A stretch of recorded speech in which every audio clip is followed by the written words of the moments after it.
Hello, good morning. Today is Thursday, which means it's a working day for me. I've got a couple things I need to finish today, like some art comms and thumbnails.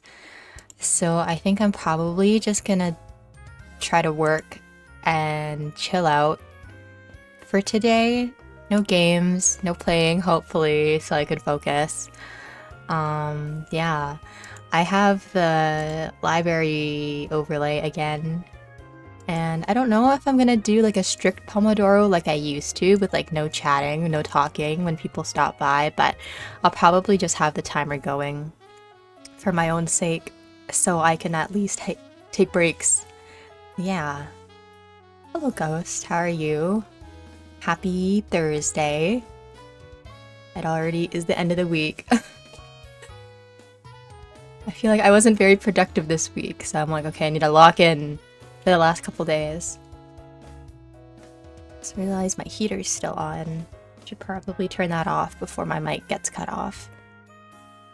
Yeah, I woke up and it was like super cold today, and I looked out the window and it was like snowing. And I'm like, damn it, I thought we were already done this, but I guess winter wants to make one last hurrah before it leaves. Yeah. I'm just gonna try to chill out today and work a bit. Get some commissions done, get some thumbnails done. I haven't been too productive at school, so probably gonna have to lock in this weekend. Yeah, this weekend and today and tomorrow I gotta lock in because I suddenly got like 3 more commissions like randomly out of nowhere, and I'm like, oh, I need to I need to finish these. I should work on these. So that's the plan for today. At least, though, unlike school with this work, I don't feel pain, you know? Because at least with commissions, with drawing, it's like something I like. And not to say that I like didn't like what I was doing in school, but like, it's not the same feeling, you know? Doing schoolwork versus doing like work you like from the heart. Your passions. I was still very much interested in like the science, biology, chemistry stuff. But drawing funny anime characters gives me different dopamine. I think I'm just gonna try to finish at least 2 on stream today. I'll probably continue working later off stream, but I think I can manage finishing 2 in like a couple hour span. I was gonna stream it for like people to watch, but it's like on my iPad, and at the same time I'm also like animating, and I know if I like plug in my capture card to my iPad while I'm trying to animate, it's gonna be very laggy. So I'll show the results on Twitter once I'm done the commission and once the person has responded, but I don't think I can really show off the process too much without it interfering with the work. Hold on, I gotta sneeze.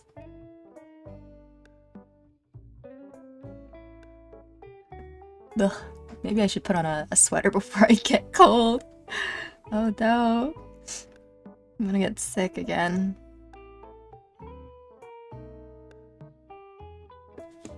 Hold on, let me sneeze again.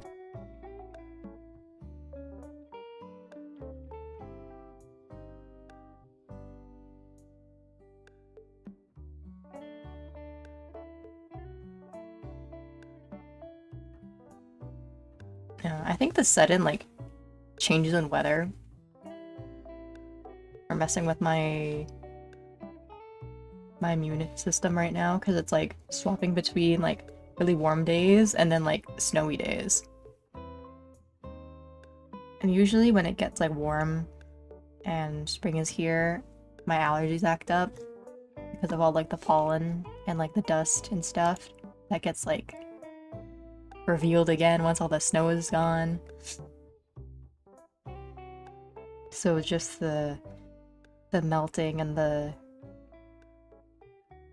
refrosting, I don't know how to describe it, but the melts and then having it freeze over again, not good. I'm gonna start my timer so I can work. I'm gonna keep talking through this work session. It's not gonna be a yap or no yap session because I'm not trying to lock in with like journal reading this time. But I don't remember how this bot works. It's been a while since I've last used this overlay. Shit. There was a command list that the person who made this put out for everyone to use. But I don't remember where I saved that. Funny enough, I'm pretty sure it's gonna be in my history tab in like Microsoft Edge, because that was like the first program I opened in for some reason, even though it's like not my default browser.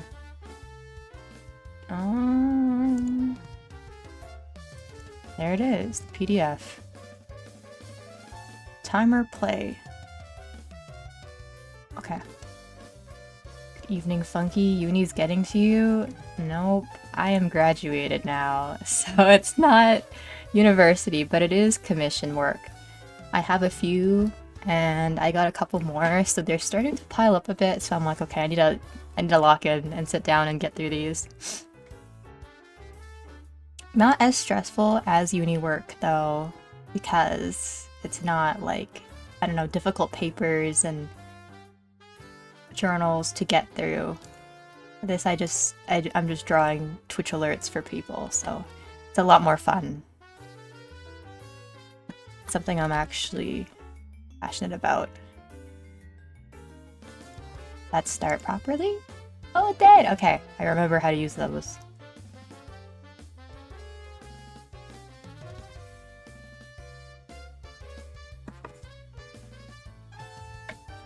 But yeah, I'm just doing some animated alerts for the people that commissioned me on VGen.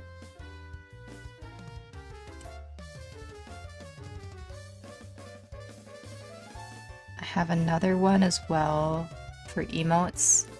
I'm probably not gonna get to that one today because I'm just prioritizing stuff by whoever like commissioned me first.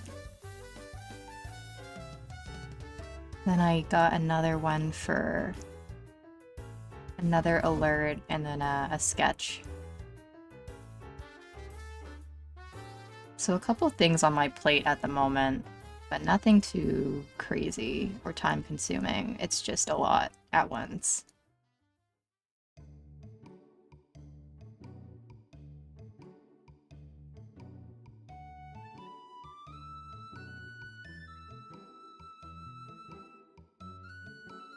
But I really do need to get a better animation program, because so far I've just been using like Procreate, which is what I usually use for like my normal illustrations, and they have like a flipbook style of like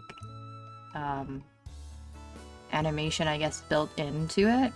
So you get like a little timeline with all the frames and you can just draw everything frame by frame and like copy and paste and whatever.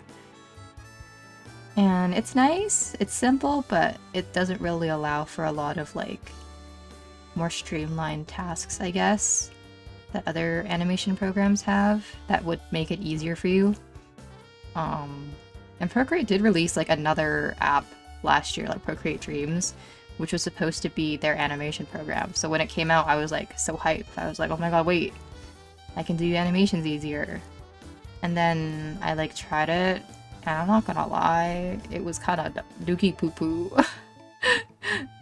Because like, strange enough, they didn't add a lasso tool in their animation program. So it's like, if you drew something and wanted to move it or like resize it, nope, not allowed. So I like bought it for $20 when the app released, but I like have not used it at all because it's just so difficult to like do anything in it without a selection tool. Because I would basically have to redraw everything if I wanted to move it anywhere. And I'm like, well, I can just do that, I guess, in regular Procreate. Never mind Procreate's quote-unquote better animation program. So I was pretty bummed. But it's still in development, I guess. So I hope later this year, if they do another update, they'll finally add a lasso tool to it, but I don't know how hopeful I am, considering that it's already been out for a year and they haven't really made very many good changes to it that make me want to come back. So it's just sitting offloaded right now on my iPad, collecting dust, pretty much.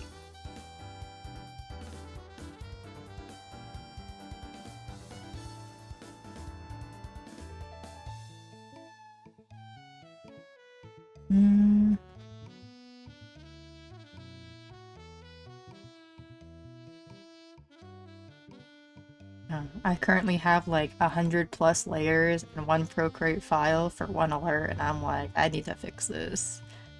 Something probably should change, or else my iPad's gonna explode. Like, I've heard, like, Clip Studio also has, like, a similar thing for animation, for, like, frame by frame. And then there's also, like, more, I guess, professional softwares out there, like Toon Boom, but I think Toon Boom uses a subscription service.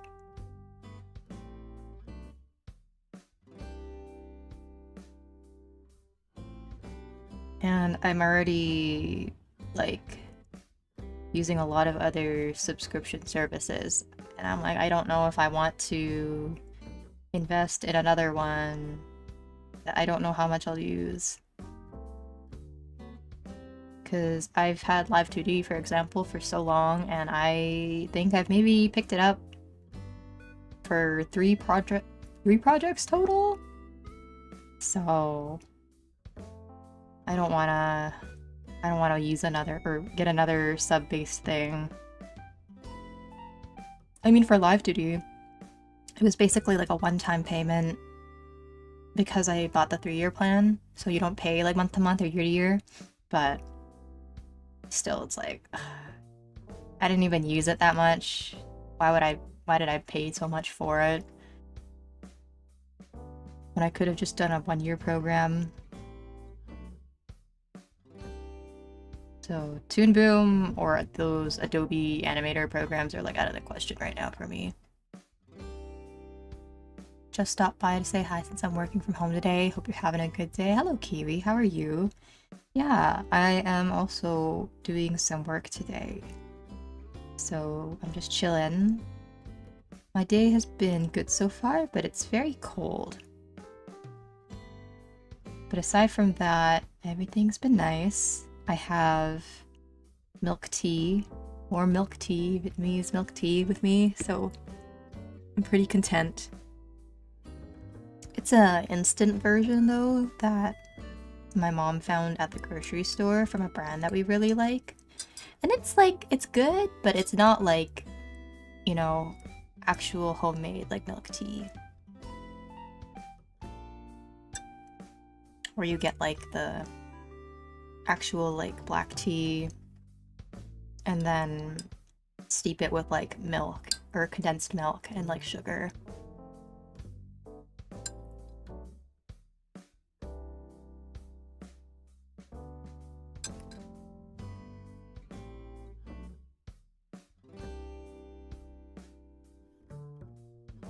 And I just choked on it. Okay, maybe the milk tea isn't that good. Ow. I drank it too fast.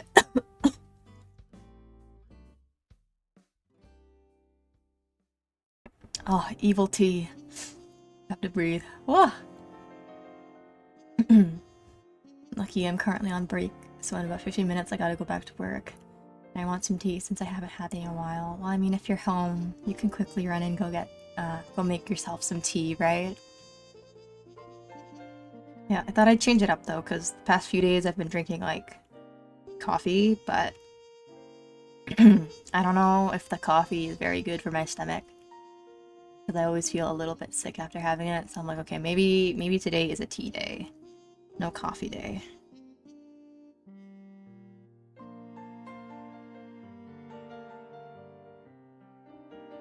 I don't know, the issue with coffee has been like a recent development, I think. Because I used to drink it like back in high school as well, pretty often, and I would never like feel sick after having coffee. And even into like what, like my first and second year, but I would say maybe in the past year and a half, I've noticed that kind of every time I have coffee, I like don't feel well after. And I'm like, I don't know. I don't know what happened. Did I suddenly develop like an intolerance for it? And I don't know if it's like a dairy problem because I put like cream in my coffee. Because like when I drink like milk or like have ice cream or other stuff, I'm fine. So I don't know what it is. How funky do you get the runs with coffee?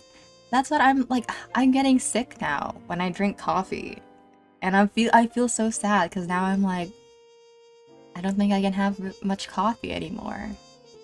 My body just does not like it. So I'm drinking milk tea today, and hopefully I feel better. Not gonna lie, I don't understand how people like coffee. To me, at least, it tastes weird. Yeah, it's definitely something you like either have to get used to, or like, I don't know. Yeah, I guess, yeah, it's something you get used to. But to me, in my head, I like don't mind the bitter taste because I always like, I don't know, I guess like dark chocolate, for example. So I'm okay with coffee.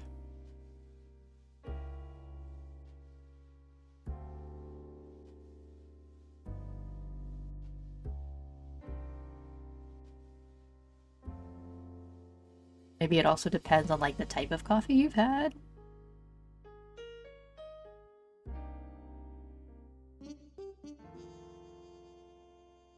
Because I know a lot of different brews have a lot of different like flavors, right? Ooh, I'm getting a call.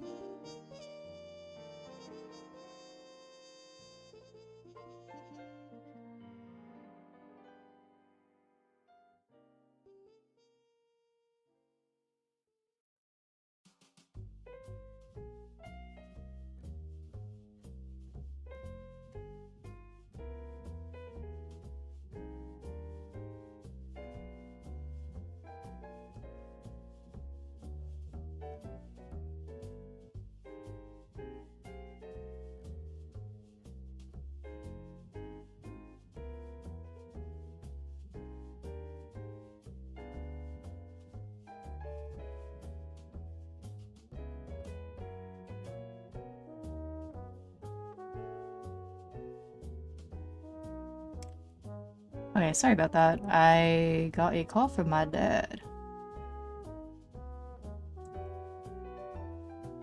Sudden intolerance to coffee, perhaps a change in the gut microflora. I mean, that could be true. Sorry, I'm like doing stuff on my phone, so my face is gonna freeze on screen. But it could be that, I guess, like, what, your gut microflora is influenced by a lot of different things, like your diet, your health, your hormones. So maybe there was some sort of internal change that I was just unaware of happening, and now I just can't drink coffee. Because my diet, I would say, hasn't really changed that much. And neither has my overall health, but it could have been like a hormone thing. Oh no, does that mean I'm getting old? And becoming old means I can't drink coffee anymore? Guys, I'm no longer hip and youthful, what the fuck? I thought my 20s was supposed to be my drink coffee era, you know? Isn't that what people think people in their 20s do all the time, is just drink Starbucks and have avocado toast or whatever? Or maybe that's like the millennial thing. I don't know if that's still true these days.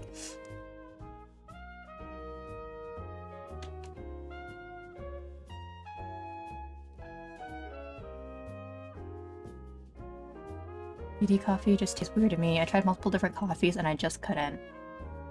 Well, thankfully coffee's not the only thing to drink, right? You've got tea, you've got juices, so I don't know. If you don't like coffee, basically there's way there's other alternatives, right, that are just as good. Me, coffee depends on how you prepare it. Instant isn't good most of the time. Yeah. Like, I guess I have, well, like, because I drink like two types, right? I have like the packaged type, which is like the instant one, but I also have the grounds that you can just buy at like a grocery store, right? So, I guess that's still technically like instant coffee, like the Folgers coffee. Yeah, it's ground instant coffee. So I don't know if that makes much of a difference compared to the stuff that's just in a pack and you add water, but I don't know if Folgers makes me any more sick than packaged coffee. Well, actually no, I guess even if I like get takeout coffee too, I still feel sick. TMI. Yeah, hi. Hello, Ophelia. How are you? Good evening, good evening. We are talking a bit about coffee and how coffee makes me sick now. And I am devastated by this change. Quick test, do squats and see you can get up, Grandma. Okay, I'm not that old. I am still sprightly and flexible to an extent. Only the basic people? Does that mean I'm basic then? I mean, maybe I'm like Canadian basic, because like I don't drink like Starbucks, right? Which I guess is what most people associate with basic. I drink Tim Hortons.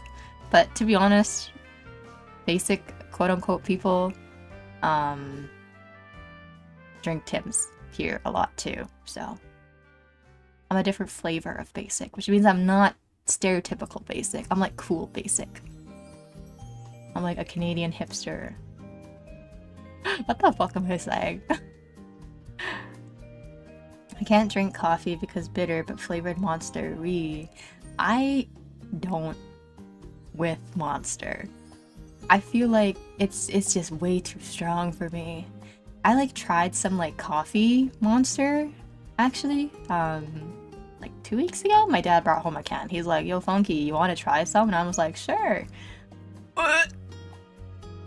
Worst thing I've ever had in my life, because it's like coffee, but like a soda-y, energy drinky, chemical-y flavor. It was very, very bad. But it had me like wired. It was like really potent. I don't know what the hell they put in that thing, but I was running around after. And I didn't even drink a lot. I drank like maybe a quarter of the can. I usually enjoy a bit of coffee with my cup of creamer. Whoa, wait, pause. Pause. What is the ratio to creamer and coffee going on in this sentence? From the phrasing, this sounds like 3/4 creamer, 1/4 coffee. Hell nah. I heard though that people drink creamer, straight up. Like, coffee creamer out of the bottle, no coffee, just the creamer. I don't know how they do it. That's too much.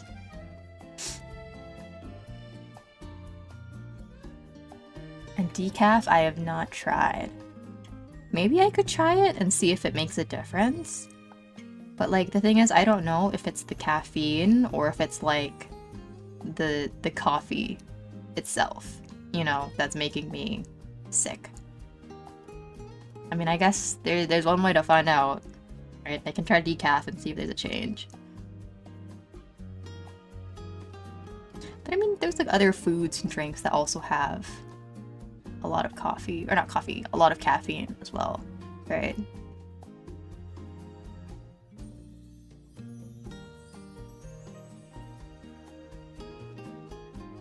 Also, hello, Onion, how are you? Hello, everyone, hello. I just realized, aren't those glasses too big? No. They are very good size for Funky. Okay, wait.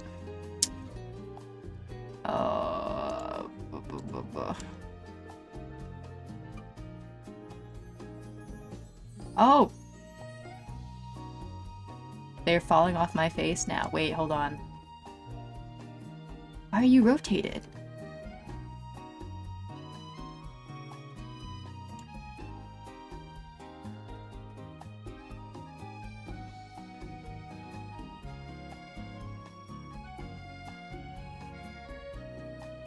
Okay, now they're gonna sit funny on my face. I hope you're happy, Onion. This is what you've done to me.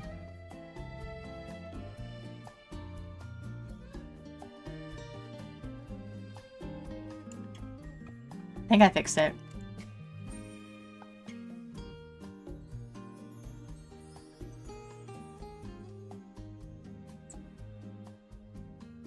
Coffee is bean soup?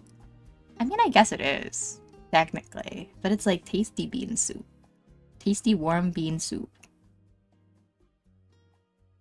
And bean soup, like warm bean soup as like a dessert is actually fog. I don't know if you guys have ever had like I don't know what the name of it is because it's a Chinese dish. And I am not very in tune with my Chinese heritage.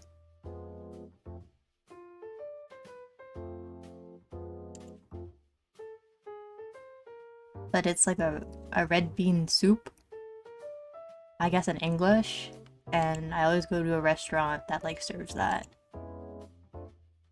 Mung bean soup? Maybe I've also had a variation of that with mung bean. It's pretty good.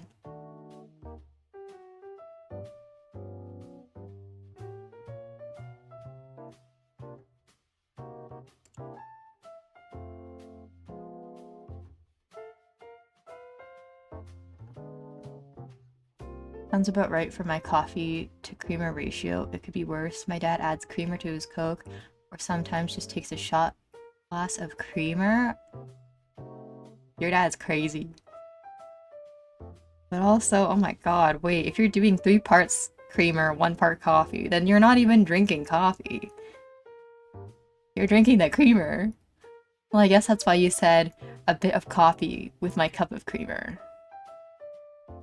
I'm shaking my head, dude.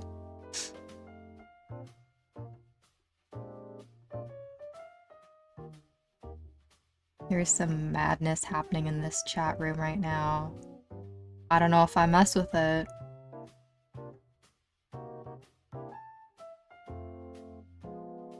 Okay, I also need to like actually work because I'm yapping too much. Hold on. Let me just move some layers around.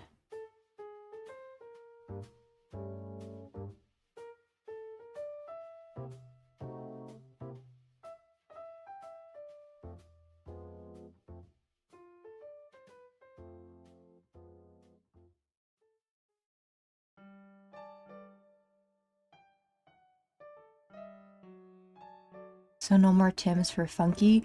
No! No! Please! You will have to pry Tim Hortons from my cold, dead hands before I ever let it go. The day I can no longer drink Tim Hortons is the day that my life is over. Actually.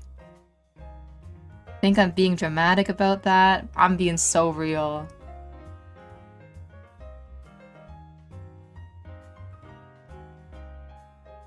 Monkey cannot be trusted with glasses. These will be broken by the end of this stream. No, we'll be fine. We'll be fine. If I put a little bit of string and a little bit of tape on it, then it won't break. They'll be good as new, right?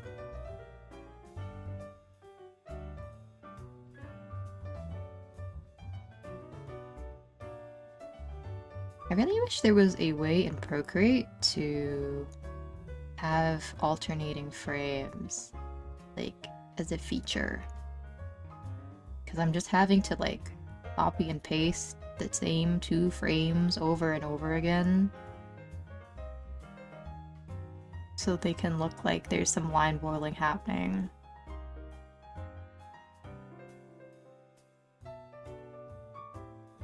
I guess I also have like another program called Flip-a-Clip, but that one isn't as refined as Procreate is for like the layer system and stuff, so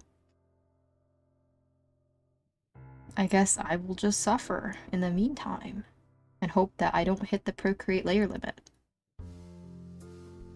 Actually, I should probably check what the layer limit is in my canvas, because it depends on the ratio of it. I can make 130. I think I'm good.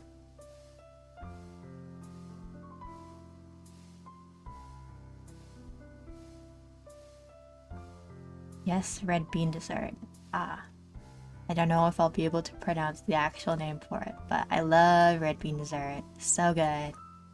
I love red bean flavored things like mochi or like the sesame balls with like a red bean filling. The best. I think I like it because it's not like overly sweet. It's just like kind of subtle. And that's my favorite type of sweet.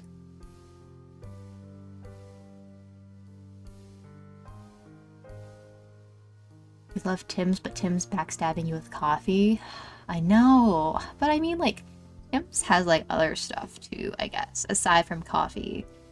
Like, they have a lot of like carbonated juices now, and they're very sugary and probably not very good for you, but I've been trying like, I guess, the new ones that they have. And my favorite one is a blackberry yuzu like lemonade. It's very refreshing, and I think next to like the hazelnut cold brew that they have, the blackberry yuzu is like my number 2. Oh, I guess, wait, they also have like a peppermint candy cane hot chocolate during like Christmas, so maybe that's actually my number 2. I tried Tim Hortons and SG, but it was really bad. Okay, because it's like not the authentic Tim Hortons. You gotta come to Canada and try it. Or I will... Okay, if I go to Japan, here's what I'm gonna do. I'm gonna smuggle Tim Hortons coffee to Japan. Okay? And when Kazuki goes back to Singapore, I'm gonna get him to give some coffee to Shaz, and then I'm gonna get Shaz to give you the coffee. Okay, we're gonna have a Tim Hortons Tim Hortons trafficking ring going on here. Okay, I'm gonna pass it from person to person so you can try it. The real Tim Hortons.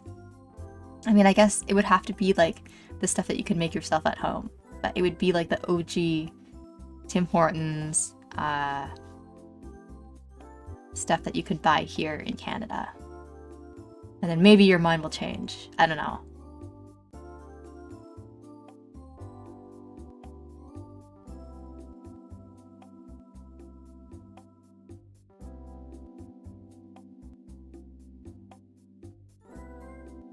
Okay, and in exchange, I will give some snacks to you. Oh my god! And then, so you give it to Shaz, and then Shaz gives it to Kazuki, and then Kazuki gives it to me.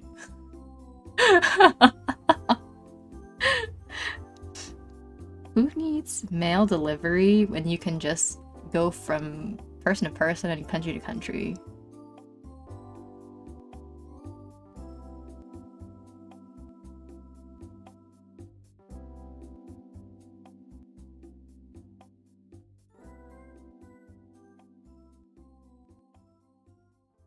But I am pretty excited to go to Japan at the end of the year and meet some people.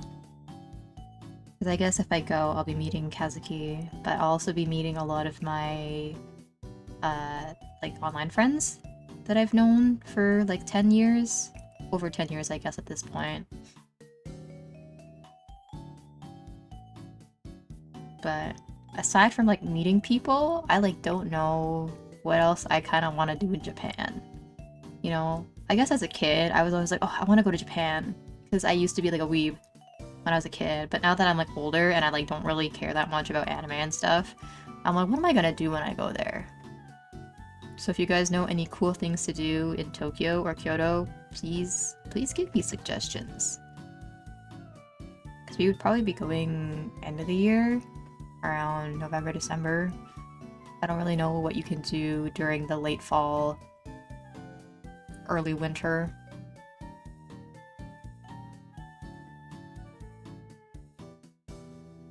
Tim Hortons like the Dunkin' Donuts of Canada. Love the cheese and maple syrup coffee. Cheese and maple syrup coffee? That's a crazy combo. But I don't know if I would like compare it to Dunkin', because Tim's is weird in that its brand is also ingrained within Canadian identity. Like, I don't know why, but I guess it is just the Canadian coffee. Fast food coffee, at least. So usually when people are like mocking Canadians with like stereotypes, they bring up like beavers, igloos, lumberjacks, and occasionally Tim Hortons. Because it's, I don't know why, it's just ingrained in everyone here. See, that is like good brand effectiveness, where your brand, your company literally becomes associated with the country that you live in.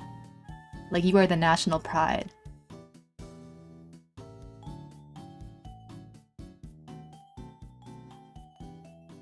Sanrio Pro Land? Right! There's a lot of Sanrio stuff there. Oh my god, I didn't even consider Sanrio stuff. Sanrio Pro Land. I don't know. Now that you suggested it, I'm like, I kind of low-key want to go. But we also might go to Disneyland in Tokyo, and that's already one amusement park, right? Could go to two. Could go to two amusement parks.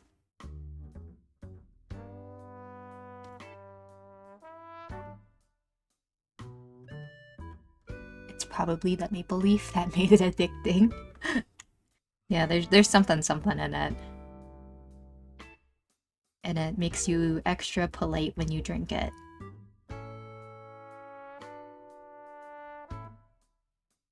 You just constantly say sorry, and then you get the sudden desire to watch the NHL.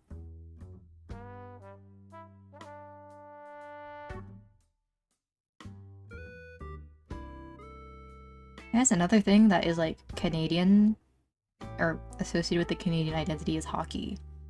But I could never get into hockey, personally. Like, I think I tried watching it a couple times, but I don't know. I didn't care much for it. Actually, that it reminds me of a funny story, because there were some girls that I used to be friends with in high school, but we were like not very close, so we didn't really keep in contact that much. And I saw one at my on campus after a while, and we were like catching up and talking. And she told me that she and like two of the other girls that I used to know all got into hockey, like watching hockey, and I was like really surprised, because back in high school they were like the book theater type of girls, you know. So I was like, oh, that's cool. So like, do you guys like play, or do you just like to watch it? And they're like, oh no, we like to go watch. And I was like, oh, that's cool. And they're like, yeah, we started going to the games because of the guys, so we're mostly just there for the guys. And had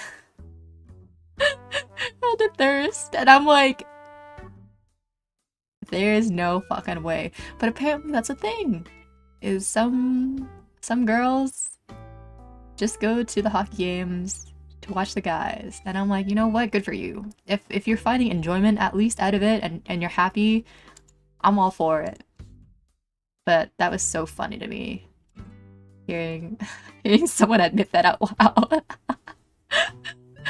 And I would never expect it from them, because they were like the very like bookwormy, shy type of girls before. But it seems they've grown up. Chasing after hockey boys now. Shedding a tear. I'm so proud of them. OMG, that is such a thing, especially for basketball players here too. Yeah, it's probably like a big thing for like all sports, I would imagine, because that's where all like the tall athletic guys are, you know. And girls are like, oh my god, yeah! And they chase after them or something and go to all their games.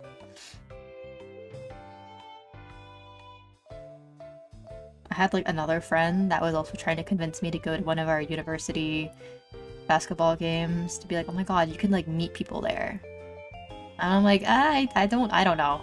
I'm good. Even if I like did meet someone there, it's not like they would have like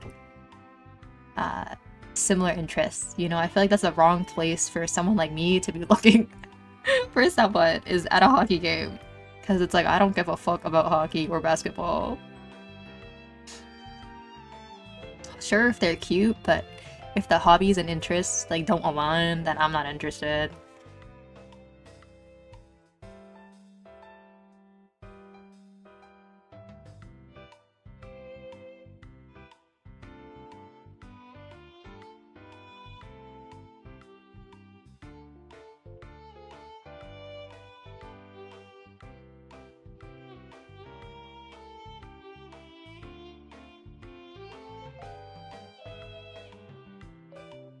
Because I think, for me, for sure, looks matter.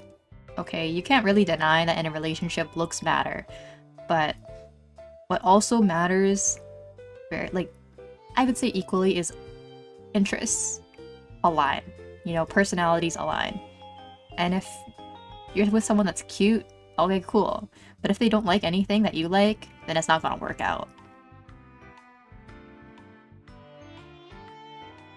What do you mean? Also, hi. Hello, Omni. How are you? What's good? What's poppin'? Are you back from your trip now? Or are you still Japanning it up? Would yours be a coffee shop, bookshop, meet cute then? I don't know. Like, I don't really know how I would meet someone anymore. Because I'm past my college days now, which sounds weird to say. I guess, like, if I go to med school, then maybe I would meet someone there, ideally, because then it's like, oh, at least you're in the same career, same interests. I tried online stuff for a while, like, dating apps. And they were okay, but, like, not really the best way to meet people genuinely. A lot of people on there are, like, fake, or they're only looking for, like, short-term stuff, not really, like, a relationship. But I think a coffee shop, bookshop... Oh my god, I bump into someone reaching for the same book for me. Yeah! That'd be cute. Would that ever happen, though? Hell no. That's like a Hallmark movie type of thing.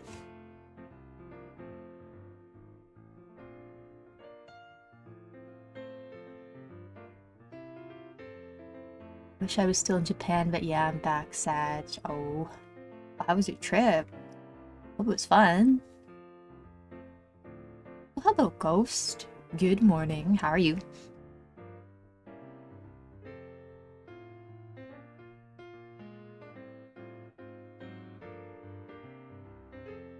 You bump into someone reaching for the same yaoi. Wait, if it's someone reaching for the same BL, that's even better. But actually, no, that would be like 10 times more awkward. I don't know, like, how it is in your countries or where you guys are, but I feel like the bookstores have been getting a little bit more bold with their BL selections. Like, I walk in to, like, the local Indigo here, which is, like, a big chain of, like, bookstores in Canada. I guess it's, like, equivalent to, like, Barnes & Nobles.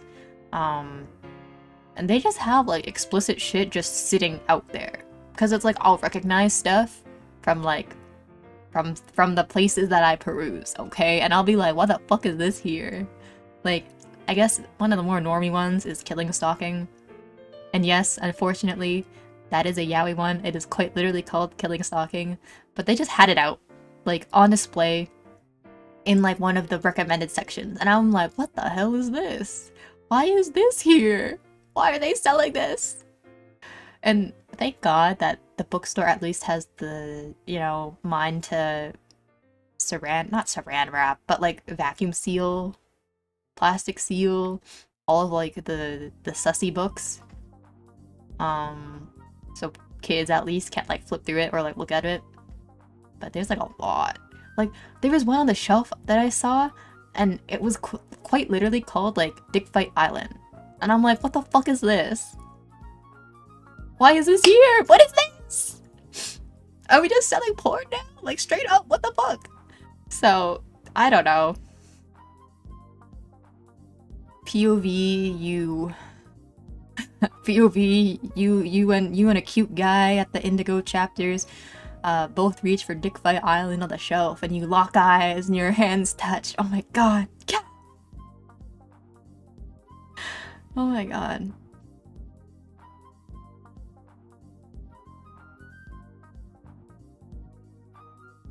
Funky, do you touch grass often? I'm a grass toucher. Okay, don't get me wrong, I'm a grass toucher. But I feel like a lot of people in my area, at least how they meet people, is like mutual friends from parties or like going out to like popular spots, right? Like the clubs or the bars, or the third option is university. And I'm not in university anymore, so I can't just walk around campus and meet people. Two, I like also don't really party. Wow, big shocker. Or go to bars or clubs. Another big shocker. So it's kind of tough to meet people. And like all of my friends, I love these girls, bless their hearts, but they are all like introverted as well. And like bookwormy, so they don't really go to parties, go meet people either. So we're all in this, like, how many of us are there? There's like 7 of us. And and we're all like, why don't any of you like know people? You know, we can't even meet people through each other because no one knows anyone. So we're all just stuck. And they were like asking me for help because I'm the only one, I guess, that has had like dating experience in the past. And I'm like, fuck, why are you asking me? Like, I don't know anything. Like, sure, I've like talked to people before, but I'm not gonna be of any use to you. We're all gonna just suffer together. But to star-crossed love because their pairing is the opposite of yours. Oh my goodness. Wait, but there could be some juice in that. You know, enemies to lovers. What's your favorite BL Funky? Oh, that's a loaded question. I feel like over the years, my taste has changed. Okay, so this is like an ever-evolving topic. Is like, what's my favorite BL? What was the best one that I've read recently? I'm like trying to think.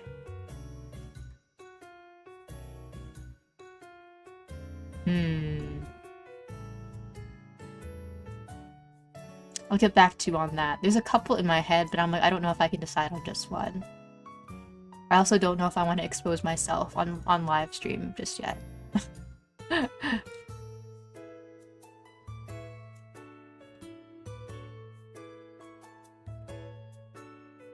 Sounds like the cheesiest commercial for Barnes & Noble, reaching for the same yaoi BL book. But that would be good marketing. I mean, people would be interested if that was like an ad or a commercial, you know? It would go viral. For sure.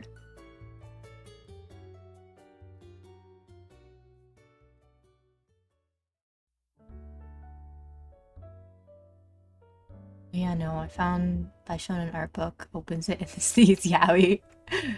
Oh gosh, her big Colleen Hoover. Oh, I have heard of her as well.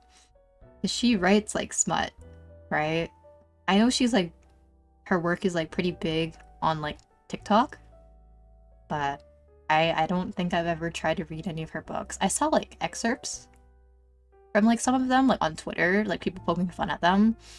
And it doesn't seem like it's even that good quality of smut, to be honest. Like, I could just open up AO3 and find some depressed college student who could write me something better. I'm sorry.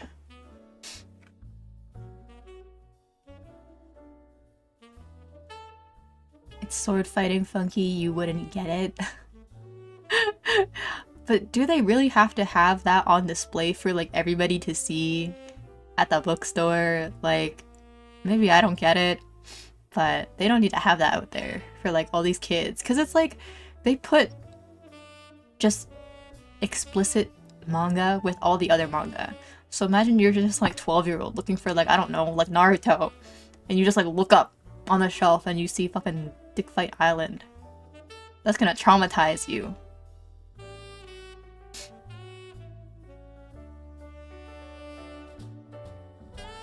Gee, it's that yaoi, and then it's a fight for dominance because the last copy of Dick Fight Island.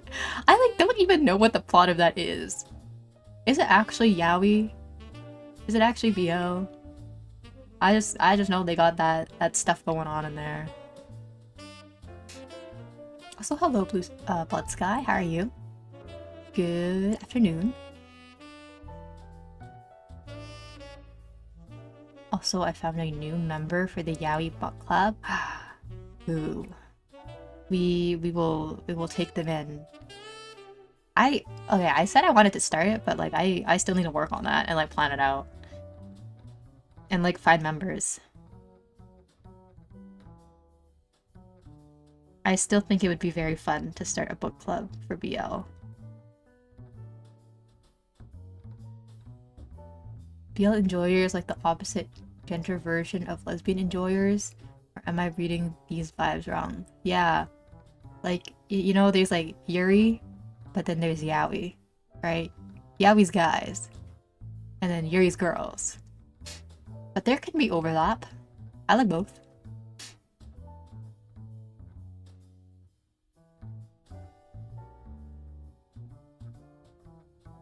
To be honest, I have been lacking in the Yuri department recently.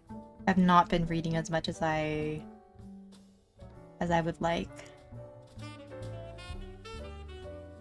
But the green Yuri, what was it? The guy that she liked that wasn't actually a guy at all. I don't remember the title. But if I say Green Yuri and you know, then you know. But that one is ending soon, and I'm kind of sad, because I really like that one.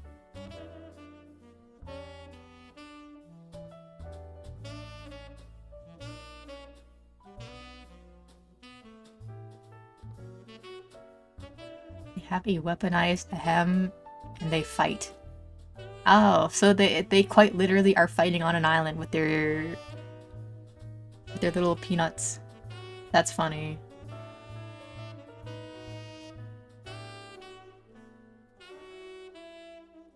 At what age did you discover BL, if you can say? I mean, I don't really care, but I probably started reading it when I was maybe like 13. I think. That's when I first stumbled upon it in the wild, and then it changed my brain chemistry for the worse.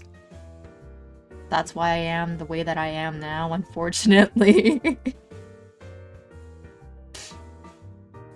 Sorry, guys.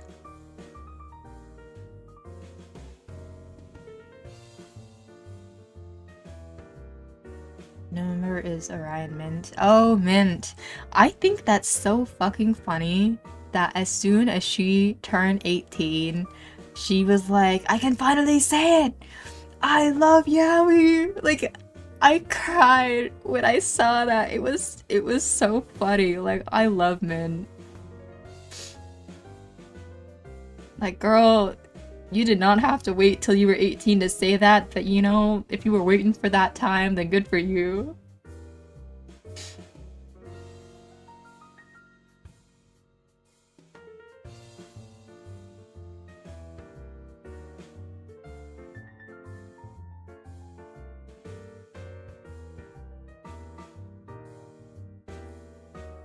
Not gonna lie, the first time I heard Foot Club, and yeah, no, not Foot Club, book club, reading. for the intellectuals. Only the most high-quality literature that man can procure. Japanese boys love.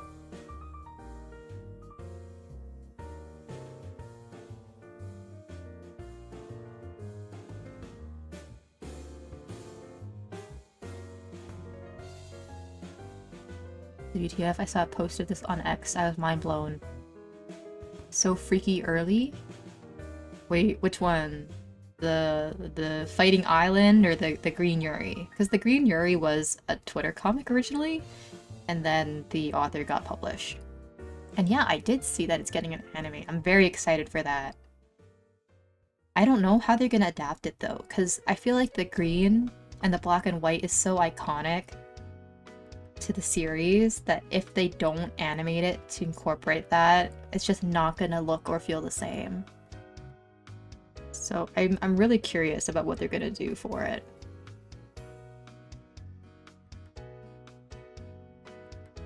I actually didn't know she was under 18 before, but I'm glad she's in the yaoi club. I don't think she ever shared that she was, but I kind of suspected that from some stuff that she said before.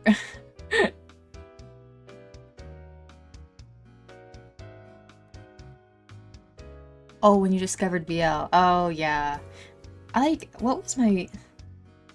I think my introduction to it, I'm not gonna lie, was like Tumblr. And I feel like if I say Tumblr, then that's gonna click. It's gonna make sense for you.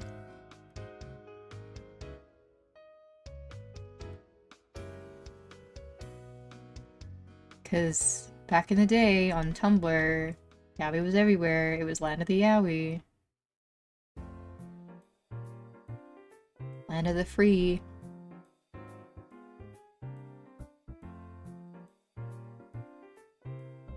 Oh, that explains a lot of stuff. Wait, what does that mean?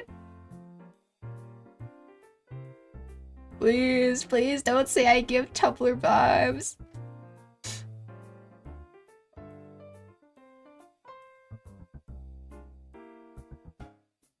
Oh, break time.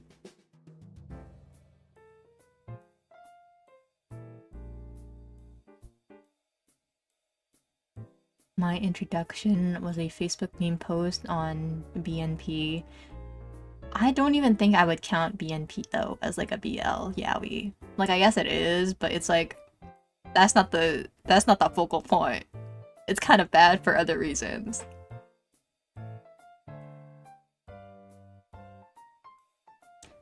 I remember though finding out about that on like YouTube as well, because like some video I watched when I was a kid was like talking about it, and I was like, what is this? And then I googled it, and then scarred forever.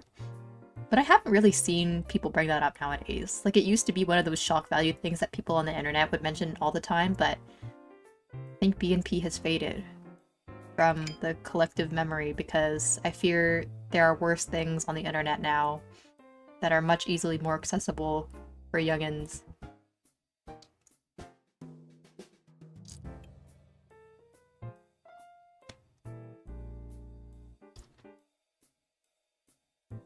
Sorry, I'm gonna munch on some food.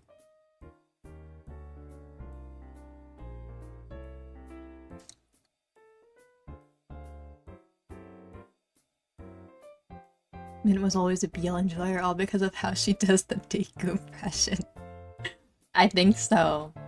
I think that probably could have been a good giveaway as well of her alignment.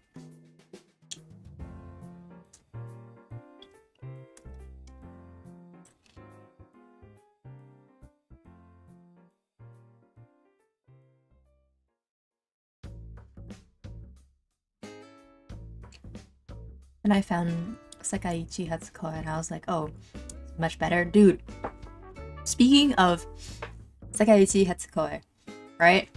I'm still fucking reading that shit. The Onodera no Bai story. And it's pissing me off, okay? Because why the fuck, even after almost 20 years of this damn story being published, there's still a fucking countdown for when Onodera falls in love. Like, he has still not yet confessed to Takano, even though they be sleeping together they're besties, they work together, they live next to each other. He's still like, oh, but I don't know if I like him. I still don't know if I like him. Like, that shit making me so mad. I get so mad whenever I read it. Because he's like, oh, I don't know. What is this feeling? Do I like him? No, I can't like him. Like, he's the OG tsundere. And I get so pissed off anytime I see a new chapter. Because the chapters release maybe once a year. Once every eight months. Because, like, the author, she doesn't really do that much work these days because she's, I guess, semi-retired. But dude, fuck me, fuck this story, and fuck those two. What, they're still not together? Yes, they're still not together. Like, oh, dude, I watched that anime when I was young, probably when I was like 14. Tell me why I'm like turning 23 this year and those two are still not together. What?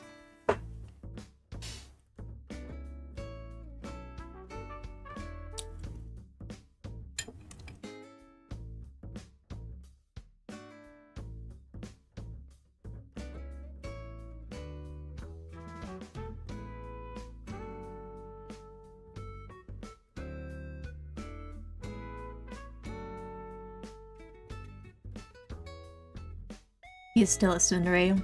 Holy heck, how far up the closet is he?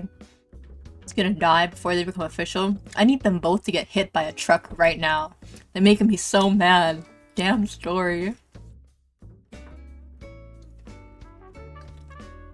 It's gonna become like those old men onsen story. Old men onsen story? Oh, like the one where they're like yearning forever and they meet at the onsen but they don't confess. I still need to read that. I saw it in my recommendations on Twitter.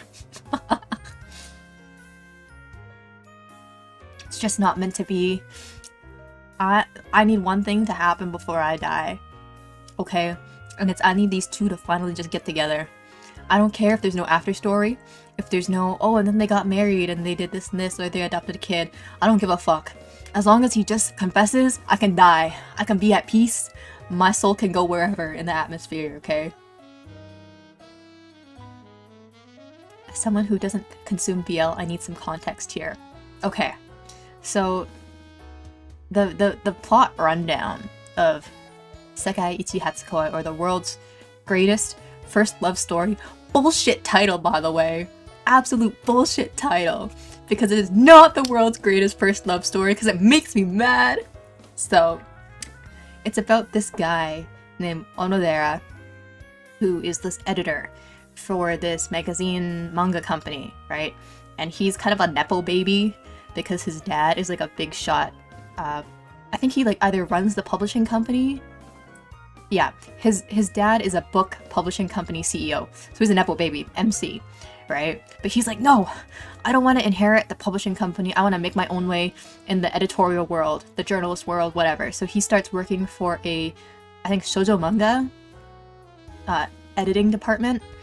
And he meets this guy who's his boss. And he's like, oh, why is this guy coming on to me? And then he realizes that it's actually his ex-boyfriend from when he was in school overseas, right? But he didn't recognize his ex at first because his ex's parents got divorced. So his ex's name changed, right? His last name changed because they refer to each other by their last names, right? So he's like, oh shit, it's my ex. And his ex still has a thing for him. Okay, he still wants to get with him, but MC is like too tsundere, too like, no. I can't fall in love with him. I don't like him anymore. Because he thought that his ex was like playing with him, right? When they were still teenagers. So he's still kind of resentful for it. But it was like a misunderstanding, whatever. And the story is basically just this boss trying to rizz up the MC. And there's like other conflicts that happen, like the MC has a fiance that his dad picked for him, but then he is like, no, I don't want to get married to her, and then he doesn't get married. And then there's other stuff with like other exes, right? Or this one guy that also has a thing for his ex, and he's like, I don't like him, but I don't want to get them together. You know, just stupid shit like that. And it's been that on and off for 10 fucking years, okay? And back in the day with like BLs, they also used to have like side pairings all the time as well. So it was like the story a third of the time would not actually be MC and his ex. It would just be two other fucking couples that I don't give a shit about, and I'm pretty sure they haven't been written about in like the past 10 years either. That's my bias, sorry.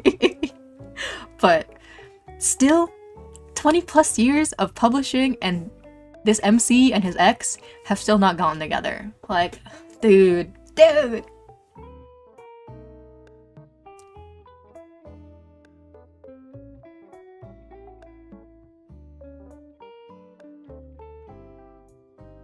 Is this the BL equivalent of Rent a Girlfriend, where nothing ever happens?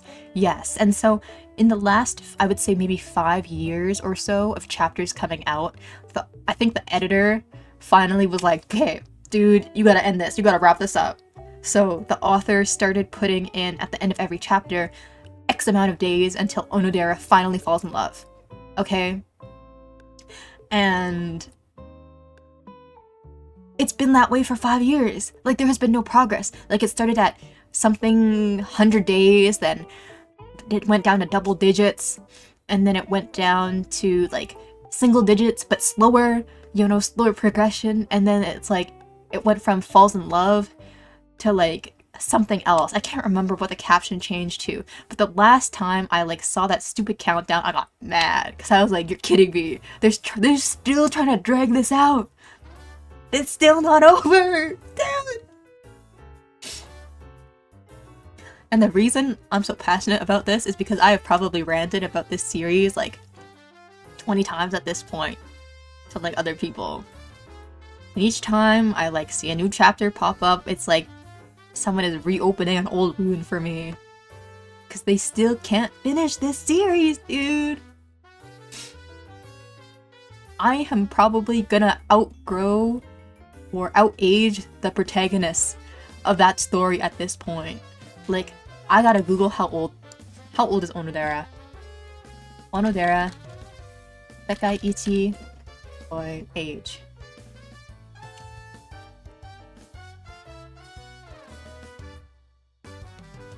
Okay, Mr. Ritsu Onodera is 25, 26 in the present time, approximately. I turned 23 this year. If the time comes that I'm older than Onodera, I am personally gonna go to Japan and find this author, and I'm gonna have very strong words. Because how am I basically going from the age where he was in high school in the story at 15, and let's say that's around the same time that I started this series, right? I was 15, 14 when I first started reading. And if I outage this protagonist, I'm gonna be so mad. I'm gonna be so mad, dude.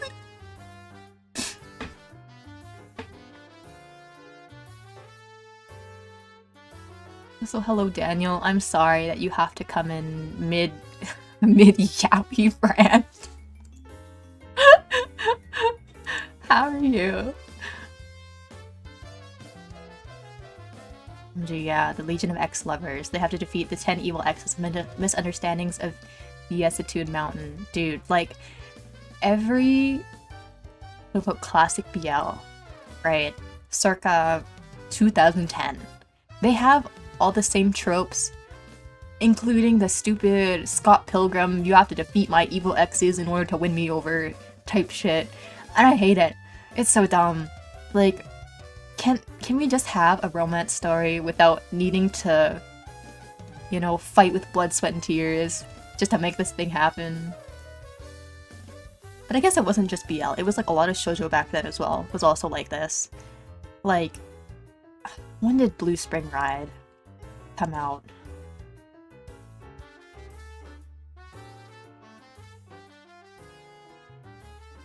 Okay, that actually came out 2011. Still around the same era though. And dude, I could not finish Aoharu Ride because it just pissed me off. I got so mad reading it. they just kept dragging it out, and misunderstandings, and I don't know if I actually like him, you know, twiddling my fingers, stupid stuff. Like, I don't know. I don't know. Some of these people that are writing romances, dramas, just need to be writing other material, because you can't keep edging your viewers like this, your audience, where it's like, are they gonna get together? Maybe not. Well, actually, no, never mind. Like, dude, stop. You gotta stop this madness. This is why I enjoy war and revenge mangas, because ain't no way you can stall a war manga for more than a year. Yeah, like, these days I haven't really read a lot of BL and romance, specifically because I get mad too easily when I read this stuff, and I'm like, this is dookie, this is too bad, I can't finish this. So I've been like reading like literally like brain rotting like action isekai save the world type stories where I like have no expectations, you know, and if you have no expectations then you can't be disappointed. I'm basically just consuming the manga equivalent of slop.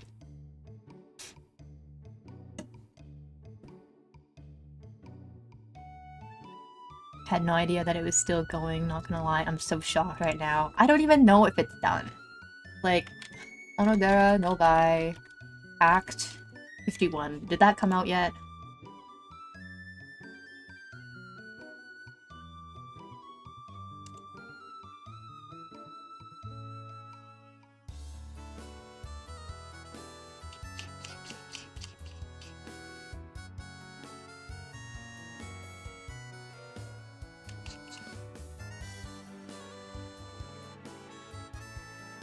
Okay, so for context, in 2017, at the end of the year,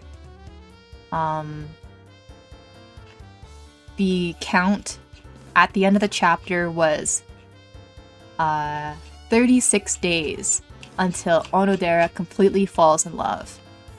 That was 2017. Like, y'all, that was 8 years ago. And it was at 36 days, and it is 2025. It's still not over. Like, this is what I mean by they're dragging it.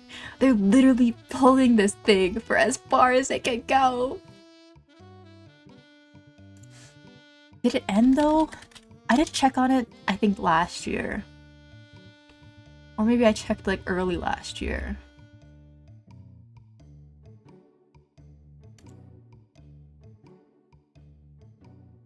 Manga.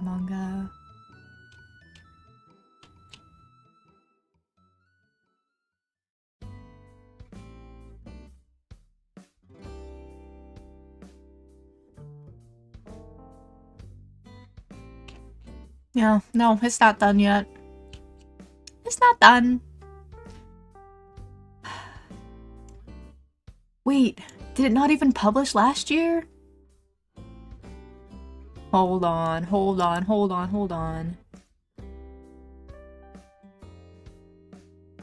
I gotta check the Sekaiichi Hatsukoi wiki. Okay, wait. 34 came out in 2021. 35 came out 2022. 35.5 came out in 2023.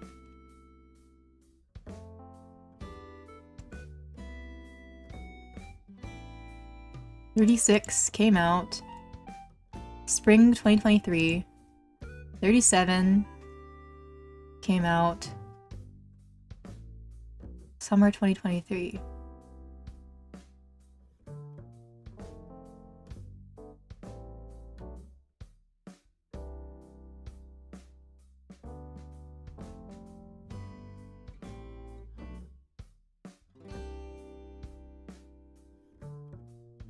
"38" came out April of last year.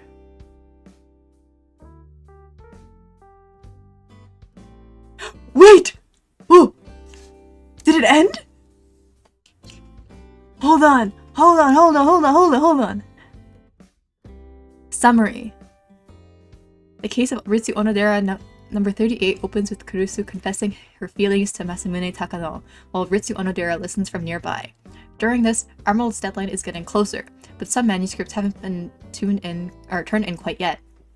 The following day, as Ritsu takes a phone call regarding the magazine deadline with the printers, Kurusu comes into the Emerald department, approaching Takano. Ritsu becomes very distracted by the exchange and is surprised to hear that Takano ends up leaving work with her for the day. The next day is a day off, but Takano still shows up at Ritsu's apartment very early to take him to Erika Ichinose's house to help, as she's having difficulties finishing her manuscript. They're able to finish in time for the extended deadline that Ritsu was able to negotiate the day prior, and they head back home.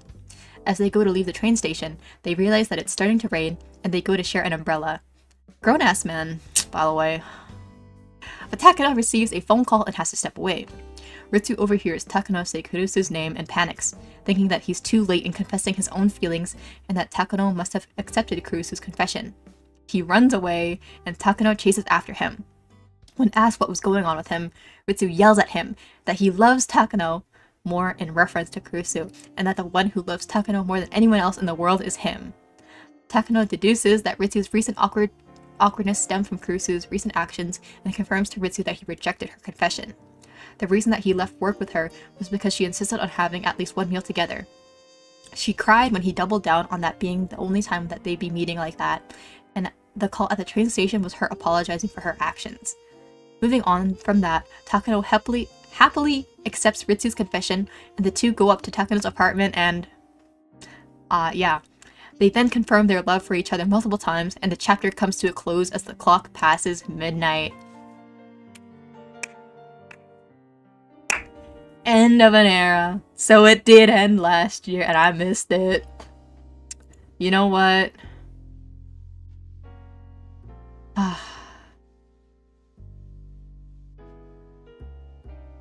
What's the author's name?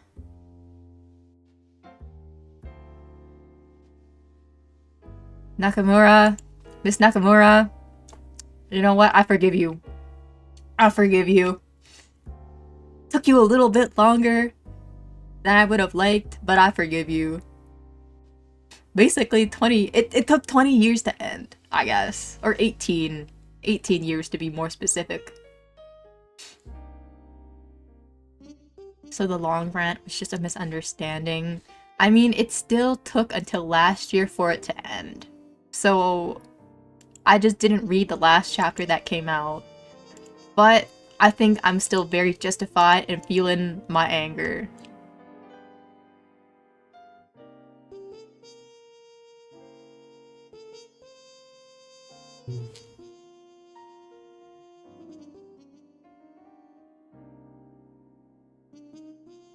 So hello, Lanky-chan, how are you? I realize I've been yapping about yaoi for a long time and not working as much.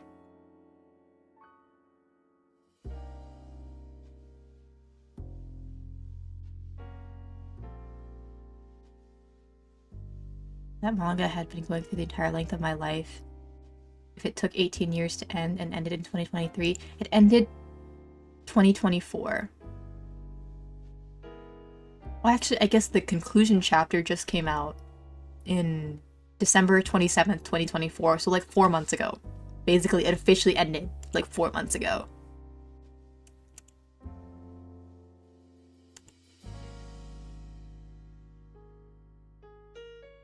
The art style of Jinjo and Sekaiichi seems to have changed though. Yeah, it definitely evolved over time, but I mean like, considering that it basically took like 20 years, I'm not surprised. Because of course your art is gonna change after 20 years, you know? Dude.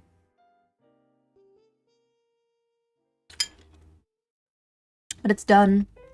I can actually die in peace now. So I'll see you guys on the other side.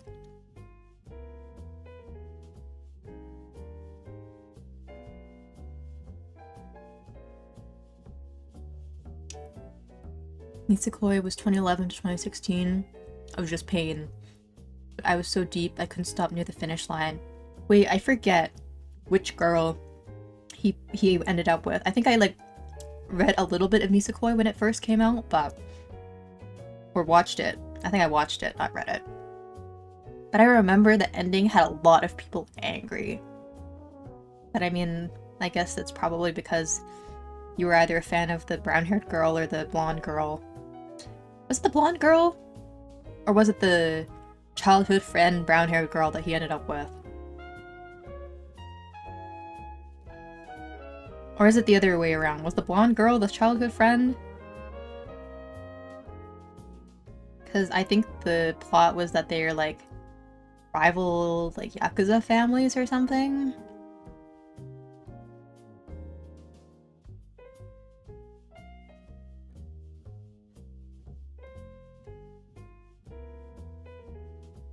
Oh, the blonde girl, I see. One that he stumbles upon.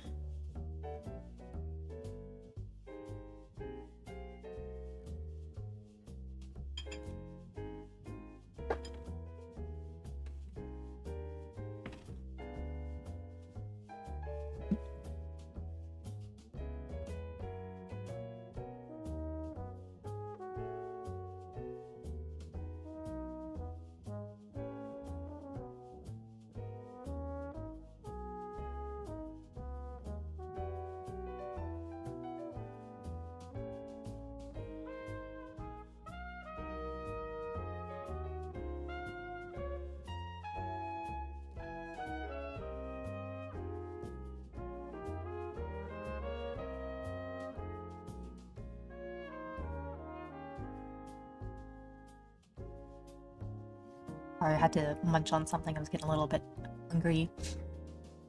Wait, if you're a ghost, I don't think you can go to the other side.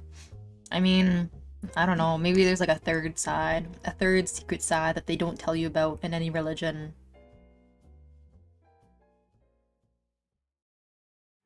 Like when you die after death, I don't know, your heart goes to Yaoi Heaven. Or Yaoi Hell.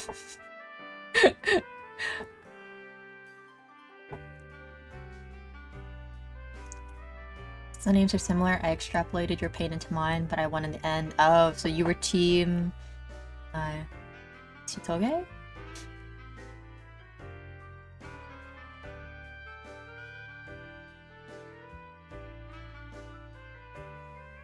Yeah. I don't know how big of a fan I am, though, of, like, love triangle stories. Or, like, ones where there's two characters that are, like, rivals in love for the MC.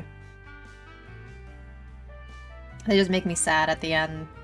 Because it's like, what if they're both nice? What if they're both cool? Like, they don't deserve this.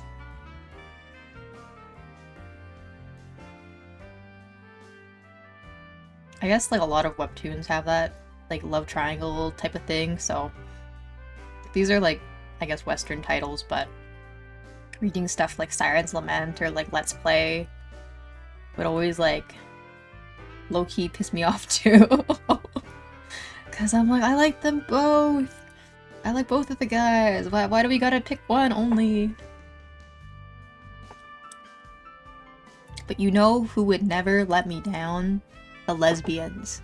Because every time I read, like, I guess a GL story, a lesbian story that has, like, multiple love interests, guess how it ends?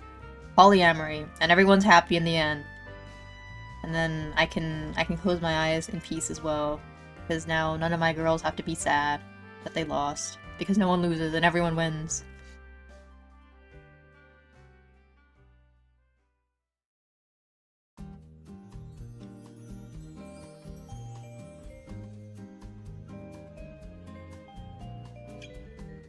At least Sequoia was a harem, and everyone is happy in the end.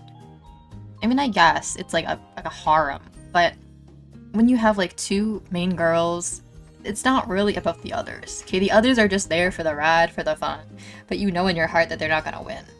You know, it's either gonna be girl A or girl B.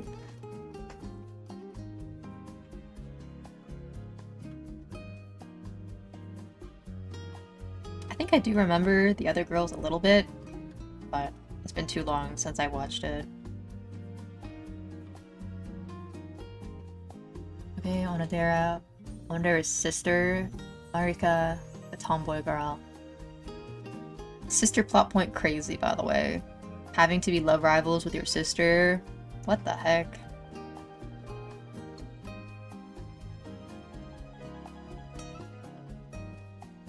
I also don't like stories where they're like, oh, the two brothers are fighting over the MC, or like the two sisters are like fighting over the MC. Like, I don't know how realistic that is to like fall in love with the same person that your sibling does, because that would just give me so much ick.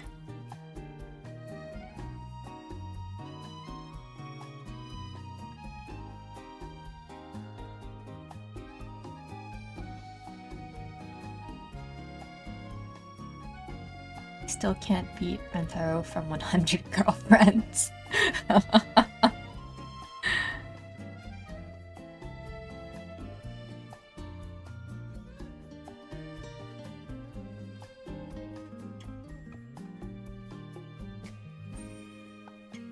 You know, with all the isekai, dungeon, tower, anime, manga that is out these days, I kind of miss the days of harem slop.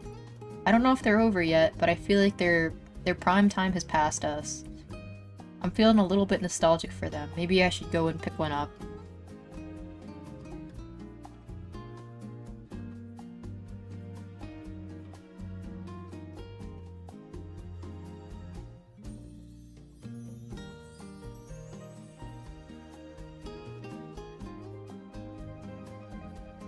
Isn't there like one that's like specifically with like a bunch of like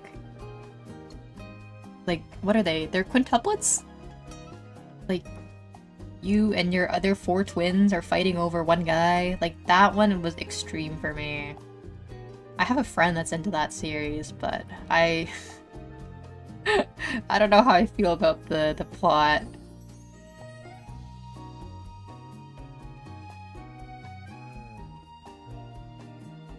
It got a little old because they made the MC indecisive, yeah.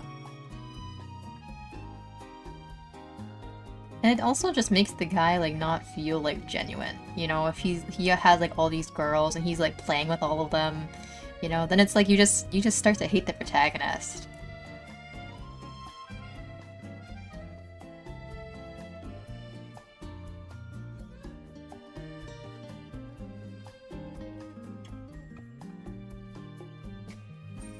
It's the worst ending to a manga you've seen.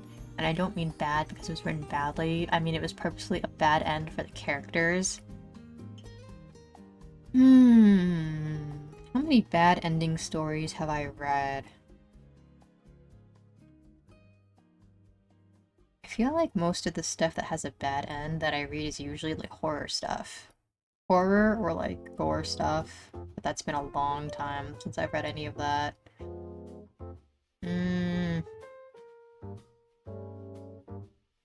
I guess this is my time to shine so I can rant about Buddy Daddies, because the ending of Buddy Daddies pissed me off. Because not only was it written badly, but it was like a bad ending for the characters as well. And the producers were trying to play it off like it was a good ending. So, no one here wants to watch Buddy Daddies, right? No one gives a fuck about Buddy Daddies. Can I yap about it? Almost spilled my drink with the name of that series. Okay, listen. It sounds weird, but it's basically Spy X Family with 2 guys. Okay, that's the only difference. It's Spy X Family with 2 guys. But there's no like telepathy powers or whatever in it.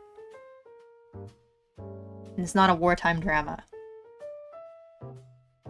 So, okay, rundown of it is that there's 2 assassin guys, and it's set in, like, modern-day Japan, so it's 2 assassins, hitmen, whatever, and during one of their jobs where they're killing, like, this rich CEO guy, during a party, they find, like, a little girl that's, like, lost in the chaos, and she's, like, looking for her papa, her dad, and they, like, obviously can't bring her back because guess who they killed? They killed her poppy, but she was raised by the mom, who was like a single mother working at like a brothel hostess club, and she never knew her dad. So she came to the city by herself, like this 8-year-old girl, to like find who her dad was. But they just killed her dad, so they're like, guess we're your dads now. We're adopting you. And basically, TLDR of the story is that the mom, who was neglectful of the daughter, finally decides that, okay, I want to raise my daughter properly, because the mom learns that she has cancer. Okay, and she's dying. So she doesn't want to live with regrets, so she's like, okay, I want to be a proper mother for my child and raise her. So she goes to the city to find her daughter, where she meets the two protagonists who have been raising her this whole time. And she's like, oh, you know, give me back my child. I know I was a bad mother before, but I want to be the heir for her now. And obviously the daughter is also like, oh, I want to be with my mom, because she's my mom. You know, she's a little bit sad, but she still loves her mom. Okay? Oh, also have a good night, Sirius, and see you, Leaf. Thanks for the stream and take it easy. Thank you. Have a good night. Sleep well. I'll be lurking. Alright. But the mom comes to get the daughter. Daughter leaves with her.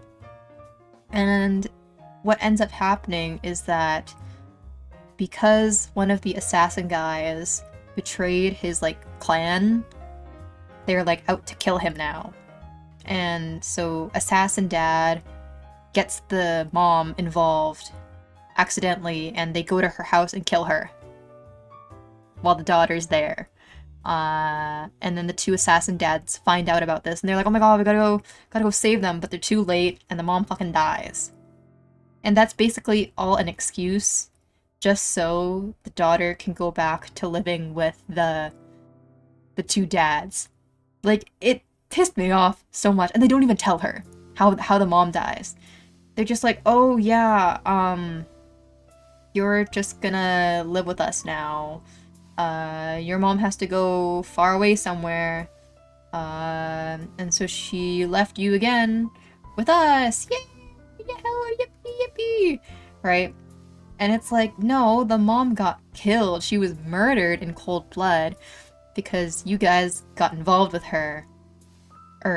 Yeah, and so she ended up becoming a target.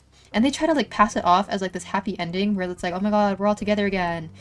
We'll protect you forever. But it's like, nah, you guys are lying to her about how her mom died because you got her killed, and now you just, like, you're just acting like you're perfect dads. Fuck buddy daddies. That also pissed me off. I would say that's the only recent anime that I can remember that has had an ending like that. But, yeah.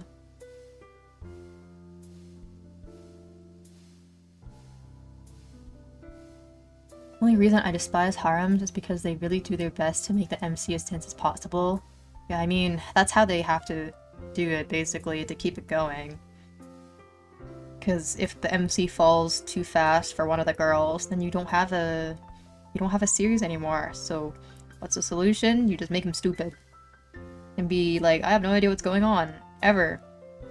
She was coming on to me? What? And that way you just keep it going.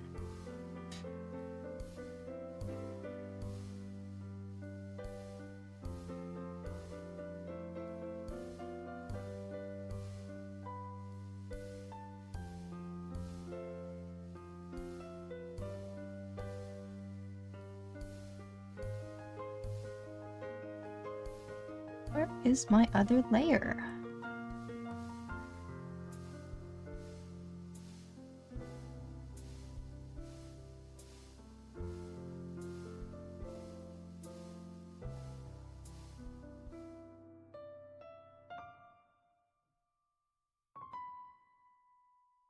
Oh, I'm making a mess of things in my Procreate right now. It really does need a better system for, like, organizing layers because I keep accidentally putting stuff into folders when it doesn't need to be in a folder.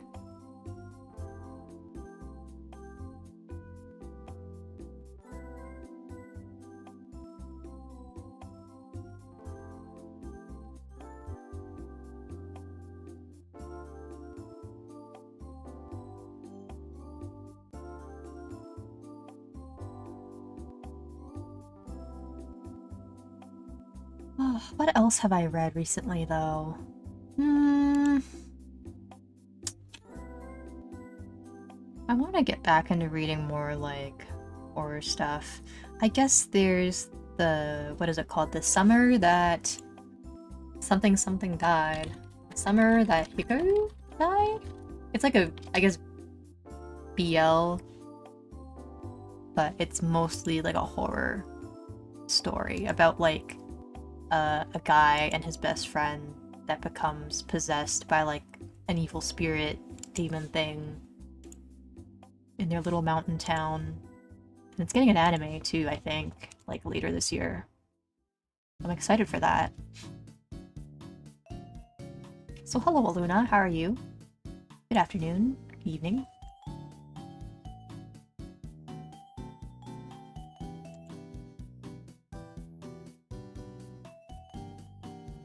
Oh yeah, didn't the Nintendo Direct happen today?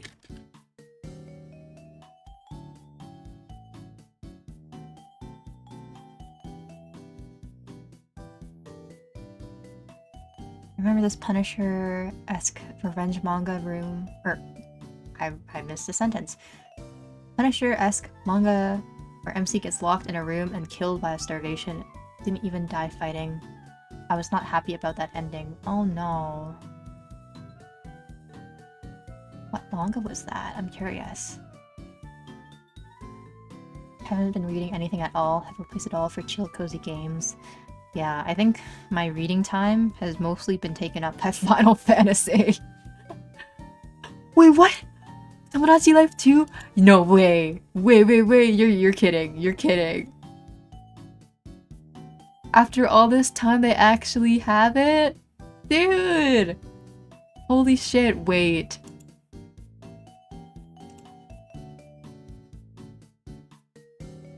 Tomodachi Life Living the Dream, a new game in the series? Oh my god, no fucking way. I'm so excited for this. I love Tomodachi Life. I had it on my DS, my 3DS, and it was my favorite game. I'm so glad that they're bringing it back.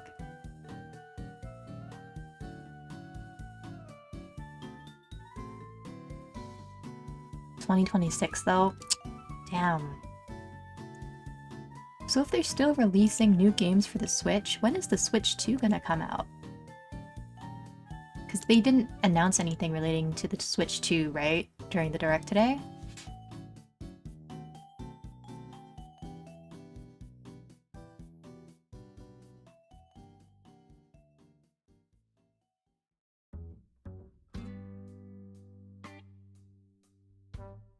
What's worse is there was a female MC as well, and it's implied she gets trafficked. No! Like, the VTF was that ending. How could they end with shit like that? I can't remember the name. I've spaced it and refused to remember for how badly it ended.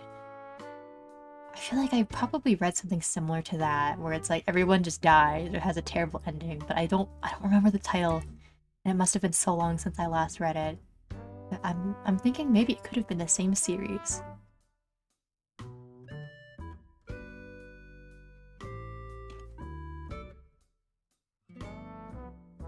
Any Silk Song news? Oh no. Oh no.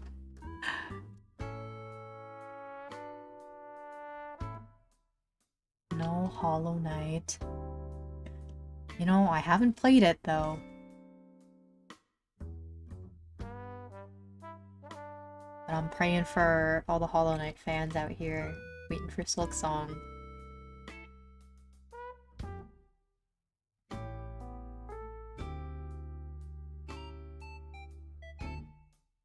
I think Switch 2 announcement is early April. Okay.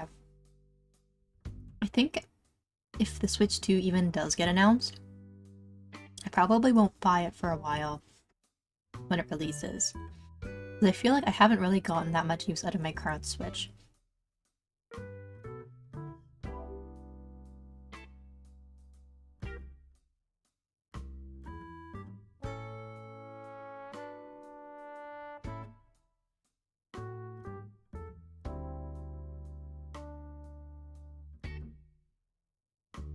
I guess maybe because all the, I don't know, all the titles for the Nintendo Switch were always, like, expensive for me. So, I never bought many of them, so I never really played on my Switch. Like, what? I just basically have Animal Crossing, and then, Breath of the Wild. And I guess, like, a Monster Hunter game as well. Not the newer one for the Switch, but the... what was it? I think it was, like, a port of, like, an older one.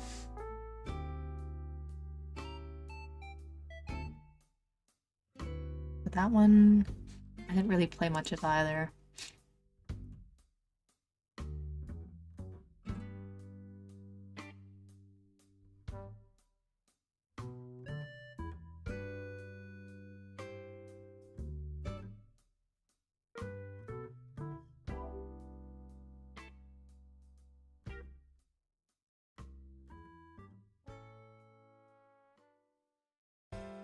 I might get it for the new Pokemon game.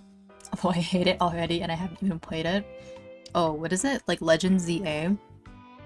I was kind of confused when I was watching the trailer for it. So the whole game takes place in Lumiose City only? Like there's no exploration outside of the city?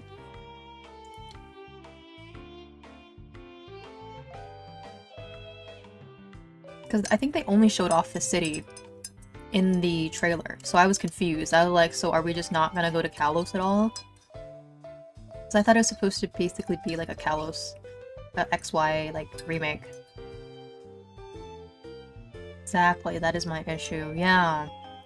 I mean, they're probably gonna have like something where it's like, oh, there's a secret underground city beneath Lumiose, or something like that.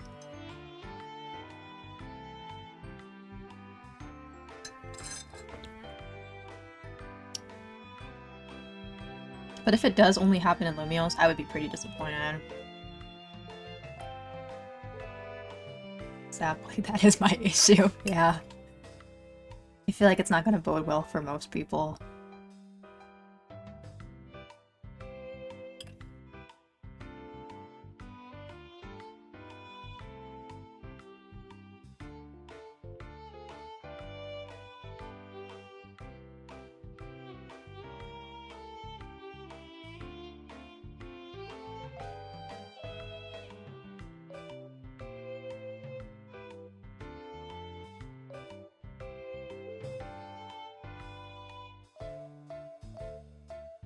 Different parts of the city have different ecosystems and day/night changes. And there are some alleyways you can find trainers in. Just waiting patiently for Black and White remakes or a Legends game for Unova. Ooh, I want to see a Legends game for Unova. I feel like there's a lot of lore for Unova that they could play around with for that. Because I really like Black and White.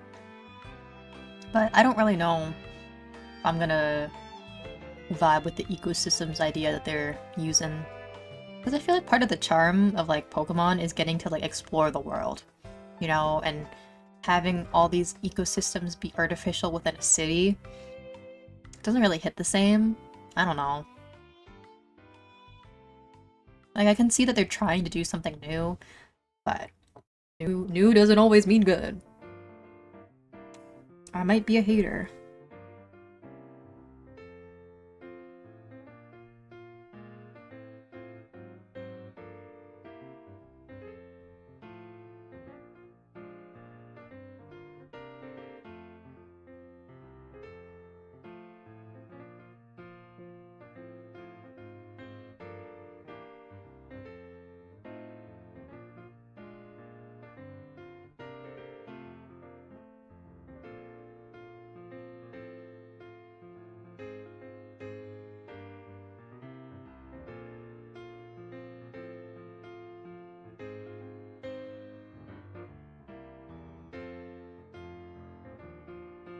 Ghost patiently waiting for 2030.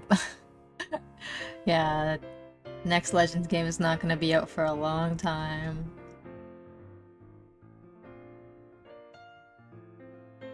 Want a game taking place between a civil war between Team Neoplasma and Plasma? That would be cool. Can I talk with you for a few minutes? I mean, sure, if you want to ask me stuff, go ahead. I don't mind.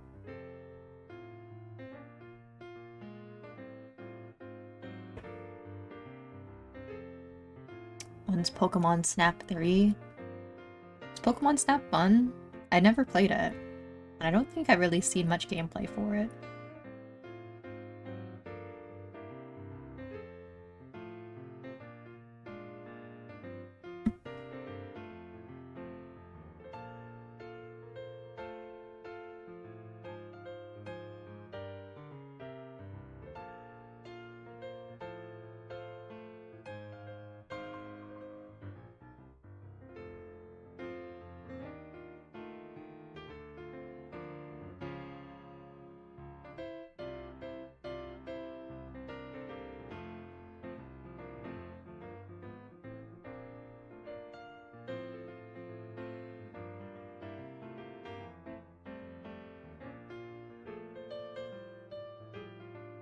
It was the first Pokemon game I played.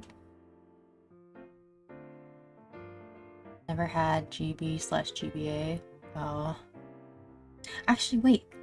Pokemon Snap. Maybe I watched Peanut Butter Gamer play that, like, back in the day. I think I'm remembering now.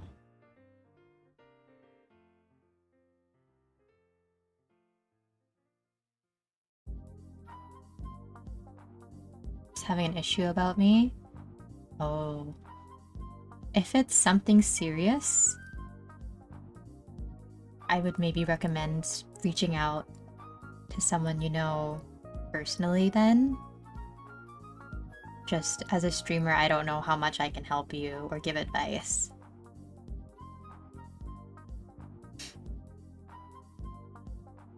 Or if it's like something very serious, then like a helpline.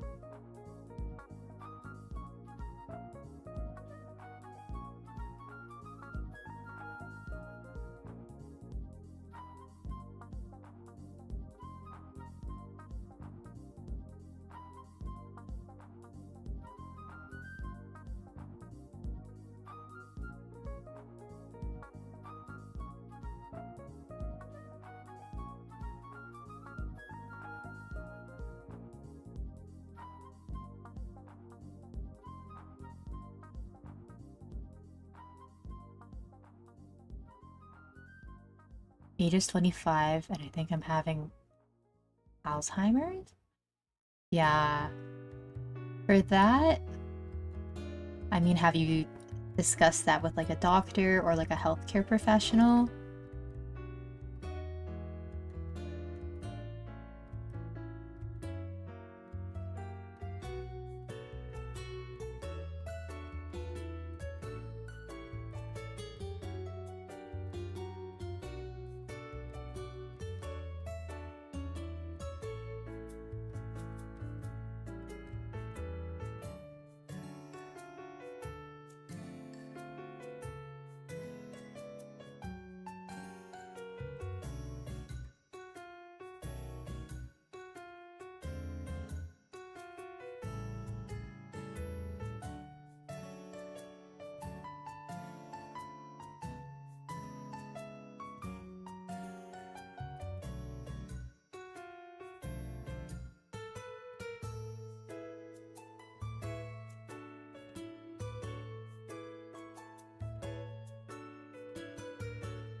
Okay.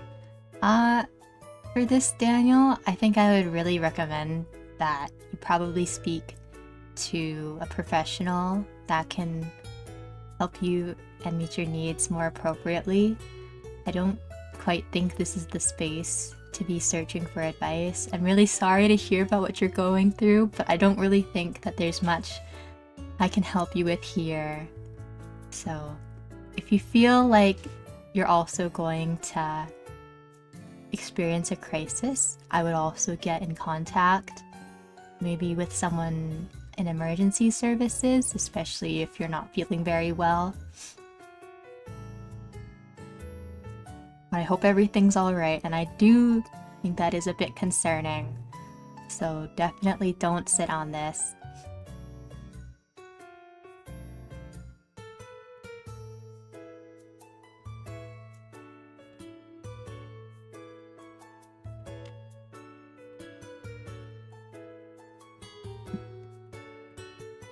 Yeah, and that's okay. Sometimes you do just need to talk to other people about this as well. But if you're having like thoughts like that because of what's happening, then definitely reach out to, you know, like an emergency helpline or emergency services. Because as much as I would like to help you, I don't think I'm quite in the position to be able to talk you through it. I'm sorry.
Yeah, have a good rest of your day too.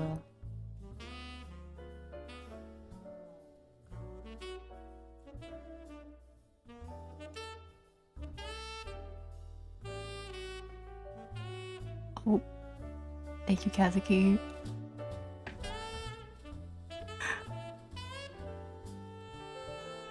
Funkyghosts is not a professional counselor. Yeah, I would like to help people, you know, if I can, but certain things are just outside of my scope and things I'm not well equipped to help with, you know. And in that case, please reach out to your local services that can help you more so than I can. Because I'm just a VTuber drawing right now and talking about Pokemon. I'm sorry. Even though you look the part in your library office space thing, yeah. I need to make more backgrounds or overlays because this one is just a stock image that I've like kind of edited together. It originally was just like a shot of a bookcase with a desk in front of it, but I cut out the desk so it could sit on top like this overlay here. Why are you talking about Pokemon? Because we were talking about the direct that happened this morning. I don't know if you caught it yet, but they announced a couple things. Talked about Tomodachi Life, and I'm hyped for that.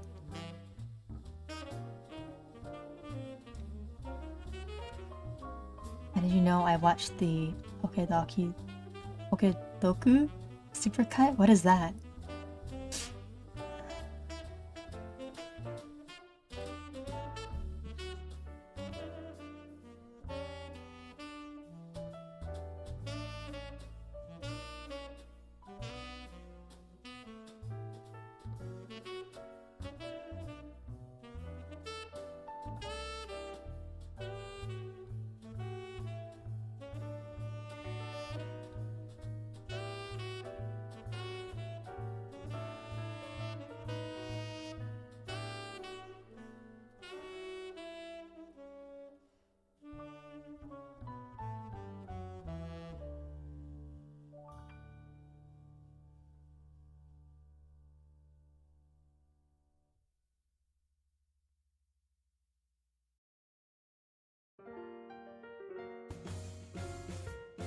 45 minutes into it. Wait, what is it? Pocket... Doku? Oh, is it like Sudoku? But Pokemon? The goal of this game is to fill all 9 boxes with the correct Pokemon. You have to do so with only 9 guesses, so choose wisely. There will be 2 correct answers per box. Oh wait, I've played this before with friends. I suck at this, because I don't know Pokemon anymore. So what is the Goku supercut? What is this? Oh, it's a Northern Lion video. Oh my god.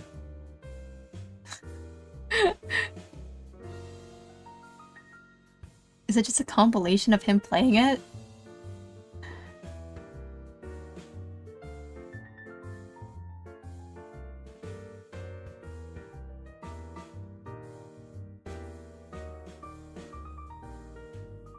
Yup, yes, wow. I mean, what are you gonna spoil for that?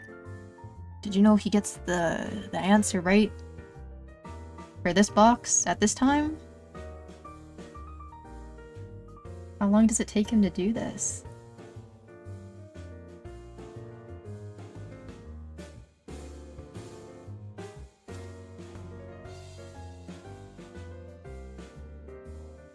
Could spoil the banter. So the topics that he brings up on stream are spoilers?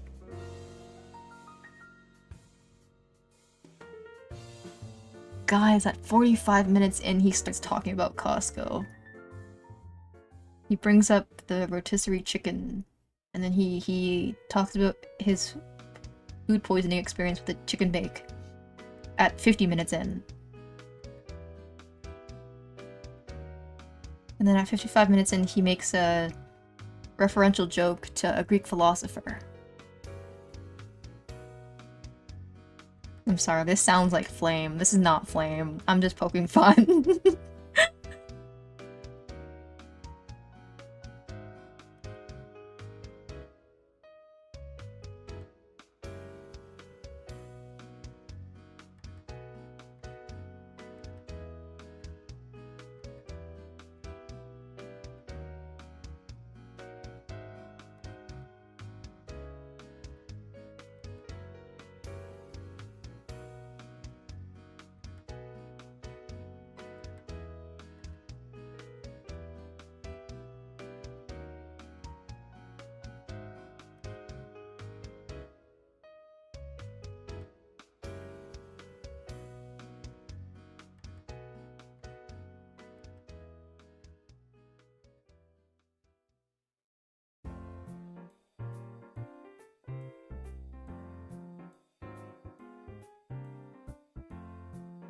Guesses Incineroar for fire/fighting, and then gets pissed off that they're actually an evil wrestler, which makes it fire/dark.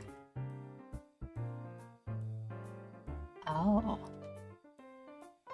Random topic. What Pokemon mechanic, like Mega, Evo, Z-moves, do you think is nice or something? Oh man. I stopped really playing Pokemon games when they introduced, like, Mega Evolutions. Like, I don't even think I ever got to the point where they started doing Z-moves. Like, that is past my time. Okay, let me go back to sleep. Okay, good night, Kazuki. Thanks for helping again and stopping by. Sleep well. Like, I think he's probably got, like, spider senses or something. Because he just knew when to come in and swoop in.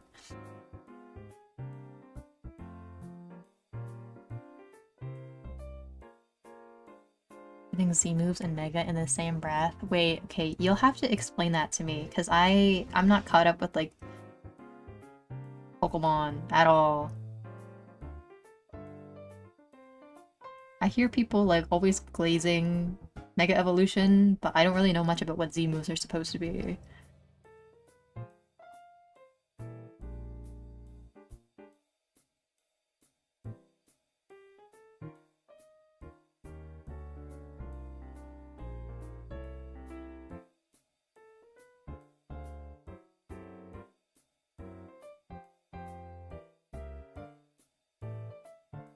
think Mega Evolution stuff is nice. Okay, I'm not gonna talk about like the actual like gameplay mechanics because it's been too long since I've actually played the game. But I just like it because it gives the Pokemon different forms and I think they look sick as hell.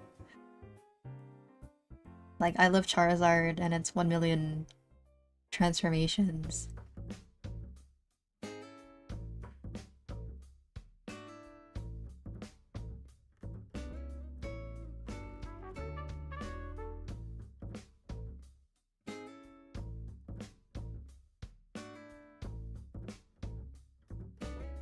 See, moves are just buffed up moves. Oh, so they're not like anything new, they're like one's already in their moveset, just buffed? Or are they a bit different than that?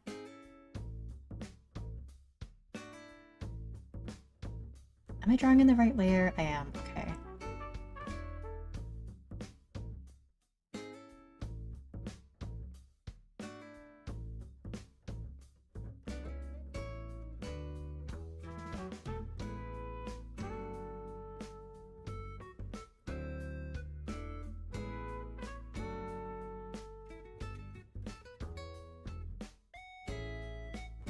You have cool animations and you need to use an item.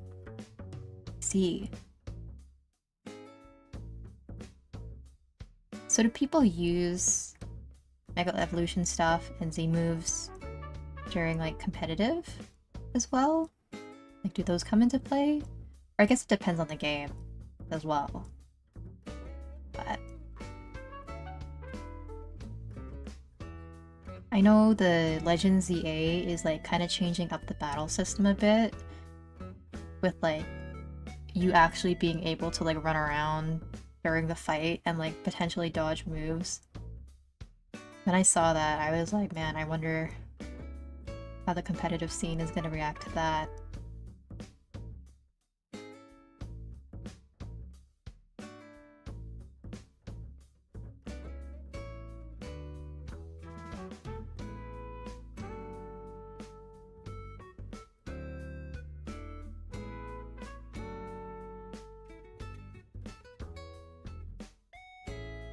Usually a gimmick stays in its generation, but there's some new Pokemon Champions game solely focused on battling, which may combine the gimmicks. I see.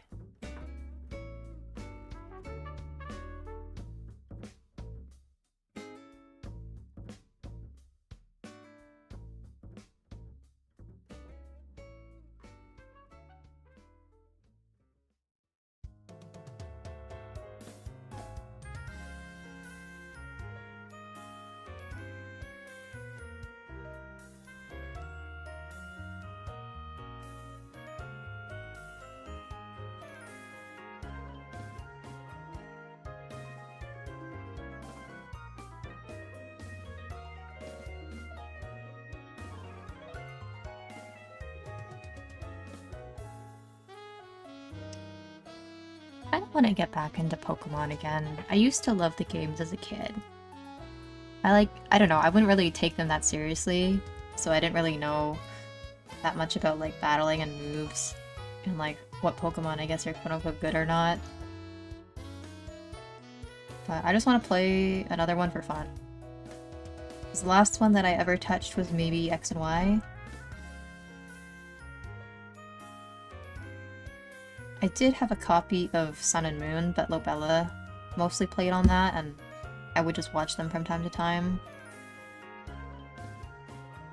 I know that one had the,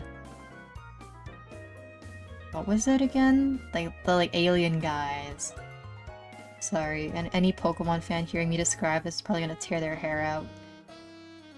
The ones from, like, that other world, other dimension.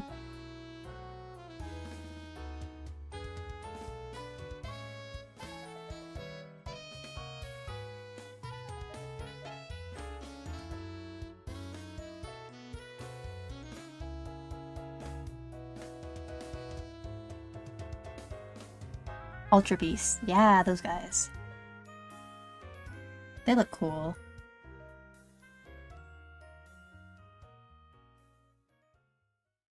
Legends Arceus is genuinely really fun. Yeah, I have had other people recommend Legends Arceus to me as well, so maybe I'll consider picking that up sometime. Because I just want to play a Pokemon game and collect cute guys. Run around and fight people. If you have a 3DS, you can mod it to put any game up, just Ultra Sun and Moon onto it. Lithium ion battery exploded in my 3DS, so I no longer have it. So I can't play my copy of X and Y or Sun and Moon anymore.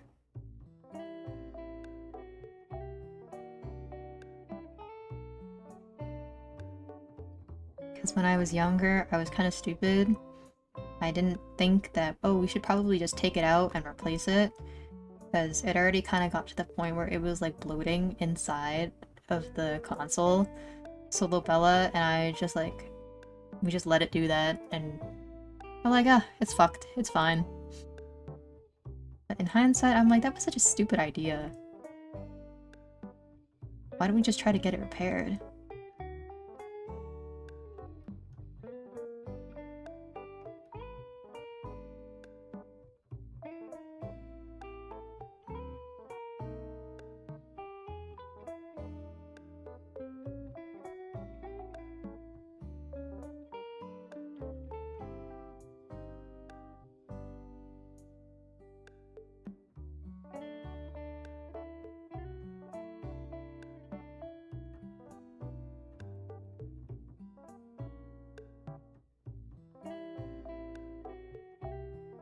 Okay, I think I'm almost done the liner on this frame.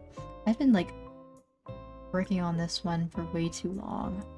I think I was yapping too much.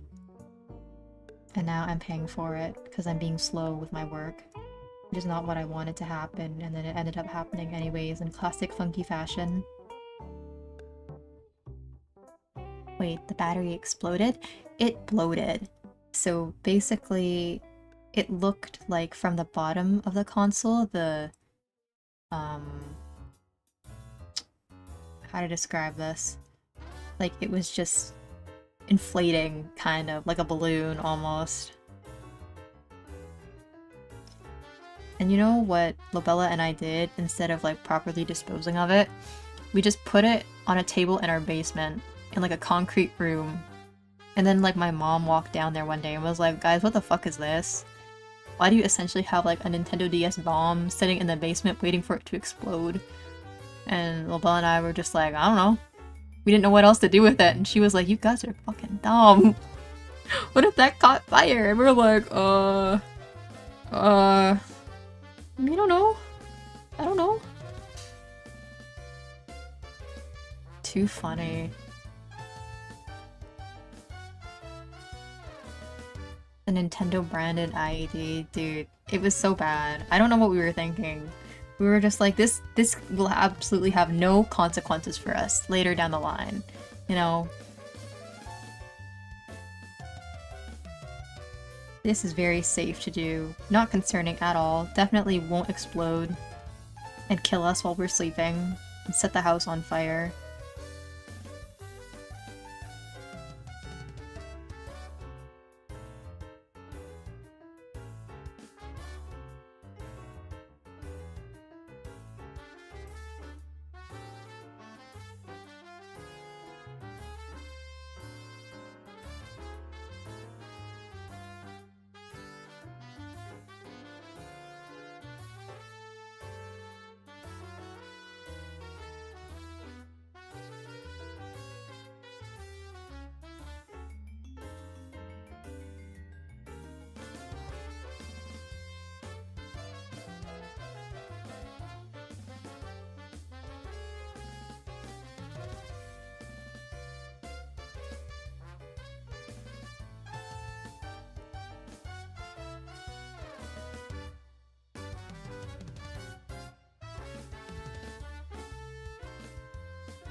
Okay,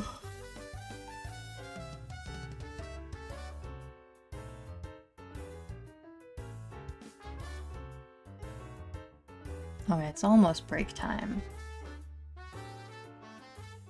What's that timer doing there? That's the countdown until I spontaneously combust. In front of everyone. Live. No, that's my work timer, so... I'm doing some animating right now for a commission on my iPad. I'm not streaming it just because my iPad will overheat if I try to use my capture card while I'm trying to animate at the same time, but that's just basically there for me to know when I need to take my break. Which is right now. Yeah. I'll be able to show you guys probably once I'm finished with it, but it'll be a while because there's a lot of progress that I still kind of have to make with it before I can show others.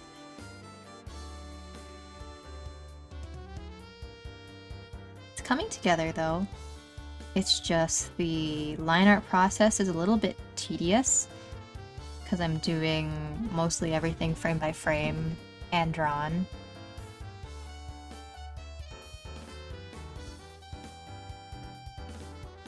It's gonna be similar to the alerts that I've made for myself in the past.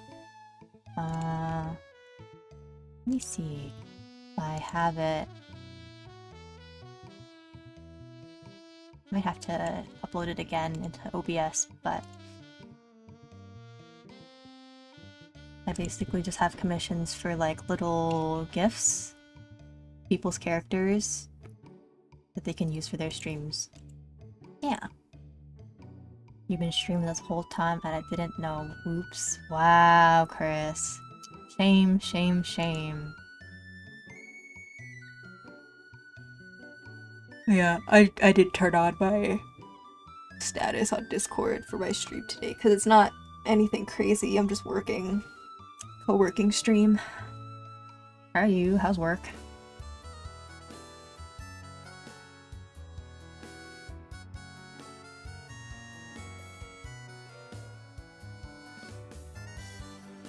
Oh my god, the wind outside is crazy right now. It like snowed again last night, and it was just getting warm, and I'm so mad. I want spring to be here already. I want to cry. Work is work. Lord. Yeah. What time do you finish? When are you free?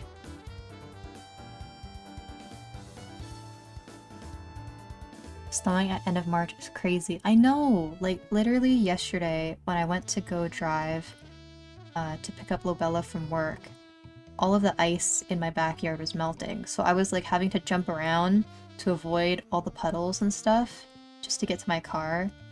And I looked out my porch this morning and like all of those puddles have just completely frozen over.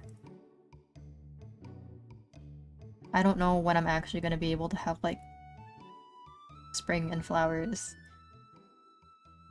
Probably not for a while, to be honest.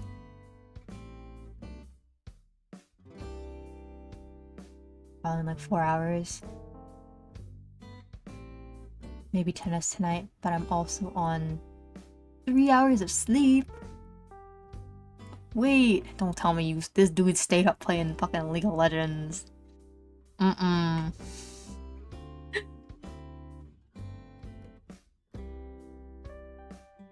It's okay, Chris, blink if you need help. Can't end on a loss? Weren't you saying last night that you can't end it on a win either? I think you just didn't want to stop playing.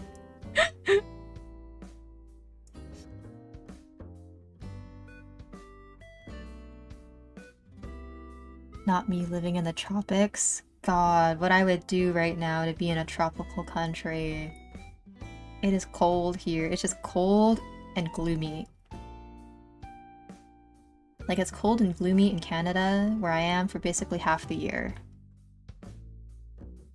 Maybe more than half the year, honestly, because if it's going from like an early winter in October to like April, that's wet. October, November, December, January, February, March, April, that is literally like 7 months. So more than half the year, it's like doom and gloom. You got me. Can't end it on a loss, can't end it on a win, just can never end.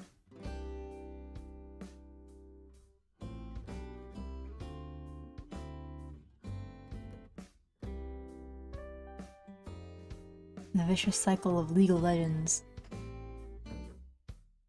You can't end it on a loss for obvious reasons, and you can't end it on a win or else the streak ends. I think it's an addiction. That's all it is. But I can't even like hate, because I used to play Mobile Legends, which is like a League ripoff essentially. That you can play on your phone. And I would like always be on it, playing with my friends in high school. And I used to be pretty good, so I'm fearful that if I like play League, I'll like get sucked into it. Like, I'm afraid that I would like it. Because the handful of times that I played it, it was like kind of rough because I was still like learning how to play. But if I actually like sit down and try to like learn it, I might get zapped in. But I would never play League of Legends. Not anymore. I already have a serious time sink with Final Fantasy. What is my pen freaking out? I like can't draw anymore. What the heck?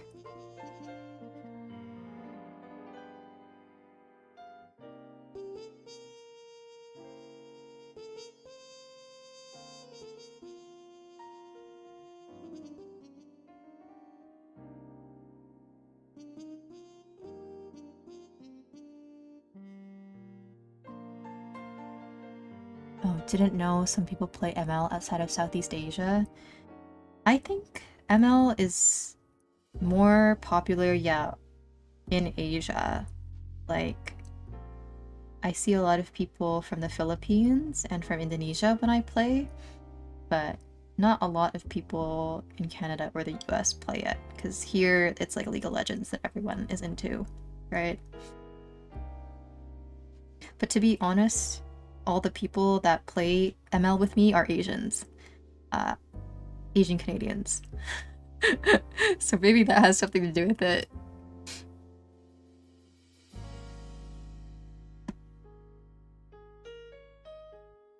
Just me and all of my Southeast Asian friends, we would play ML.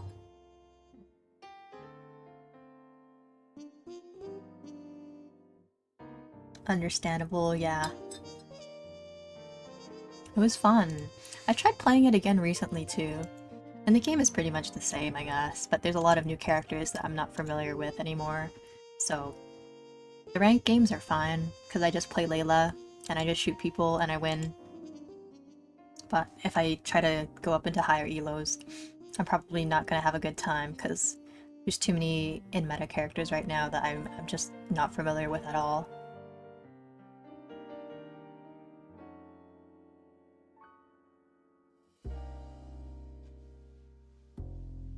I guess pick and ban always gives me stress too.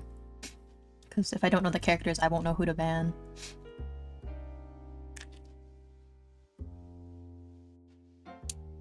Just come to League, bro. Oh my god.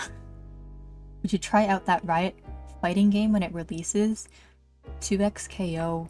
It's free. I don't even know if I've heard of that before.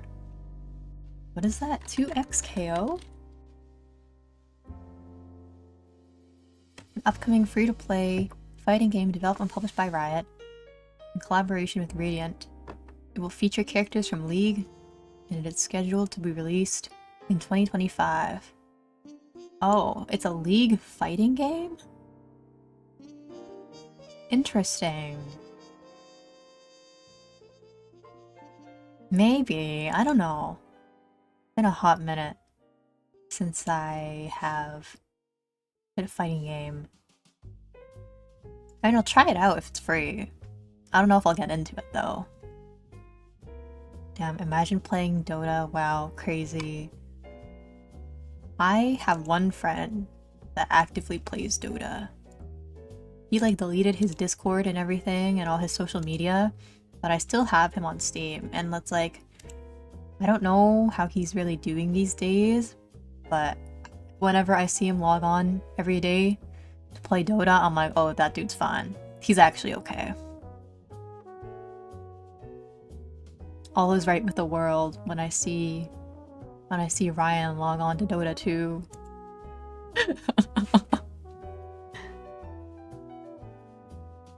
Look up the trailer watch party.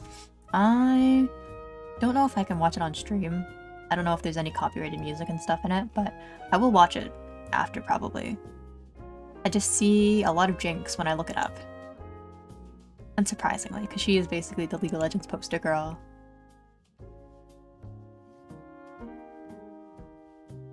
That's what I used for Street Fighter for a year. Oh, keyboard? Yeah, I don't have a controller. I mean, if I really do get into it, maybe I'll invest then in a controller. But for now, I'll just use a keyboard, I guess.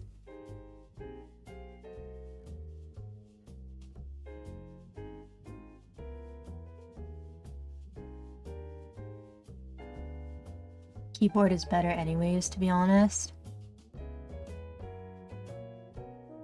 I mean, what is my preference? I guess like these days, because I don't really own any consoles, I just use my keyboard, right? Because I'm a PC gamer. But when I used to play on consoles, or like I would play on my uncle's Xbox, I think I preferred controller more. Because I like, even just like playing mobile games, how you can like use your thumb to scroll to move around instead of pressing like keys. So, I don't know. I might be more of a controller at heart person. More accurate controls for inputs. I guess so. But in terms of like being more comfortable, I think I would like a controller. Because sometimes if you're like tapping really fast on like a keyboard, just from the way that your like fingers are arched, it kind of like hurts. Especially like your wrist. I have like a wrist pad on my keyboard, so it's like, I don't know, it doesn't affect my wrist as much as it used to before, but sometimes if I'm playing like really fast-paced games with my keyboard, my wrists hurt. Oh yeah, we are going to get carpal tunnel. Well, that's not a very positive outlook. Oh god. I'm back. Welcome back, Alif. How are you? You get a controller, you need to get something with a good D-pad like PS5 for fighting games. Oh. That reminds me of like one time that I like bought a coworker a game controller for like a Secret Santa party, and I didn't really know anything about controllers back then. And like looking back now, I'm like, I probably just gave that dude a cheap-ass controller that that probably wasn't very good. It was like from Walmart too. But to be honest, I didn't know what I was buying. I was just like, oh, this looks cool, maybe he'll like it. And he probably looked at it after and groaned. Went home and cried a little bit.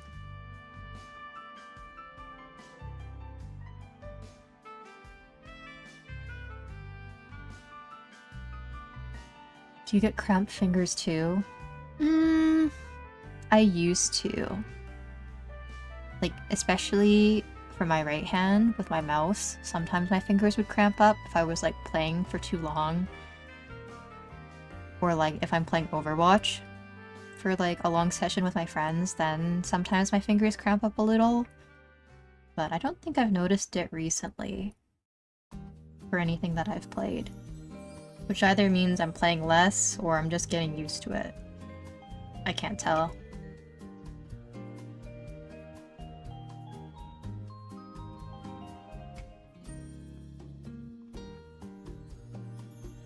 Bottom the Logitech submarine pad. I don't even know what brand it was. I think it was just some off third-party brand that was just being sold there.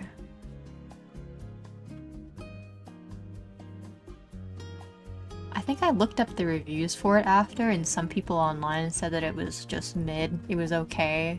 Well, I felt a little bit bad that it wasn't like an actually good controller for him, but I tried. Oh, my OBS disconnected. Hello? Rip? Wait! Wait, come back! Hello? Earth to stream? Okay, we're back. Back? Okay. That was weird. I don't know what happened. I like just looked up at my PC and I saw that I had a disconnect notification. So hello cuz, how are you? Oh, I forgot to reset my timer. Oops, and I started working again. Timer, please play. There we go.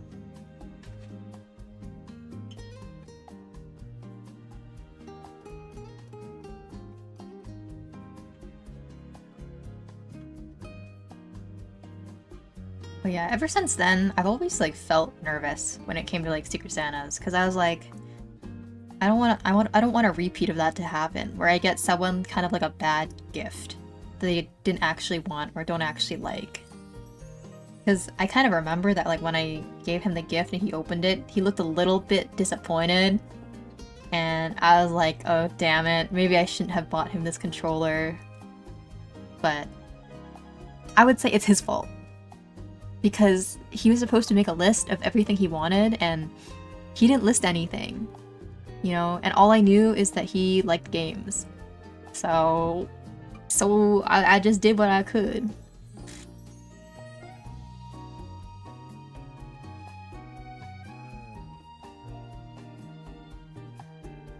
Like, if you don't tell people what you want, then can you really be disappointed by what someone gives you or thinks you'll like? I don't know.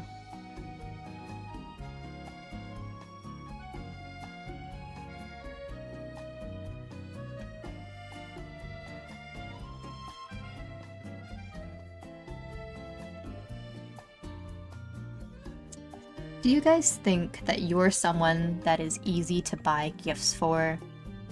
Or are you someone who might be a little bit more difficult to buy a gift for?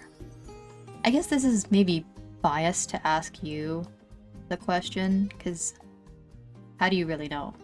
You know, you might think that you're easy to buy gifts for, but I feel like for me, it's always very straightforward. I always tell my friends what I like, so I feel like if it comes to Christmas or comes to my birthday, they'll probably know something that I would like, because for me, most of the time, it's either art stuff or like, I don't know, like game stuff. Or sweets or cute things. Like, they could just buy me like a cute stuffed animal and I would be very happy. I'm easy to buy gifts for. I am satiated by chocolate, right? Even chocolate. If I got chocolate, I'm a happy camper. I love sweets.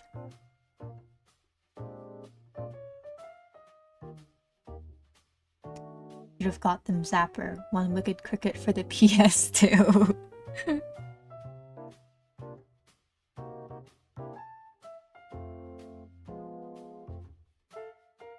This is a real you got games on your phone moment.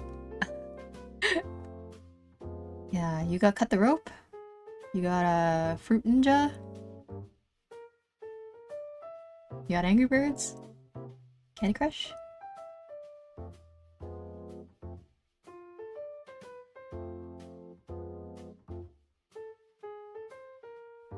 Okay, this is totally like unrelated, but I was talking to Lobella when I picked them up from work, and they were like, did you know that like some kids these days don't know who the Living Tombstone is? And I was like, there's no way. Like, he's like, yeah, there's some Five Nights at Freddy's fans that don't know who the Living Tombstone is. And I thought about it, and like, Five Nights at Freddy's is like 10 years old at this point. So there very well could be like, I don't know, like an 8-year-old who's super into Five Nights at Freddy's that has just never heard of the Living Tombstone. Doesn't know who that is at all. And I'm like, what the fuck? That doesn't feel real. What do you mean Five Nights at Freddy's is older than some of its fans at this point?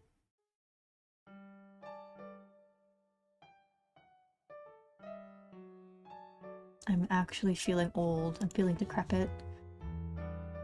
So it came out Five Nights at Freddy's. The first one came out 2014.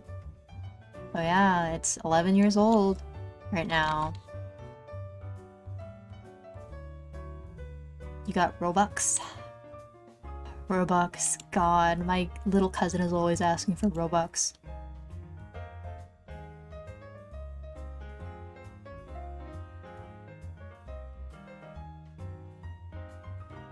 I love Roblox. I love Roblox. I love Dress to Impress and Piggy and I don't know what other games there are in Roblox anymore. I only know the classic ones.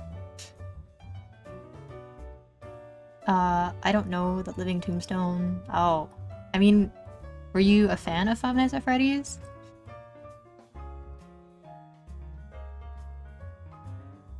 Basically, they're just a music producer, and he used to make music for My Little Pony.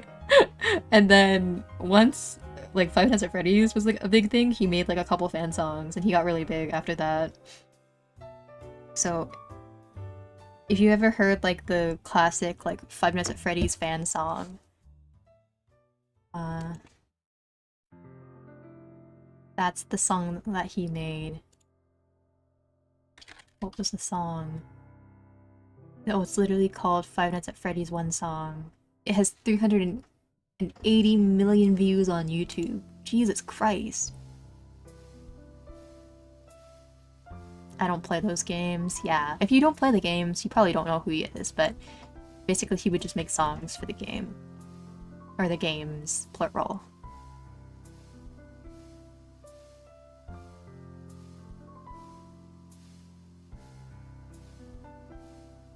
He started making one song for every Five Nights at Freddy's game to be released until it stopped.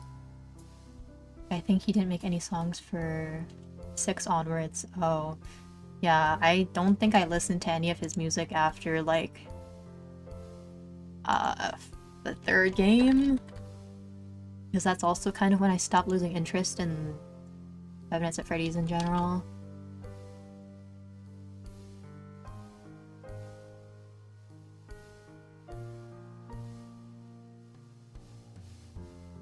I'm pretty sure most people on the internet have heard the Meow Meow Meow song by The Living Tombstone. Which one is that? Meow Meow.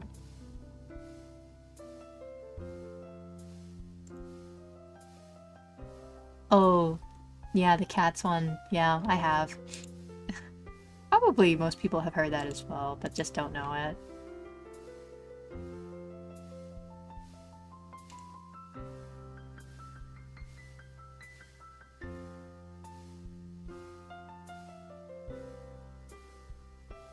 Five Night Fred. Did you see the new Five Night Fred meme?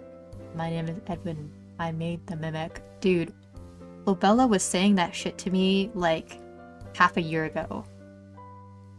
And now it's like a big meme. And I'm like, Lobella, what the fuck did you do? Because it was one of their brain worms for a long time. And then it became popular, I think, because more people found the song and they started memeing on it.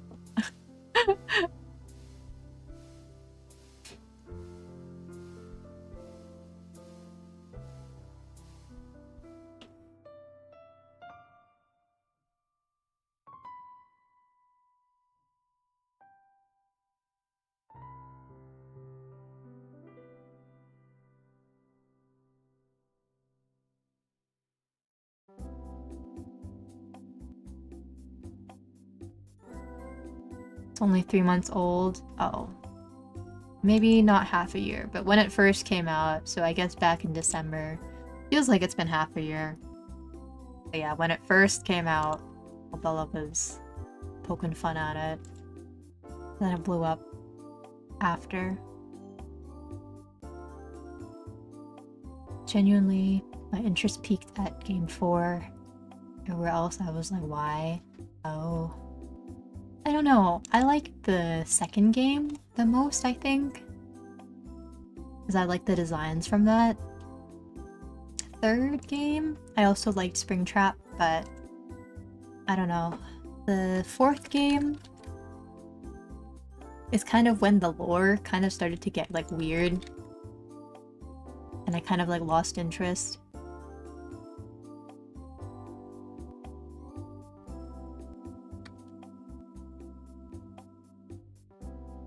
And then 5 was Sister Location, right? And I like don't know anything at all about the Sister Location game.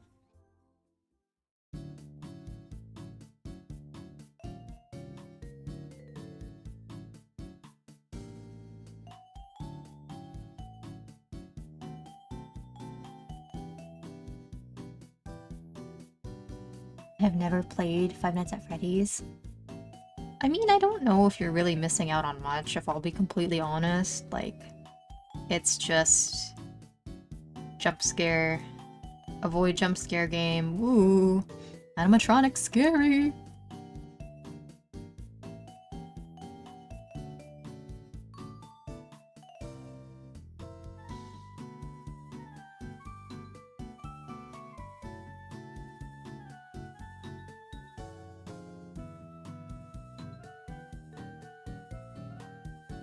I mean, if anything, I would just play it to say that you've played it, but it was kind of like one of those games where it was like new in its time. You know, something new for people to try out, but I feel like after it blew up in popularity, there's been so many like horror games that have come out since then, which are like pretty much the same concept. So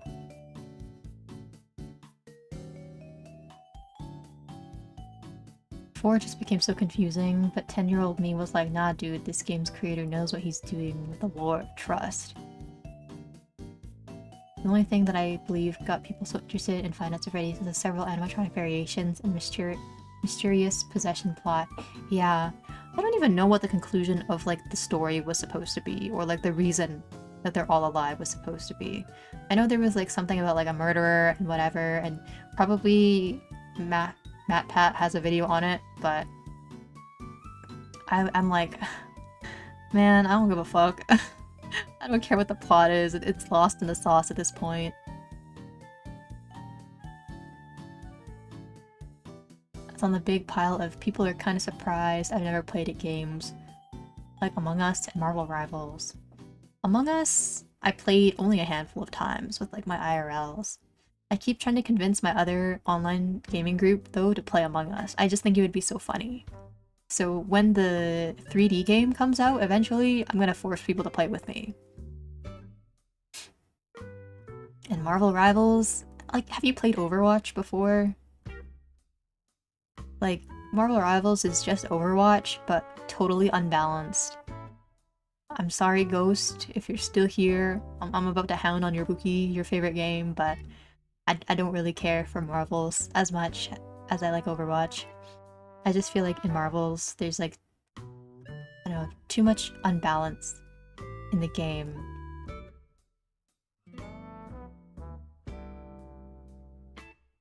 I may be biased. Totally not biased. You were working on comms last night, so I messaged my friend today about getting a comm. You inspired me to lose money. Yup. Hey. Don't blame me. Okay, don't blame me.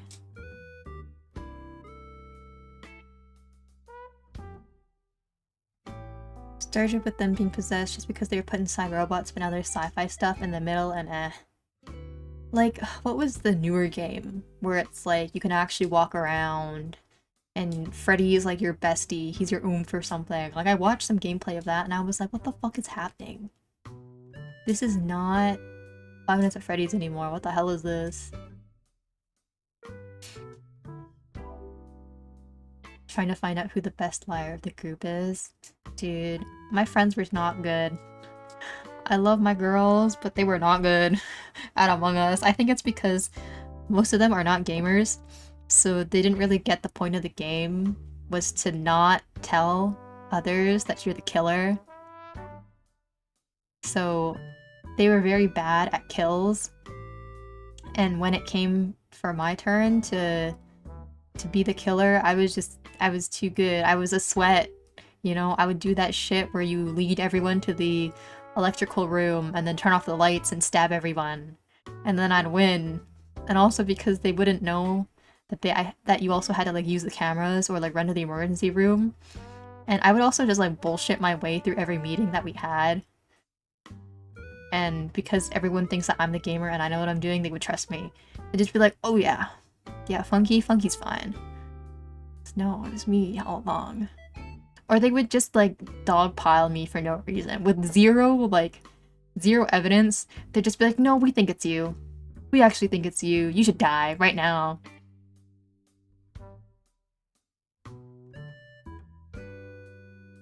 I played Overwatch a tiny baby bit. But yeah, I mean, it's the same. It's the same thing, just differences in characters and in game balance, but the game modes are pretty much identical. Oh, and Marvel Rivals also makes your PC explode.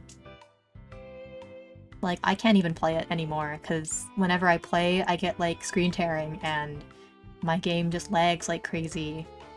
It's so bad.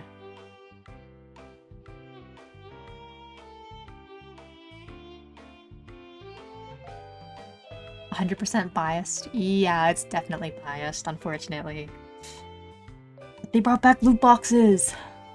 And I get free skins! So, I'm gonna keep glazing the game.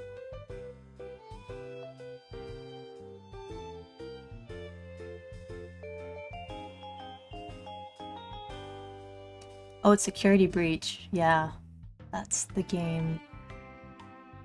Not even have the same spirits anymore. It's just soulless robots getting hacked by a murderer.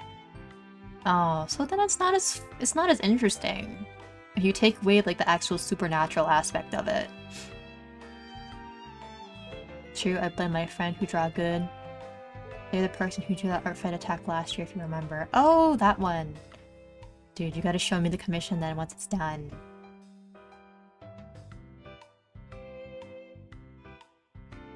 Playing as imposter in Among Us made me realize that I'm literally like Yagami. But when I play with my IRLs, I feel bad because I'm like, I know that they don't know what's going on, okay? So I just kind of feel like a jerk low-key because I'm like, oh, they're all dead and they don't know it.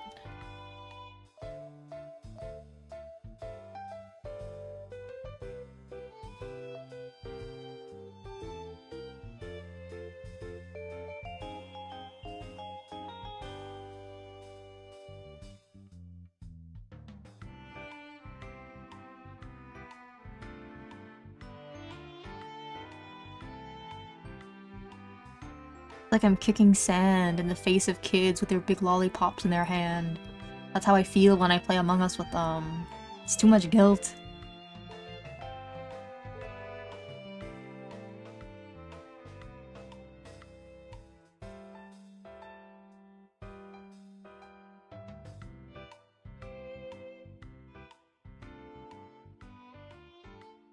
Fun fact, Light Yagami's last name is based off an arcade fighting game character called Iori Yagami. Oh, that's cool. I did not know that. I also did not finish Death Note. I like got to the part where actually, I don't know, is this spoilers? Death Note has been out for a while. Does anyone care if I spoil what happens?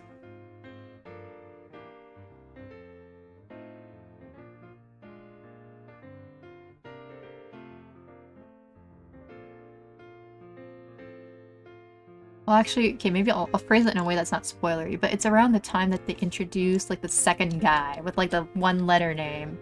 Like, N? And he's basically just, like, an L clone. He's, like, one of his successors. And I'm just like, man, what the fuck? What the hell is this bullshit? So I just dropped it. I stopped reading it. Because once L is like, peace out, they're like, by the way, here's another version of him. And I'm like, dude, come on. I liked N though. I mean, I don't know. I just thought it was cheap how they introduced like a second character that was basically like exactly like L to replace L.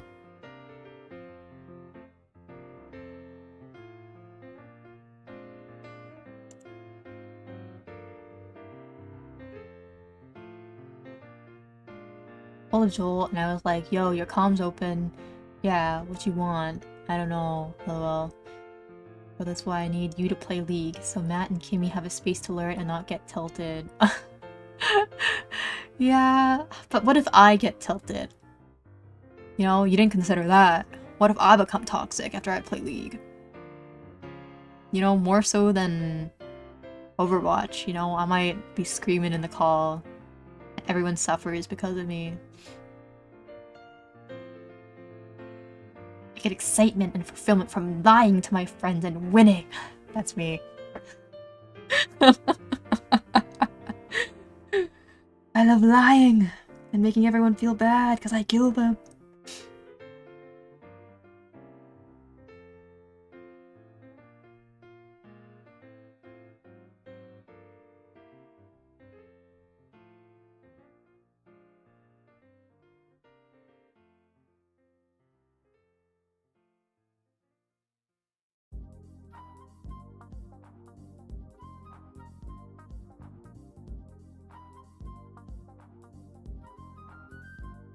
Bro is on permatilt. Oh my god.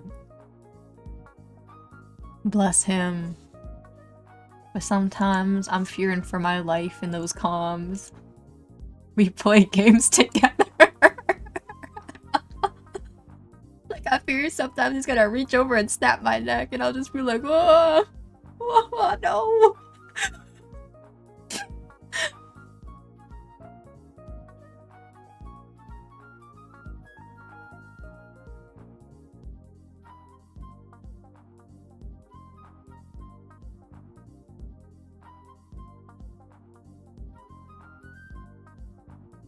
It's like, I don't know what you do when like your friends get tilted in a game. Because like half the time it's just awkward. You know, and it's like, what do you say? Like if you say calm down, then that just sometimes can come across as like condescending. You know? How do you help a bro who's tilting over a game? What is your go-to advice, people? You gotta help me out. Or do you do the, oh, actually, I have to go to the bathroom. I gotta go to the bathroom right now. I'll be right back. And then I just leave for 10 minutes.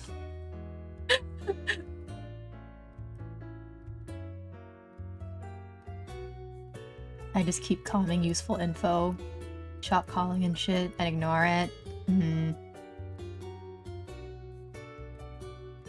But like, the one thing that I'm like worried about is like if I try to do that and then they get tilted at me, like, oh, what are you doing? Or if you like miscall, you know, and then they're like, oh, it's your fault. Blah blah blah blah blah blah blah blah.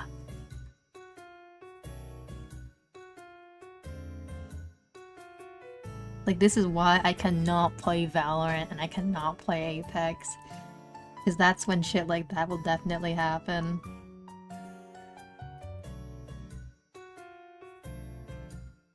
Take a chill pill, Funky. It's not that serious. I mean, like, that's what I'm, like, saying is I'm afraid that that comes across as, like, condescending. You know, when you say, like, oh, calm down or chill out. Because then people will take it the wrong way.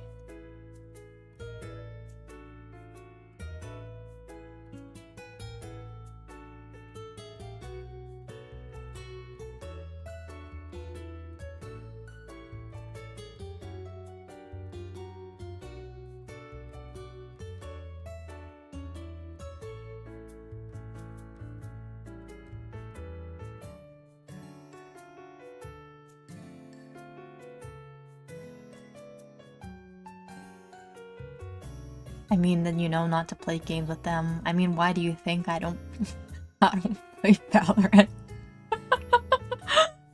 Because I'm scared. I fear for my life with those comms.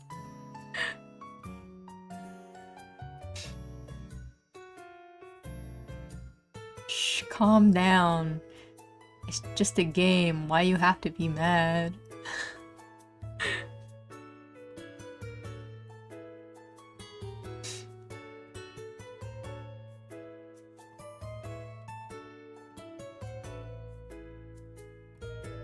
Like, I love Joel because, okay, so my friend Joel, he loves to fucking troll people in games.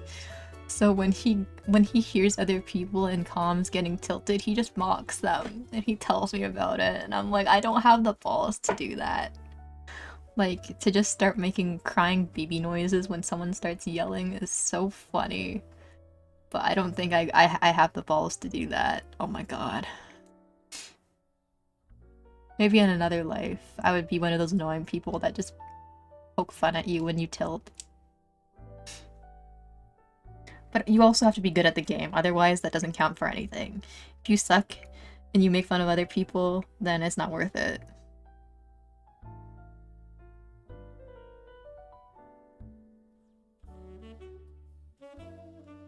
I've never played with comms, but seeing others play is funny.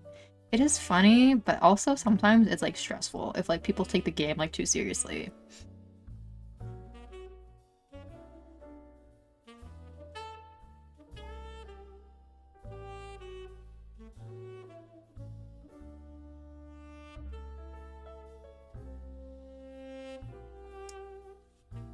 Dude, I feel like I'm so emotionally mature with video games from playing League for 11 years. But hearing people get tilted in League is like foreign to me. And I have to remember you have to build up to it. Like, I guess I like complain, you know, if we have like, I don't know, like a teammate that like doesn't know what they're doing, for example, in like Overwatch. But I don't actually get like genuinely angry or like tilted. Like I'll get annoyed and be like, oh, this dude's he's not doing anything. But I'm not like, oh, I'm gonna punch a hole in my wall, you know? Or I'm gonna yell and swear at this guy. Like, I don't get that type of tilted ever. Even if we're on something like a lose streak, I'm not like, oh, I'm not playing this game anymore.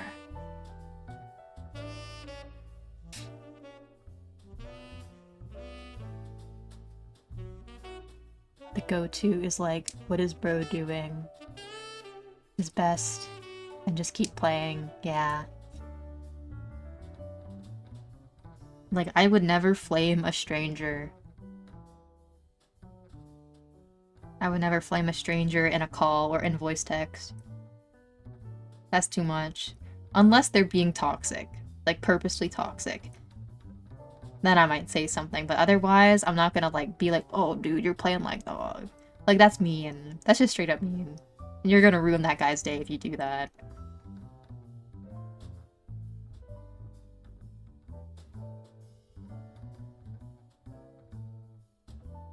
Just say that you're just a girl. No, I can't pull that card. I can't pull that card. Maybe I'll just be like, I'm just a little guy. I don't know what you're talking about. I don't know how to play this game.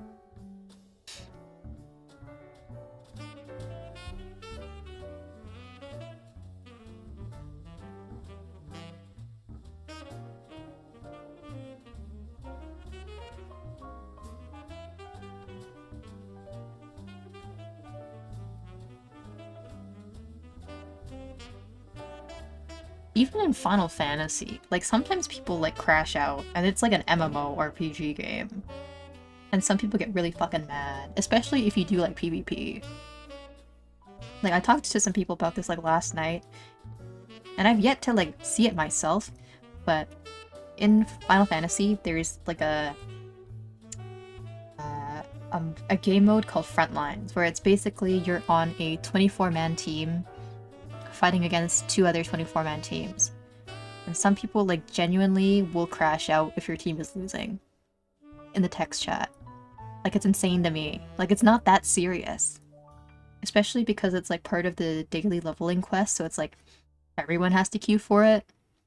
So half the people, not even half, I'd say like most of the people playing in one round are just there to get their daily quest done. They don't actually care that much about the game itself.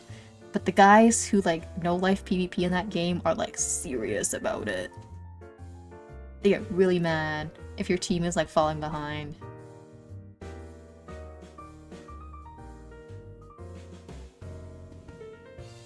If you want a surefire way to tilt someone if you're beating their ass. My friend who plays online chess, when someone complains about his playstyle, he's like, I'm 12. Wait, that's so funny. Maybe I should just do that. Where if someone complains, I'm just like, sorry, I'm 13. Sorry, I'm 12.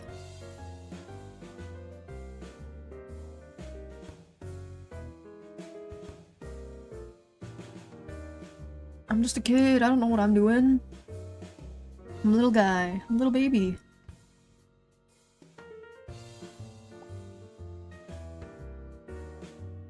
At least do the 13 thing, whatever the terms of service age is for the game, in case they report you. Oh, true. True, true, true, true, true.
I need my onion skin layers.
How much work have you done, Funky? I'm getting bored filling out filling?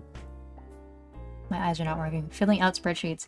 I have lined maybe 4 or 5 frames since I started stream, which is not a lot. But I was also taking my sweet time with it. I just need to line 2 more, and then coloring will be fast. So this thing is basically finished. Well, it will be finished at the end of the day.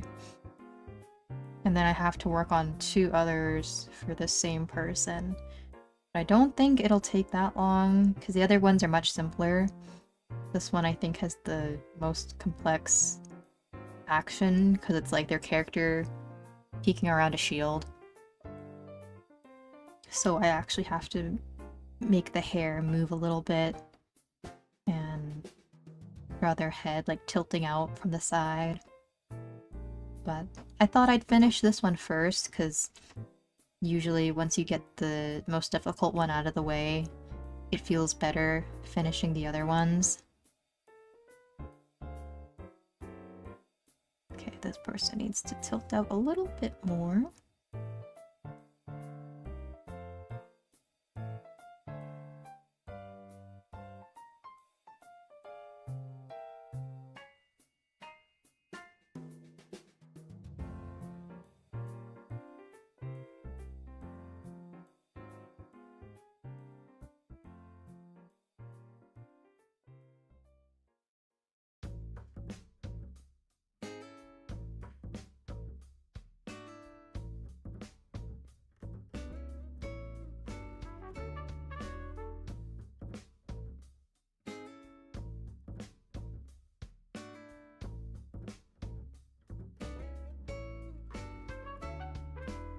Oh shoot. I just realized for this one that I've slightly changed the position of the hands, so it kind of looks like... Not kind of looks like, so the hand is now covering part of the face that in my sketch it originally wasn't. That's gonna be a problem, because I need the face to show for the expression to be readable. Maybe I will drag the shield down in the motion.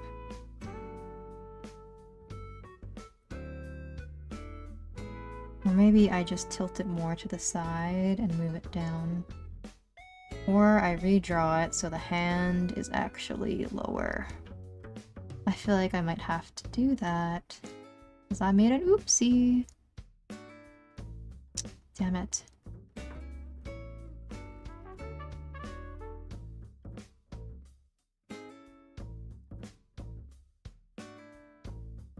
I didn't realize that was going to be a problem until I actually had to move the shield around.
Yeah, I am gonna have to redraw this hand. I don't think I can save this otherwise.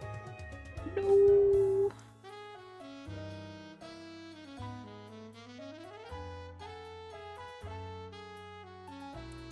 I kind of had a feeling that I should have double-checked this when I was working on it earlier, but I was like, nah, this is gonna be fine. I'm not gonna have an issue with it. And guess what? Came back later to bite me in the ass.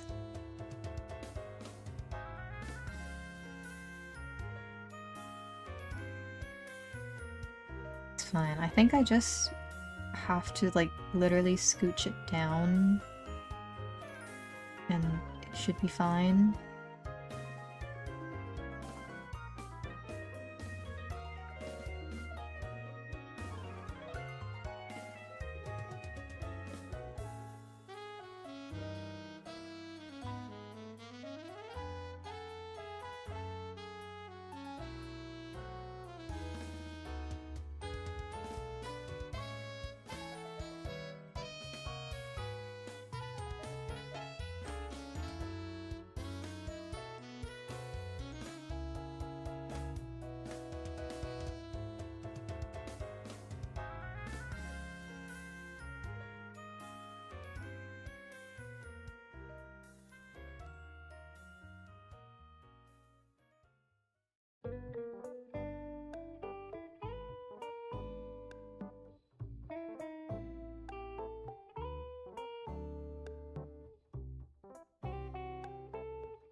I love doing animation stuff, but man, it takes way too long, even for like really simple ones.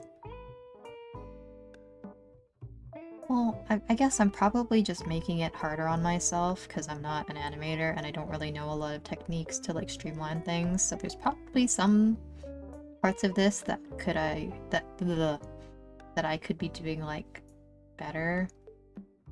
I could be doing something differently. But I'm just being inefficient with it.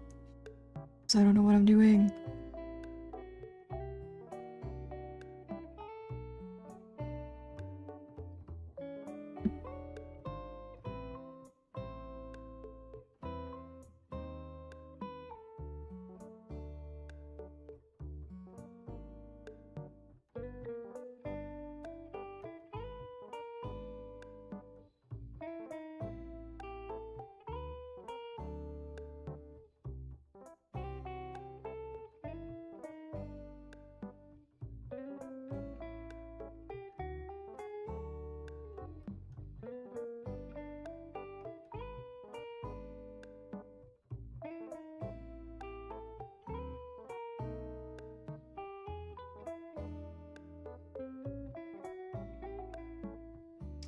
Maybe I should have taken like an animation course.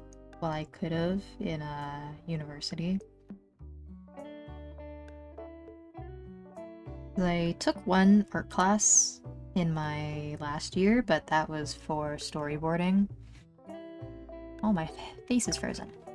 So it wasn't like animation focused. There was like some elements of animation that we did discuss during it, but it was mostly focused on like comics and like illustrative work more so than motion.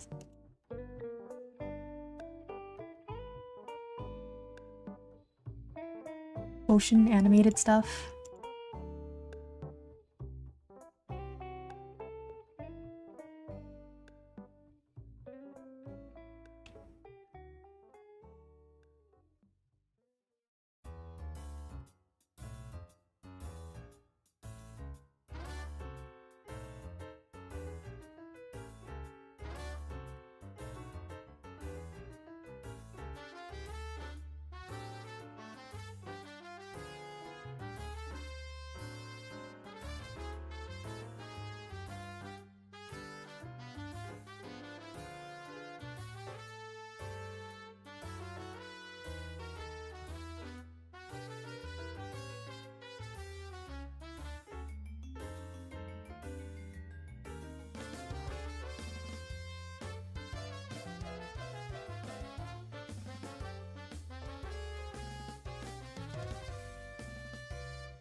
See if I can stream this after all.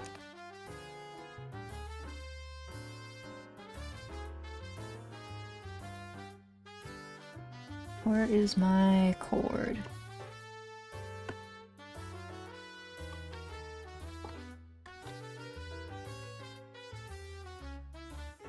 I'm gonna limit test this and see if my iPad actually does explode.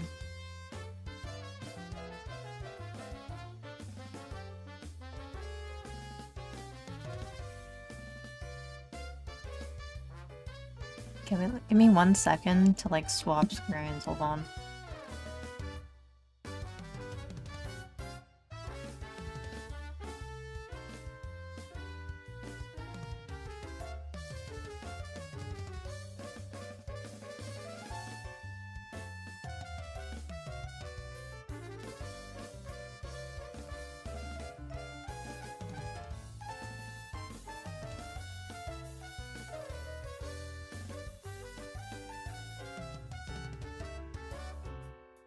Oh, that's so weird. I think my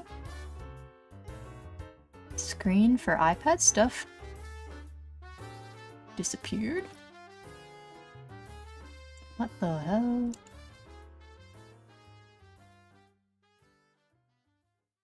Oh wait, no, I found it.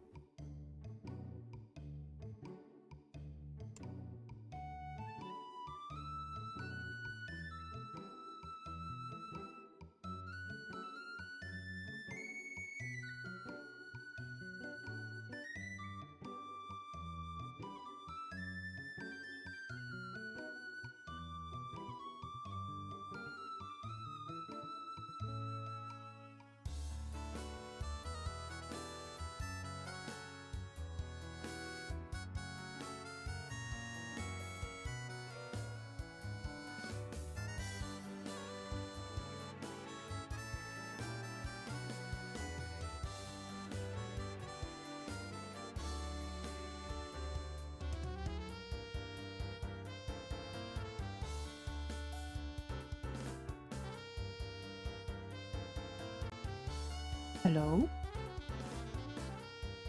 Okay, hopefully my iPad doesn't explode if I stream this now.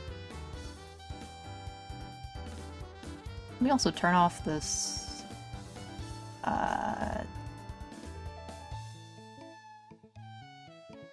filter thing I've got on me.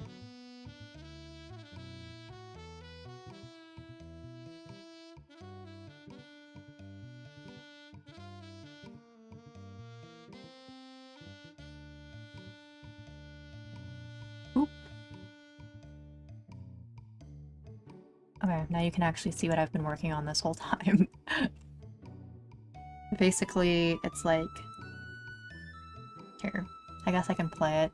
It'll kind of show up, but it's their character. This is for Aries Storm, another VTuber. They stream on Twitch. But it's their VTuber just hiding behind a shield and then kind of shyly peeking out from the side. The issue that I had was like right here with like the hand on the right side where you can see that it like covers the mouth, but it's supposed to show it once they peek out enough, and I was having an issue where the hand was covering the mouth too much, so you couldn't really see their expression, so I've just scooched it down a little bit more so it's a little more visible.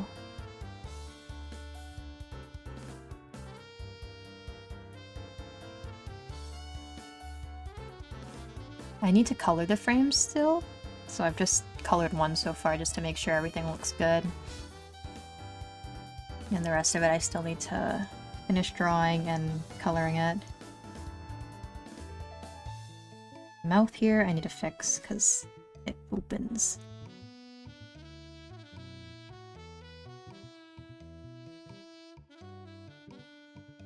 There's too many things going on right now.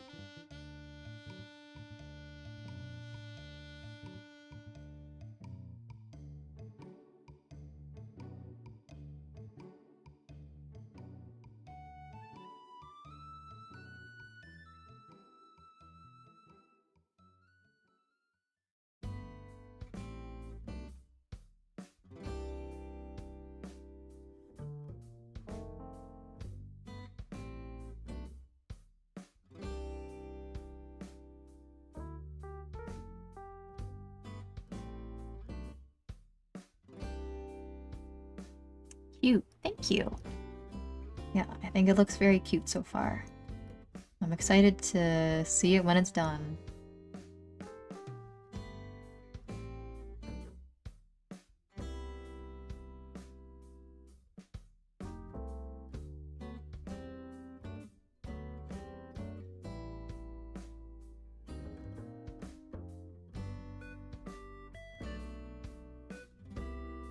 Hand could still be a little bit lower.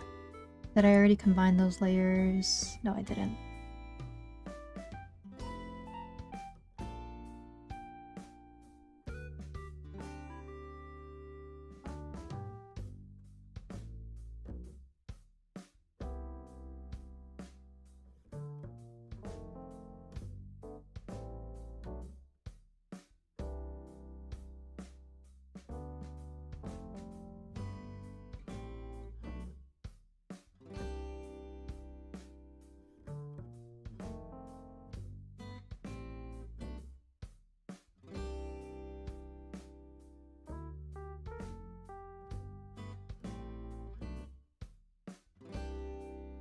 Oops.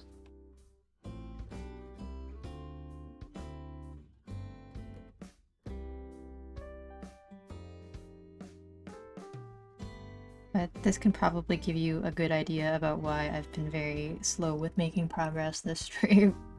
Because this is kind of just what I've been doing for the past 3 hours on and off. It's a lot of tweaking with the same layers over and over again. Just make sure everything kind of looks like it's flowing nicely.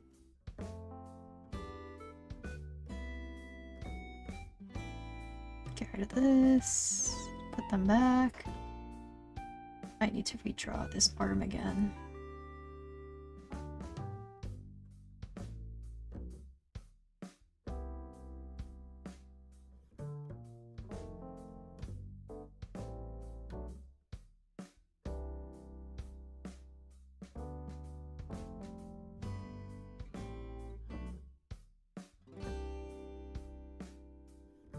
There, now we can see more of their face. Okay. I want to use a layer mask here to temporarily hide some parts of the face, because I don't want to erase it yet, in case I need to reuse this layer after. Because I'm always scared to erase stuff and then like realize like 10 minutes later that, oh, I actually needed that part of the layer, I should have erased that. So using a layer mask is nice, because you can always just put it back if you need to.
I can always fix the mouth later.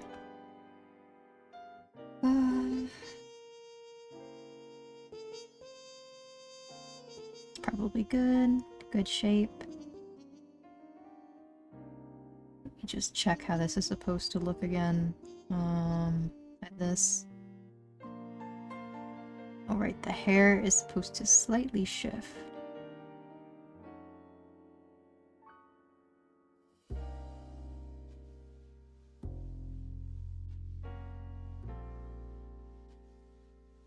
I'll take these guys. I'll group them. I'll duplicate it. Slap it in the new one. Did I move both layer sets? Hold on. Oh.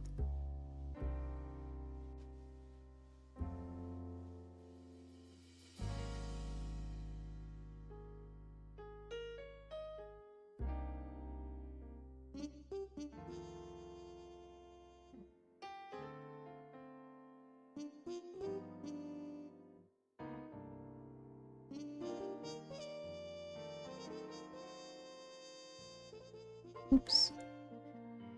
But this is like what I mean when I say that the layers in Procreate it's just too much at some point.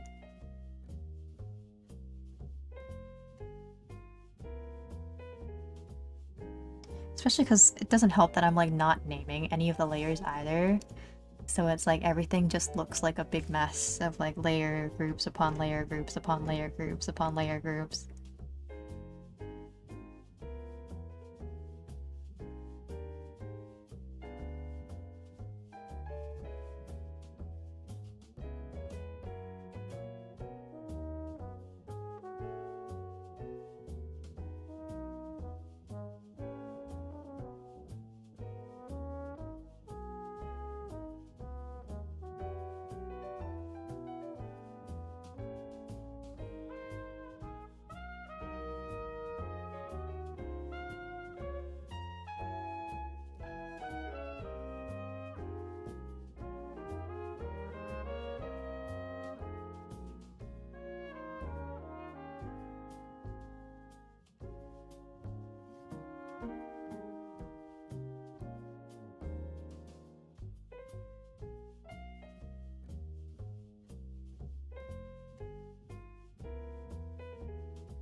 Not me getting confused which line I'm supposed to trace. I think it's the blue.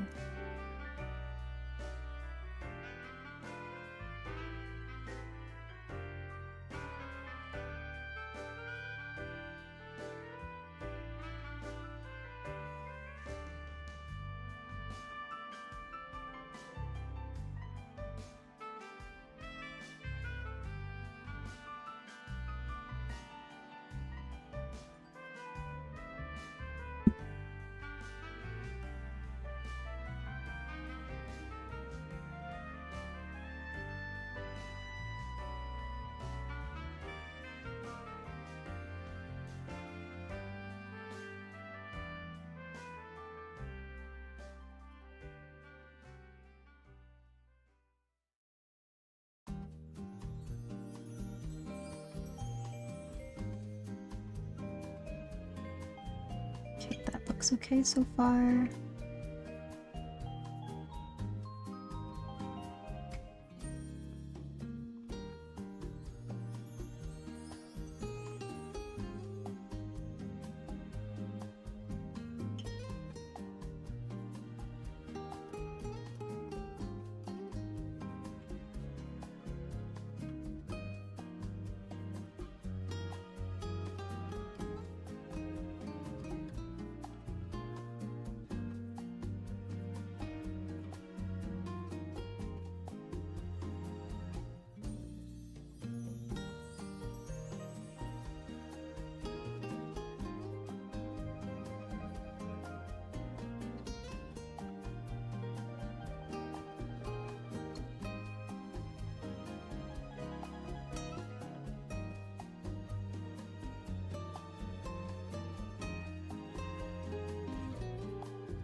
I think I need to straighten out this side bang a little bit more, just because the hair still doesn't look like it's falling down straight.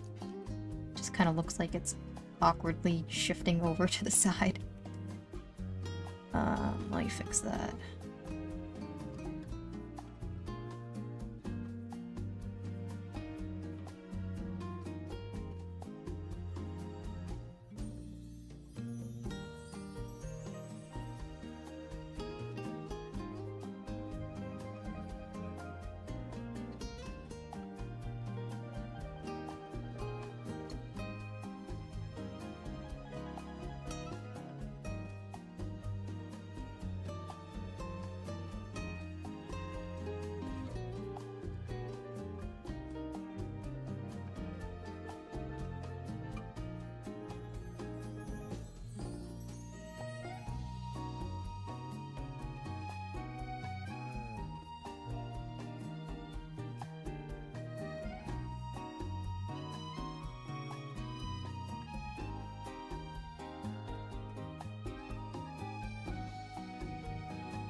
Off work now, didn't expect you to still be streaming. Avatar looks like they're trying to fight off sleep. Yeah, sorry, I'm like locked in right now. I'm not looking up too often. Not talking, or did my AirPods die? Never mind, I hear BGM. I'm just locked in. I'm just trying to finish this. Sorry. I'm still here. What's up? How are you, Vanvor?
I drew that too thick.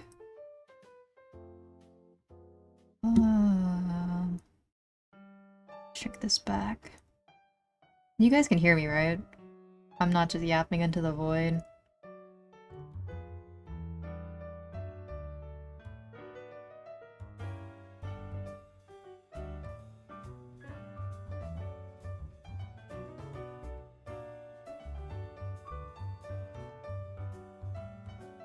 Yes, I hear ya. Okay, cool.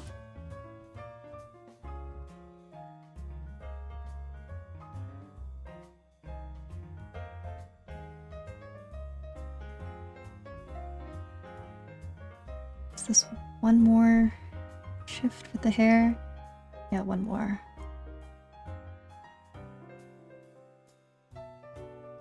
And then it's just the blink. Okay. Oh, I'm almost done line art. I'm locked in too, to be honest. Ooh, what you working on?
You know what would have been smart is if I made separate layers for all the parts that I knew were going to be animated. everything else on a separate layer.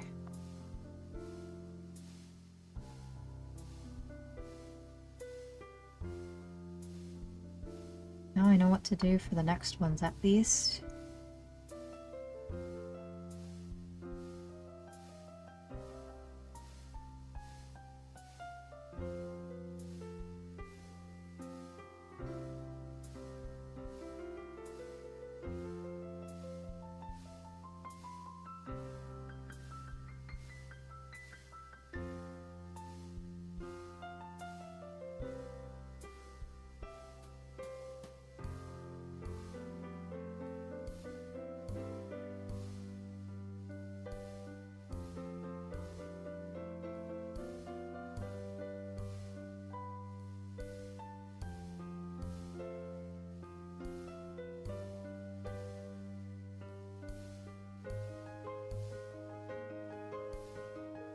I do research on GPU stuff right now, and I'm doing some benchmarks for that.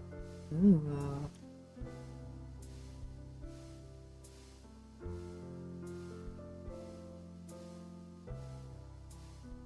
I do not know much about computer stuff. Good luck, good luck. I don't know if I can say have fun, because I don't know how fun this research is, but good luck.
Let's get rid of all these sketch layers so we can watch the animation properly. Turn off my onion skin. This one, turn off. This one, off.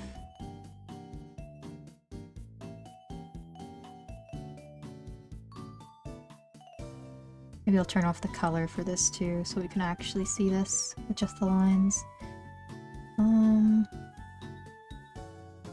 Where is the color layer?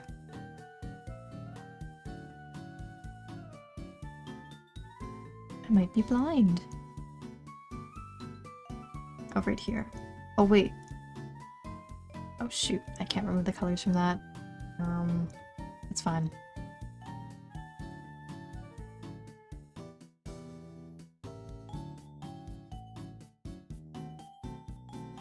I forgot to change the mouth.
Something about this feels a little bit clunky. I don't like what I did.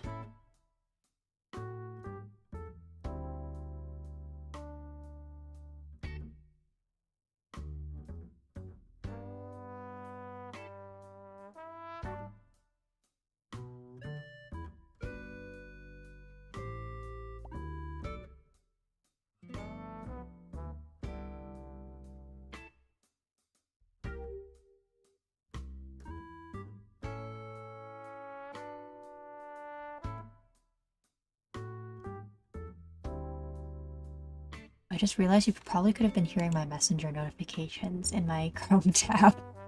Sorry. You thought you heard something pop. It was probably that. Hello, Blood Sky. Welcome back.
How are you at the moment? I'm good, just busy working on this, so hopefully I'm trying to get this one done pretty soon, and then I can take a bit of a break for dinner later.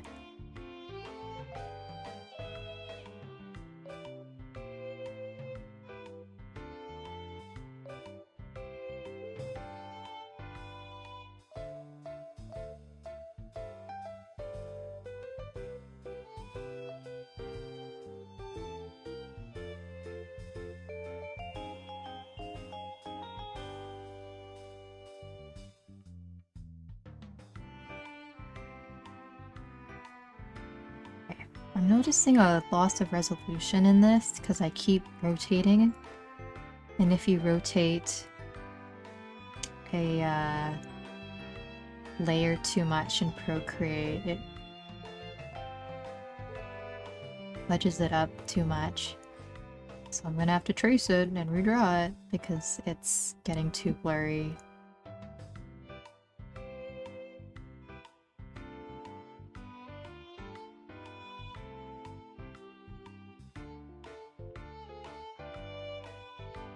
Did you hear that Nintendo has announced Tomodachi Life for 2026 for the Switch? Yes, we talked about it a little bit earlier. I'm excited for it. I can't wait to terrorize all of my Miis again.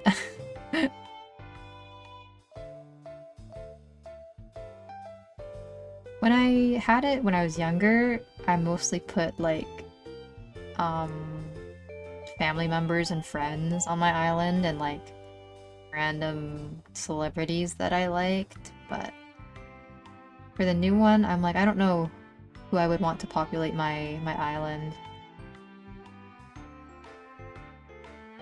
Maybe I can do a stream for Tomodachi Life and put people we know on there, put viewers on there for fun.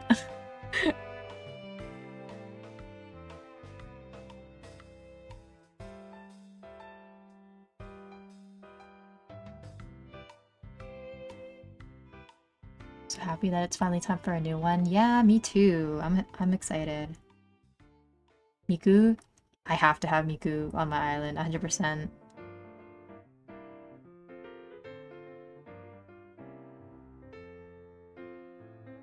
And then I can get married to Miku in Tomodachi Life. And we can have 30 children together.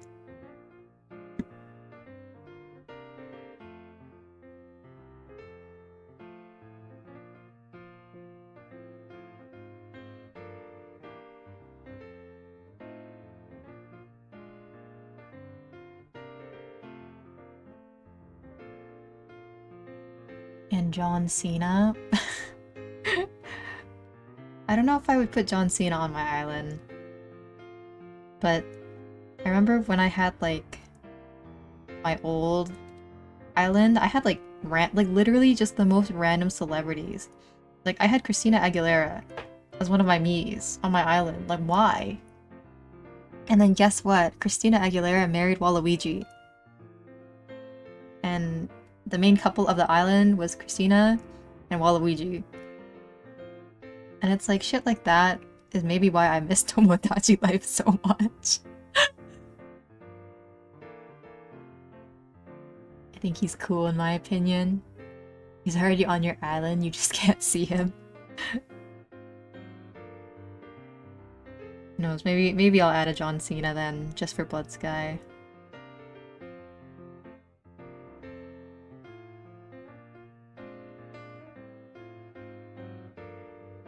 But it's gonna be a long while from now, because, what, 2026, so next year sometime it'll come out.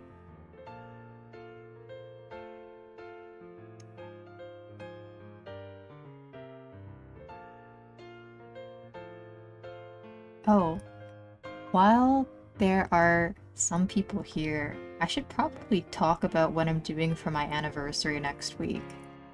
Because next Saturday, or English words. Not Saturday, but me forgetting what day my anniversary is. The 3rd. My VTuber anniversary is on the 3rd, which is 1 week from now on Thursday. I'm probably gonna do the special celebration stream for it on Saturday, because it's not a random day of the week when people work or have school. But I will probably be doing a karaoke stream Saturday evening. It should start, I think, a little bit earlier. Hopefully, if all goes according to plan, it'll be a little bit earlier in the evening, so people in the UK can come watch. Link Chin, this for you. But I don't know. I think that's my plan for now. I of course wanted to have my 2.0 stuff done, but some of it is still in the works, and it'll take a little bit longer for everything to be ready. So that'll hopefully still be before the summer starts. But I decided to do karaoke for Saturday, and you can all hear me be cringe. I don't know, I think it'll be fun, because I wanted to do one for a long time, and the whole reason that I got into VTubing, or VTubers, was because I like listening to covers of like Vocaloid music and Japanese music. So I'm like, it only feels right if I do something music related for my anniversary. I love karaoke. Yeah, karaoke's so fun. I love doing karaoke with my friends. But it's just gonna be me this time around. Sing Unravel? Oh my god. You're gonna hear me cry on stream, and my throat will explode because I don't think I can do Unravel. That's too much.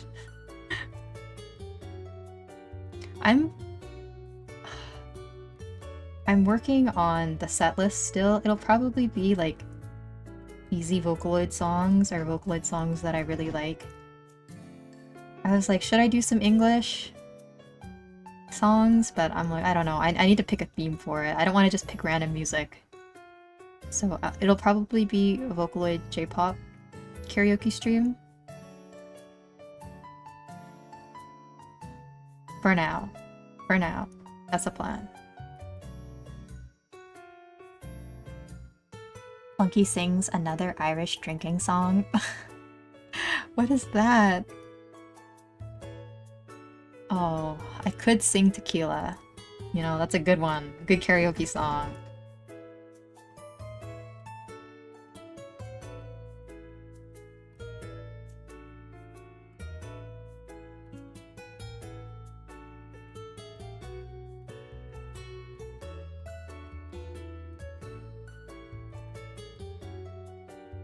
My all-time favorite when I sing is Call Me Maybe or Hot and Cold. Love Me Like You Do. Oh, those are good ones. Those are good.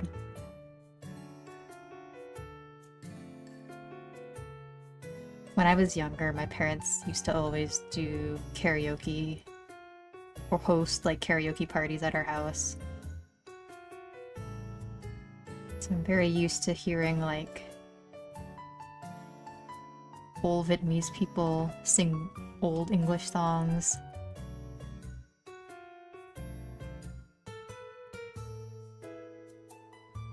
Oops.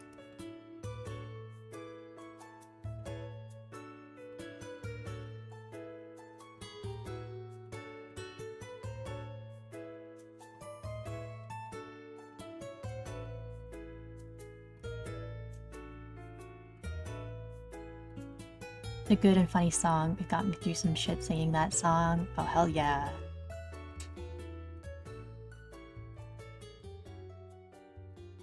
I don't know if I have a go-to karaoke song, personally, though. I don't sing karaoke enough.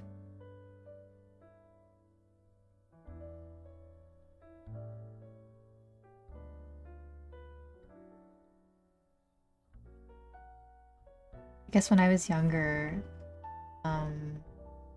my brother and I would be forced to sing, oh my god, what is the Rick Roll song called again? Rick Astley's, Never Gonna Give You Up. Because it was like a meme song, right? And so Lobella and I would like sing it for fun during karaoke, but then it's like our parents would take it seriously and be like, oh, now you guys have to sing this song every karaoke. Oh, you guys sang that so good, you have to sing it again. And it just became torture at that point. I was forced to sing the Rick Roll song during karaoke nights with my family, an extended family. Because nobody knew about the meme, and they just thought we were singing to sing.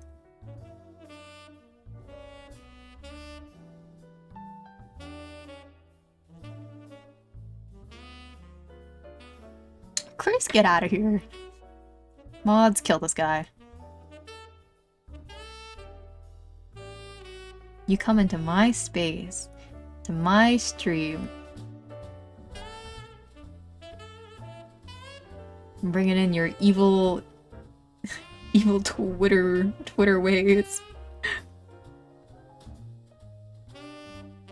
Yup. Why does everyone keep saying yup? I've noticed that you and Mara have just kept saying yup every time we play games. It's spreading.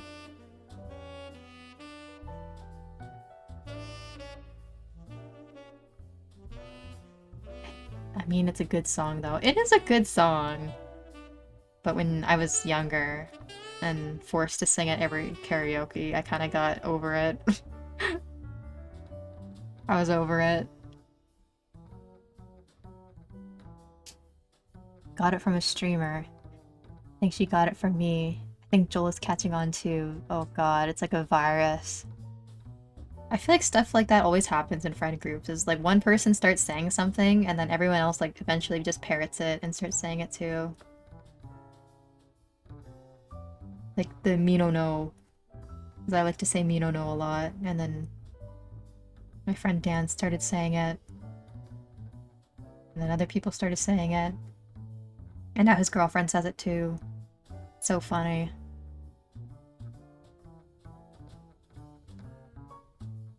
Drawing is so good. Oh, thank you!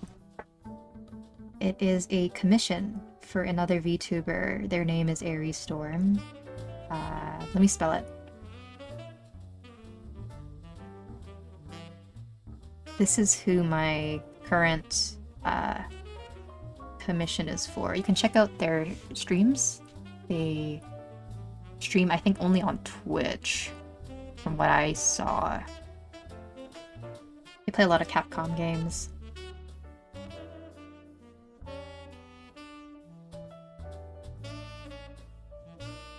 Which ones? You'll just have to find out by watching them. Woo!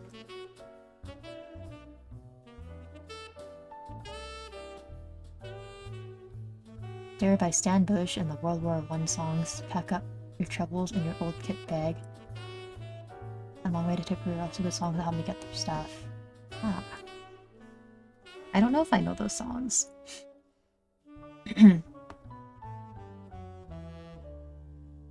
It's legit a sickness. I think everyone said oof in high school.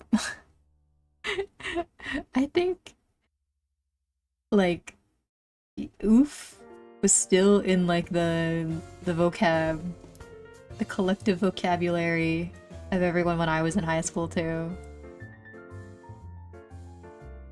Oof. I haven't said it in a while, or typed it in a while.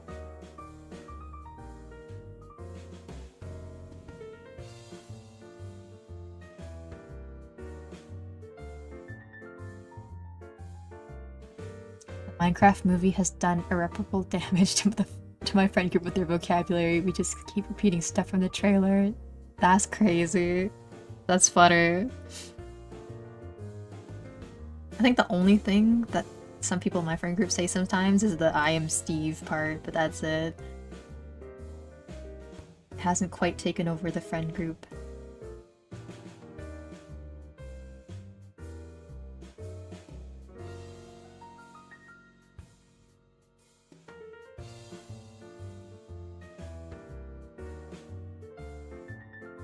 I still say it sometimes. Oof.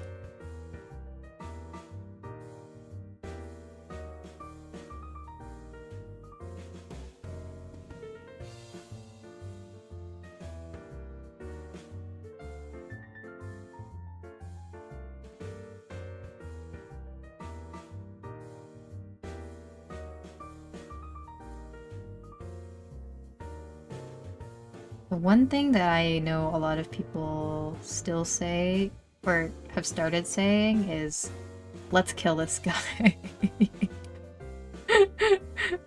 I love saying that too. When someone says something out of pocket, I just love to say, let's kill this guy, or let's kill this guy. Let's jump this guy. Give me 1 second.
Guys, I went downstairs to say hello to my family, and they're like, "Oh, you're working on your art commissions, right?" And I'm like, "How the fuck do you know that? How do you know?" I don't think they're watching my stream. And they're like, "No, we just know." So ominous. We just know. Don't worry about it. Hello? But I'm back, sorry. I just heard someone like calling my name from like downstairs and I'm like, ooh.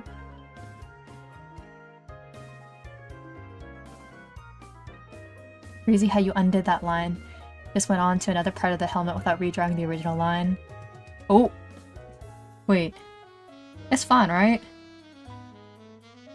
Did I do something funny?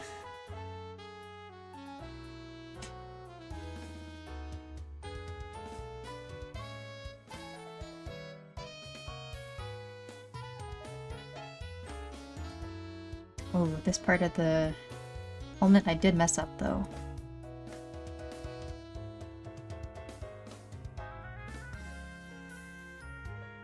A camera in your room?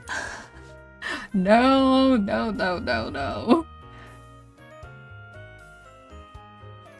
Imagine though, I like clean my room one day and I'm like, what the hell is this? And I see like a red blinking light staring at me. Nah, parents who do that though, who put cameras in their like kids' rooms, crazy. It's some insane like helicopter parenting.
Am I drawing on the wrong...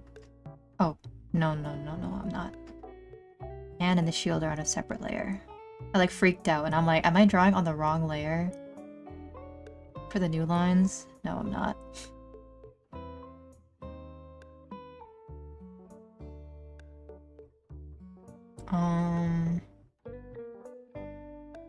What was I talking about earlier? Oh yeah, the karaoke stuff. So karaoke stream next Saturday. I still need to work on the thumbnail for that. I want to draw some art for it. Something cute. Something cool. I don't know. But I still have to finish my commissions first before I can work on any personal art. Or at least make some progress with them before I can start that. I will be doing more drawing though for tomorrow, because tomorrow I have a collab with someone new, Tama Azulite. We'll be doing a drawing together stream, so she'll be drawing something and then I'll be drawing something as well. I think I'm probably just going to be drawing her. I don't know what she's going to be drawing. I think usually when she does her art collab streams, she draws the person that she's collabing with, so we'll probably just be drawing each other. And I'll cry on stream because my sketching process is actually very, very messy. But she doesn't know that. She doesn't know that I sketch like a gremlin. So she'll be like drawing and then she'll like look over and see like my chicken scratch on my screen. That's what I'm a little bit nervous about, is like not actually like talking to her and stuff, but it's about her seeing my messy ass like art process. Because it's actually like so bad. I kind of go crazy with it.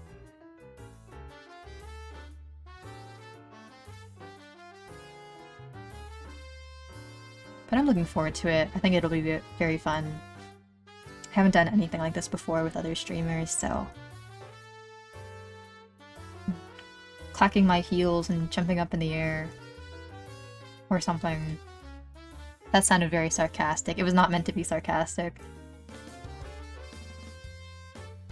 Okay, let me in the magma. I don't even think we're using like magma or like a eggy thing. I think we're just screen sharing our canvases with each other and like drawing just side by side. Literally just like parallel play, parallel arting while we chat.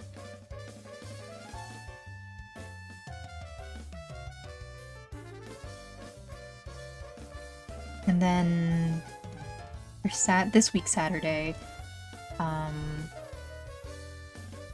I am also playing Repo with some friends, some VTuber friends, because Funkyghosts J is hosting a Repo tournament, kind of similar to the Lethal Company tournament that he had a couple months ago. But because Repo is a 6-man game, we're playing with the daycare, so Kazuki, Mint, and Shaz. But I'm also going to be playing with not Mint, I already said her name, with Ghost and 9.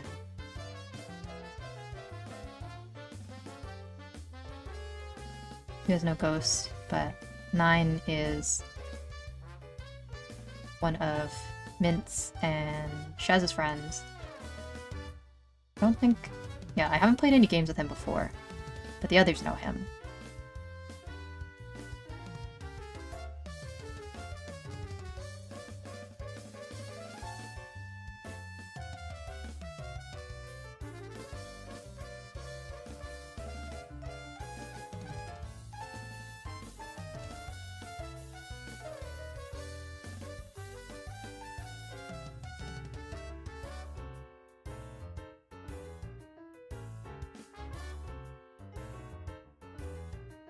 I'm excited because Repo is like kind of similar to like Lethal Company in that it's like a run around a map and collect items while monsters are roaming about. But there's a lot more to the game than Lethal Company, and it's also I don't know, it's more funny. More funny stuff can happen. And I think out of everyone in the group, want to say me? Me? I'm the only person that has played Repo before? I don't think the others have played it. So watching everyone experience it for the first time is going to be really funny. And that's happening this Saturday. I think we're playing Saturday morning, like really early Saturday morning for Americans, North Americans, because of time zones. And then for Europe and Asia, it'll be afternoon/evening.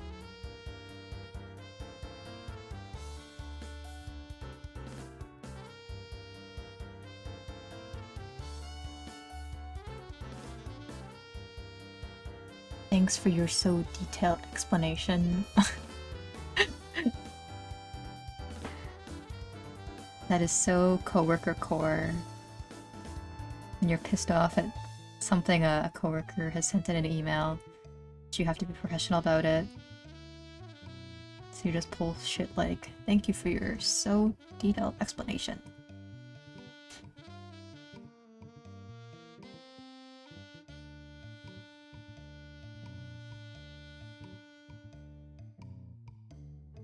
I used to low-key beef with people in forums for school because my classes would always like make you do forum posts for like different parts of the class just to like do discussions and whatever.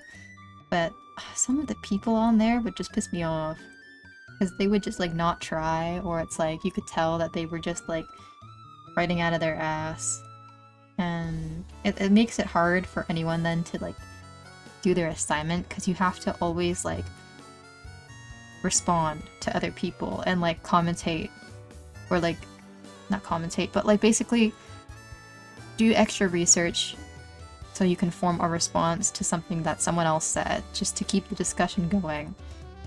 So anytime that people would like say stuff that just like did not make sense or just wasn't true, I would love to like low-key call it out and be like, oh, I thought that this point that you said about this and this was very, very interesting. You know, but could you please clarify on this point that you make when this is X and Y? And low-key just be annoying. Be an actual nerd, like, actually, what you said here was not correct. I would just get too bored with the discussion forums that I just start trolling people in my university classes. I hated discussion forums so much.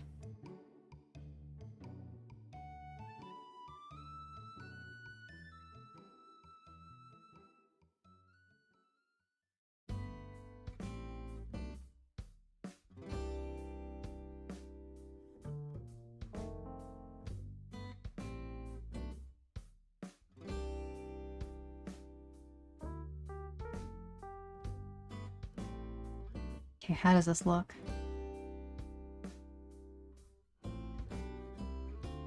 Oh, I need to animate the blink.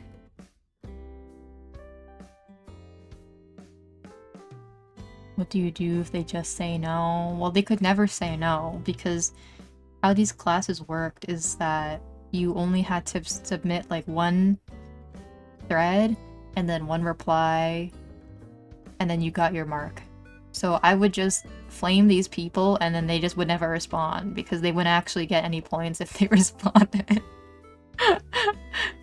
But I would have more people like dogpile after me because they would see what I cooked up and then they'd be like, oh, hello, OP, or whatever their real name is. Hello, OP. Look at what Funky said. Or looking at what Funky said, or I agree with Funky. Blah blah blah blah blah blah blah blah blah. Alright, and then just add to the pile, and I would like read it later and laugh. Like you ask them to explain it or provide sources, and they just say no, or source that was revealed to them in a dream. Yeah, I don't know if anyone has ever clapped back to like defend themselves. No one gives a fuck. Nobody cares. They would just read it and be like, whatever.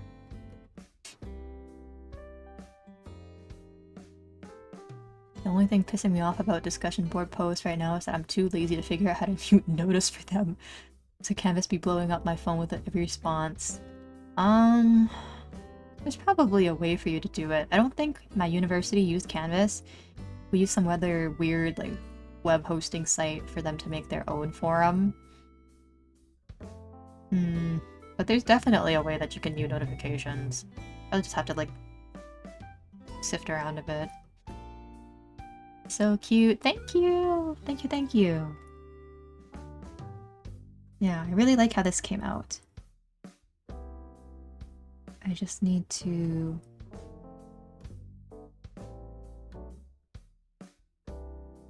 copy this.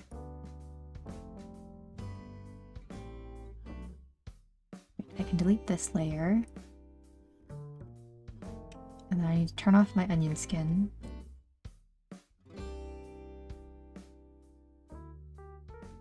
And I think I can combine these layers at this point. No problem. Copy. And then these are all the sketch layers, so I can flatten this. Oh, good lord, why do I have so many new group tabs? I don't know what is what. Okay, hold on. I'll name them after. Just shut them for now. Collapse them. This is the newest one. Close that. Is this just an empty one? Oh. Goodbye. Wait. Why did that move? What is this? New group. There's nothing in here, right? Oh yeah. I panicked. I was like, did I just delete something important?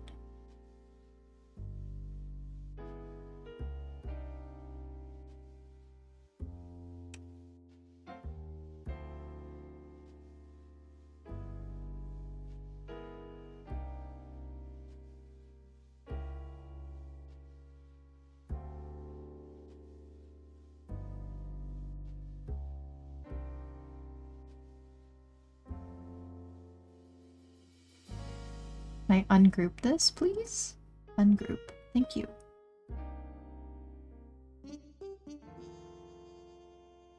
What are you working on? Hello, Mr. E. I am working on a commission. We are almost done, actually. For this person in particular, I have 2 more to finish for them, but hopefully should be able to finish this one at least on stream, and then I'll get to work on the rest tonight and have them finish for them. Because I suddenly got a couple out of nowhere, like 2 days ago at this point. Oh, I need to kick it in high gear and finish them.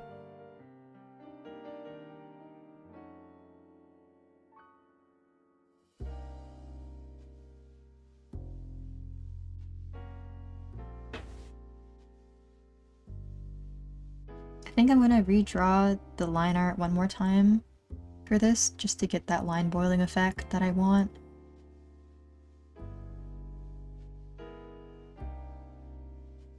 So in case you're wondering why I keep redrawing the line art over and over, it's for an effect called line boiling, and it's basically just a simple method that you can do to make your thing look a little bit more animated than it actually is. Because if you're just drawing the character in the same pose, but you have the lines slightly kind of jitter, I guess is best how to phrase it, it looks like there's action still when there's not really. So you can't really see it that well here because one is in color and one is in not, but the alternating frames have slightly different line art, even though the pose is the exact same, save for like the sweat drops at the top. But maybe if I like zoom in slightly, because I realize on stream you can't see it as well, but like you can see, right, that the lines are like moving, so it looks like it's like boiling water, kind of like the slight ripples. Yeah, I love doing line boiling when I animate stuff. I think it gives it like a nice little I guess, handmade charm feel to it.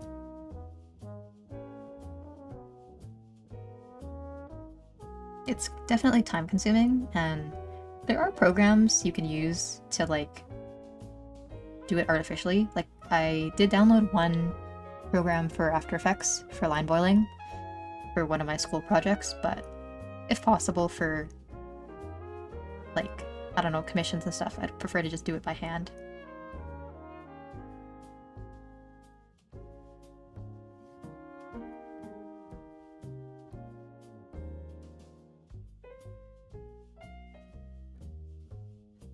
Even if it takes a little bit of extra time.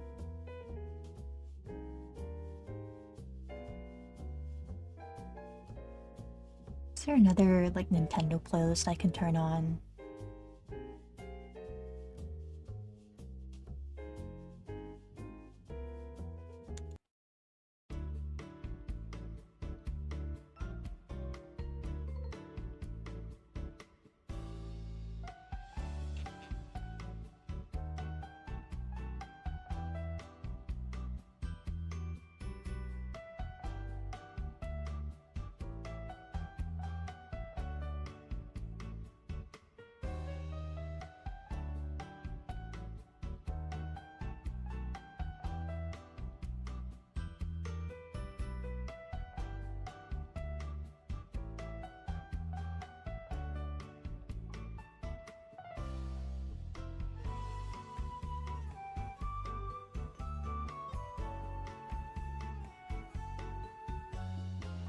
Well, yeah, I keep saying that I'm gonna make a Procreate brush pack so people can use the same brushes that I use.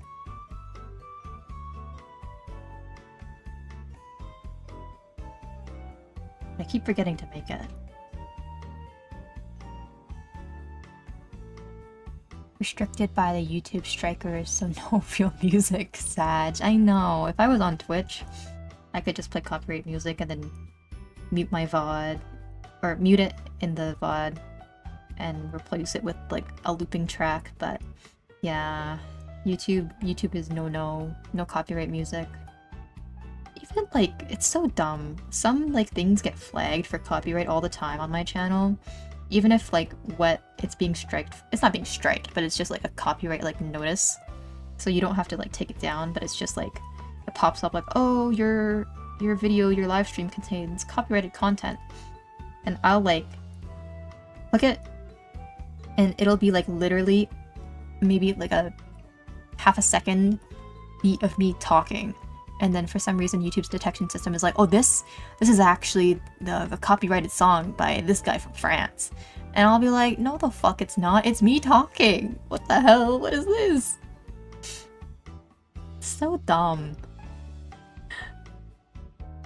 As long as it doesn't take down my channel though, I guess it's not a big deal, but that's happened like so many times that I like go back to like check my like YouTube studio stuff and it gives me like a warning like, oh, just in case you didn't know, this contains audio from a copyrighted source.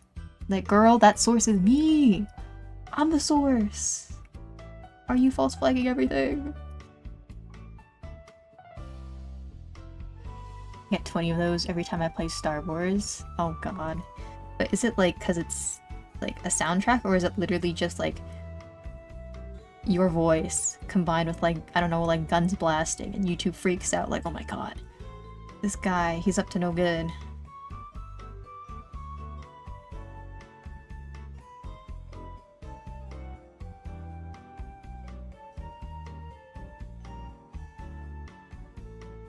It's for the soundtrack. But I mean, if it's from the game, it should be fine, I think. Like, if anyone were to actually, like, manually review it, in case of, like, a copyright strike, they'd probably just see it and be like, oh, he's playing the game. It's all good.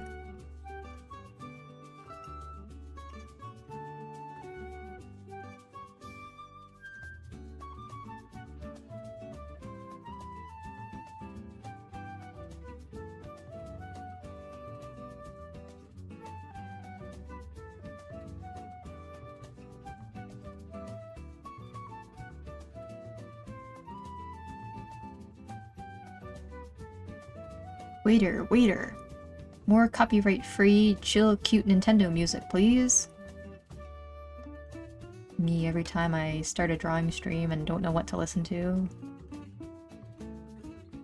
Because I can't even listen to, like, those, like, lo-fi beat things anymore, because, like, so many of them are, like, actually, like, copyrighted. Like, Lo-Fi Girl, I think at one point was, like, copyright-free, but since they got so big, they're like, actually, you need a license. You need a creator's license to actually listen to this music. Like, what the hell? So no more lo-fi for me.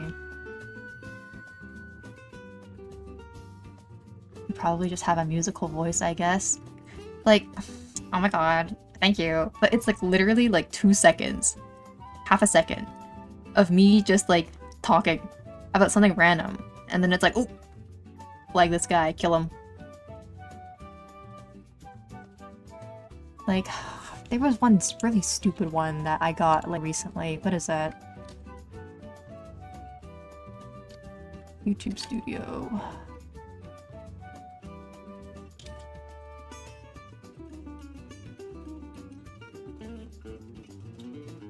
Content, live. Yeah, it was my last co-working stream. And it was a... Okay, so it was like apparently found in quote-unquote 30 seconds of my stream, and it's this song that I've never heard of called Each Time I Hear This Song. And it's like, I don't even know what song that is. And when I Google it, it like doesn't pop up at all. But it's on Spotify.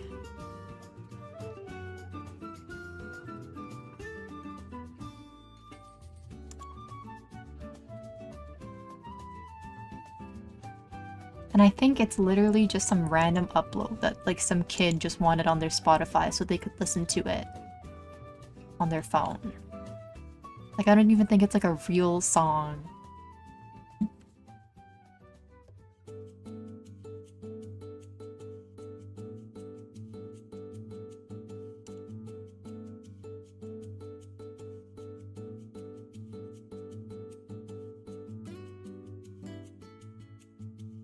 I would like to, well, I guess like this is unrelated, but like speaking of like music, I would like to commission custom BGM.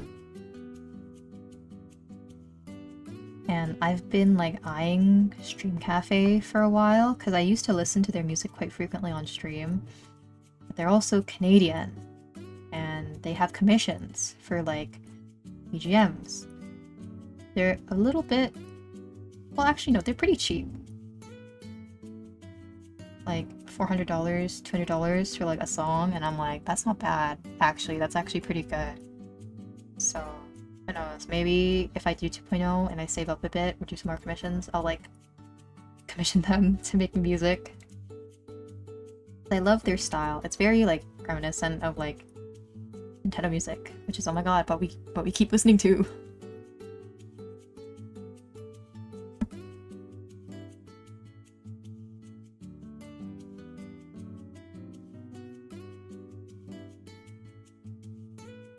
Oh wait, the eyebrows lower for this, because they're closing their eyes, I forget. Forgot. I know my tenses.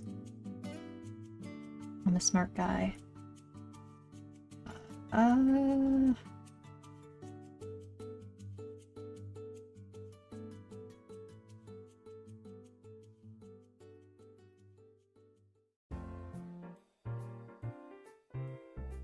What is the process for copywriting things like that? I don't know, honestly. I don't know how Spotify works at all, or like YouTube, so I don't know how you get your content in their system detection. Commission me? Do you do commissions for music?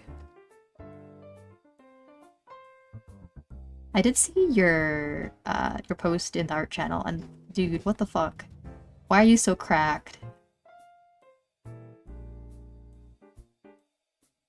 Let me absorb your skills like a sponge right now.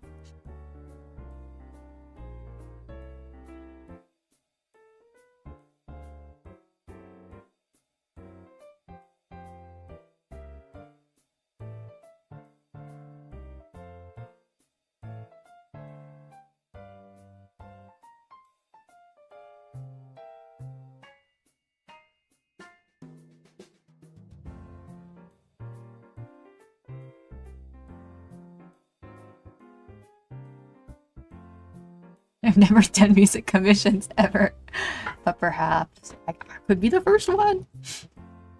Like, I don't know, if you want to post more of your music stuff in the art channel, I can take a listen and figure things out.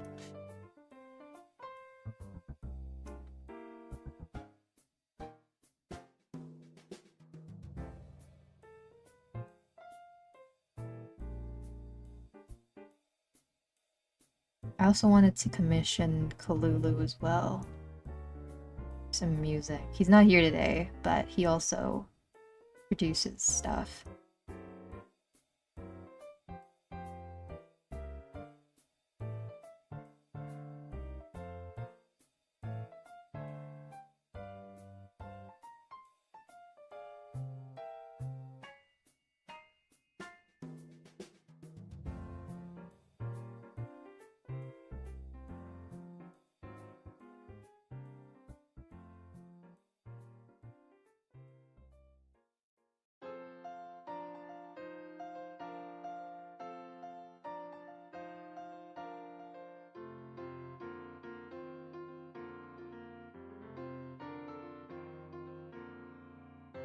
Ask RJ so you can have robots singing in ear 247. RJ makes Hutao covers mostly nowadays. I don't know if he still makes original work. I know he released like one song when we were younger. RJ is also an option too. What particular style you're looking for? I have my own genre biases for my own stuff, but I think I can be pretty flexible. I guess like I don't know how to describe the genre. Like kind of cute, almost like future bass stuff, but not quite like poppy, like future bass. Like I kind of want something like if I talk about artists, like maybe like I don't know, like Snail's House.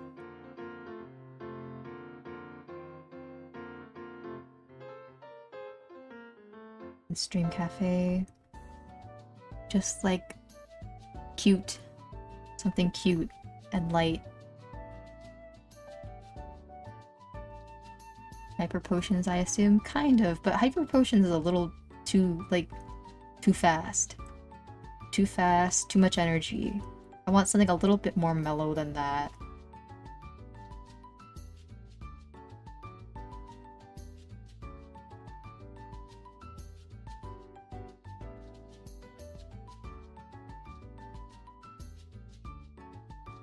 Kind of like, I guess what I'm listening to now wouldn't be bad.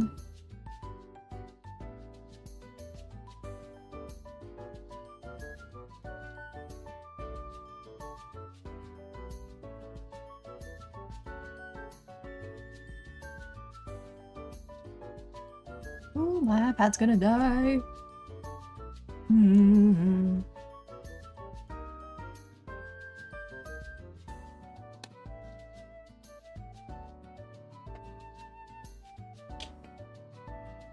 Is that charging? Okay, hopefully my iPad doesn't explode.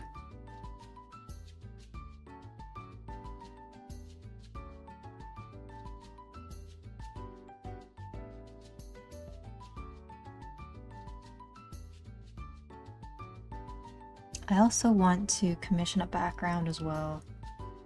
Like, you know how, like, I guess VTubers have, like, their bedroom or an office or whatever that their character sits at? I also kind of want something like that. And I was debating whether or not I want to, like, draw that myself, but I'm like, I don't know. I'm not the best at environments or backgrounds, so if I did try, it probably would not look that good. Would take a long time too, because I'm not great with perspective. But I guess challenging stuff is how you grow, right? I could try it, try to get better and improve.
I commissioned you to animate Funky doing the freaky tongue out head shake emote. How much would you do it for? Asking for a friend.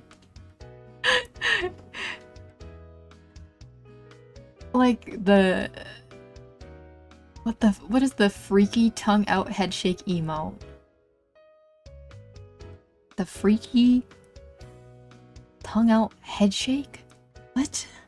What are you talking about? What is that? The only thing I can think of is that one like auntie that it's like a TikTok where she's like showing how to like play mahjong, but she's like baller at it. She's like all green imperial jade, and then she does that like she does exactly that. She like puts her tongue out and starts shaking her head like crazy. I don't know the original. I'm assuming it's like a reference to something that I don't know. A loose tongue and you shake your head really fast. Eyes crossed optional. You know what, Chris, if you like legitimately commission me to do it, sure, why not? If I get paid for it, sure.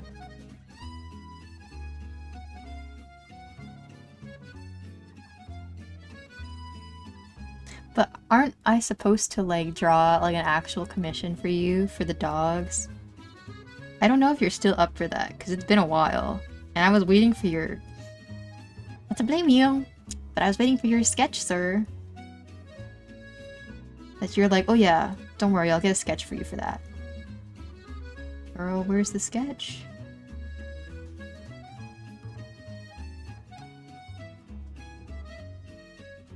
Yeah, I think I'm good maybe next Christmas. That's crazy. That's okay.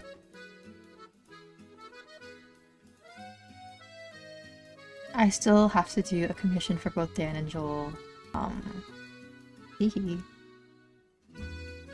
How much? 30 bucks? Maybe. Well, we can talk about it after. If you're actually being serious about this and not just poking fun at me, we could talk about it. Oh my god, say his name and he shall appear. Hello, Joel.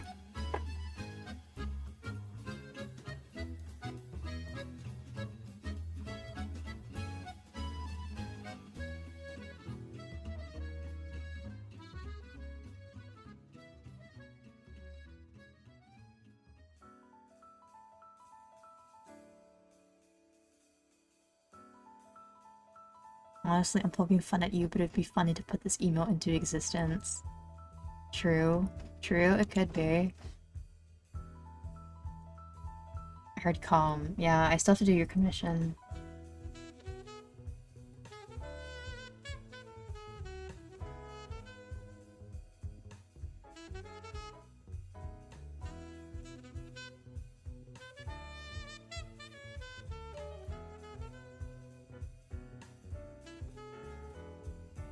I have to draw Hyena Man.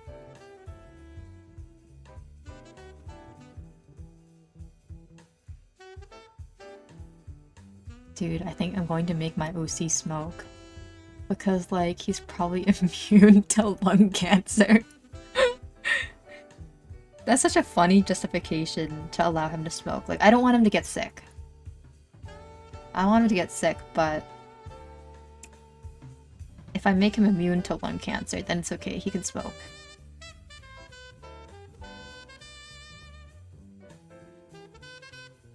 Yeah, I will send sketch, okay. Lying? Wait! Wait a second. Hold on. Do you still want me to draw your persona, your hyena, or do you want me to draw your Hrothgar?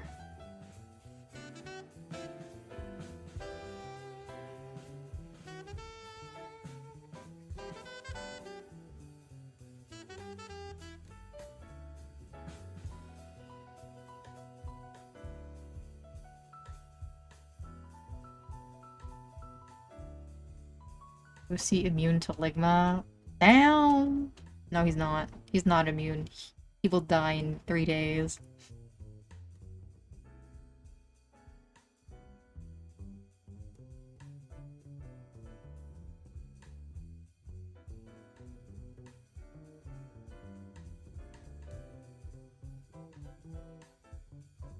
What would Jin look like if he was dead from Ligma?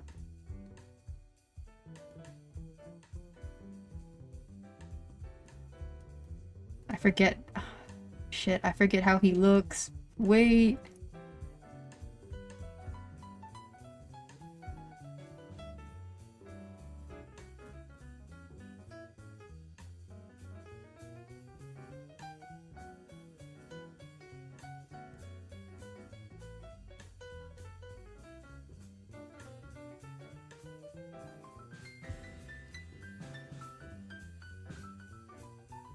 This is Jin after he dies because Ligma got him.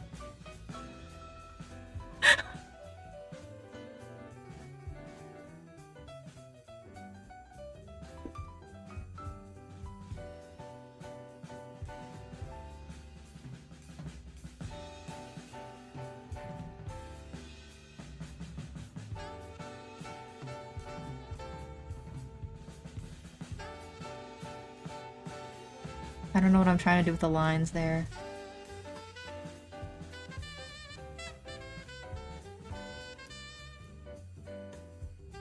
Well, you got the bomb part correct. Wait, does he have 4 arms or does he have 6 arms?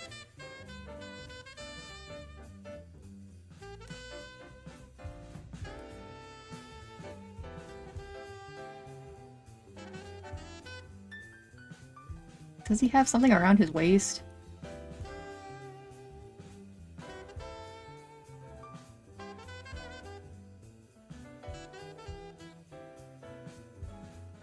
Are his dogs out? I don't remember.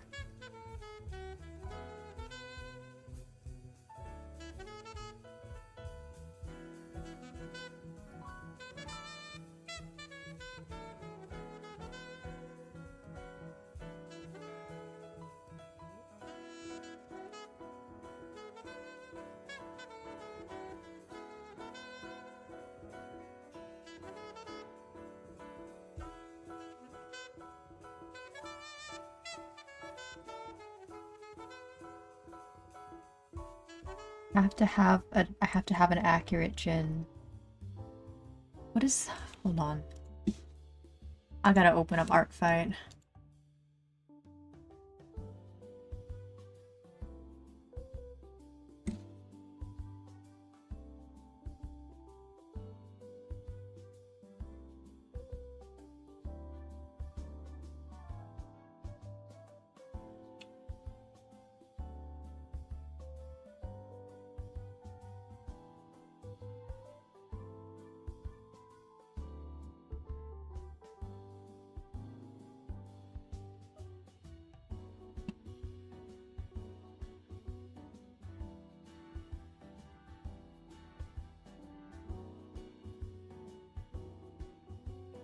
Log in. Log in.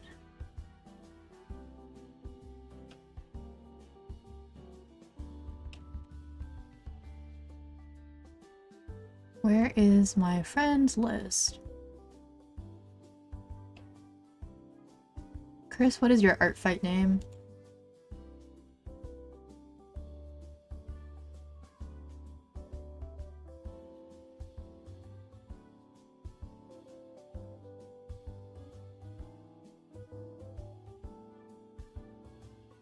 Oh wait, I found it.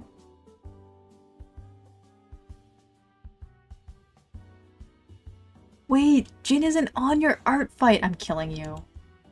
I'm jumping you. I'm jumping you. Oh, it's Vasaraga? Oh, there's 2. Oh. I'm not jumping you anymore.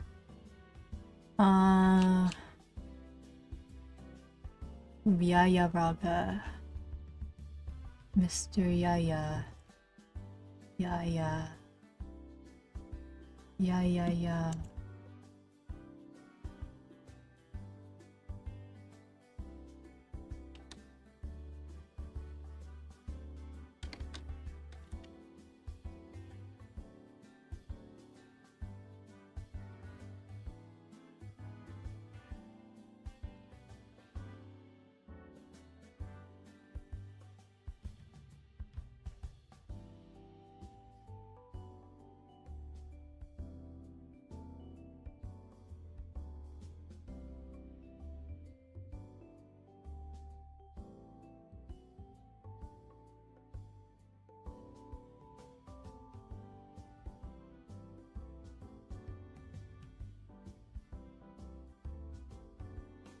Okay, wait, let me redraw this.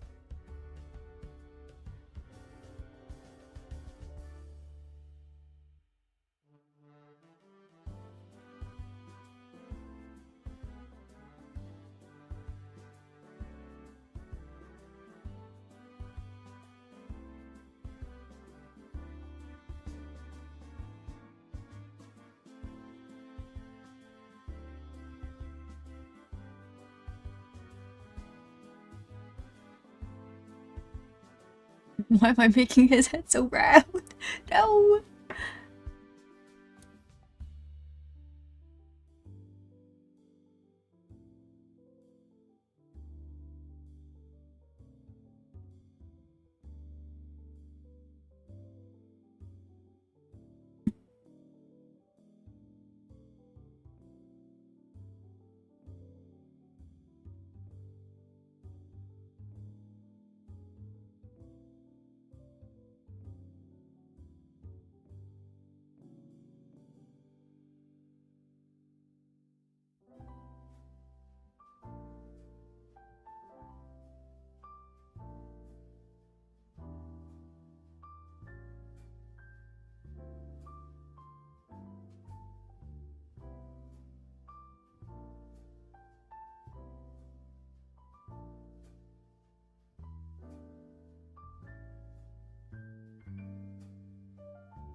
A bug? Why did I make him look like a bug?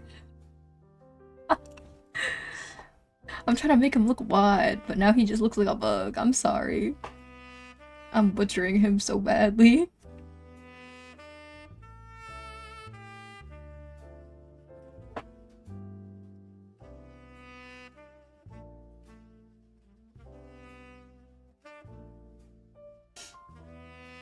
So hello Zelly, how are you?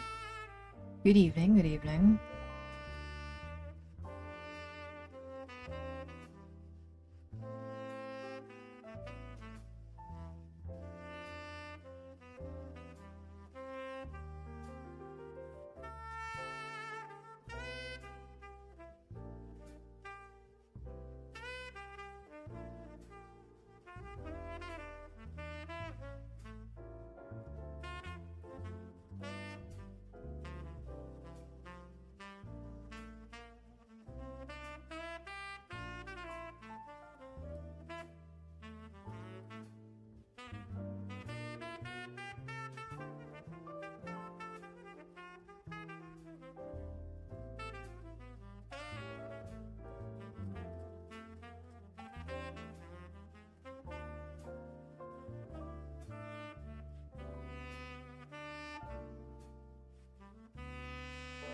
Oh no, this is getting too close to the commission.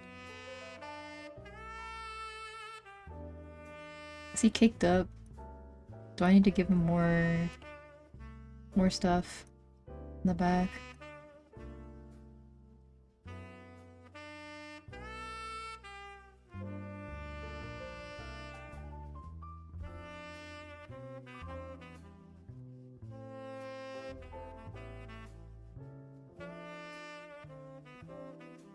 Whatever you want, bro. Awesome. You want him caked up? Make him caked up. Okay, let's give him. Let's be a little bit generous. Okay, this is like the Oprah Winfrey show. We're about to give this man a life-changing experience.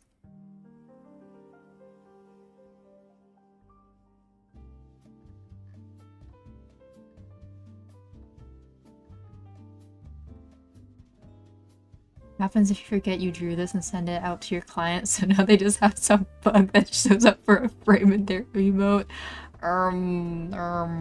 It's fine. It's fine, it's fine. So hello Soap, how are you?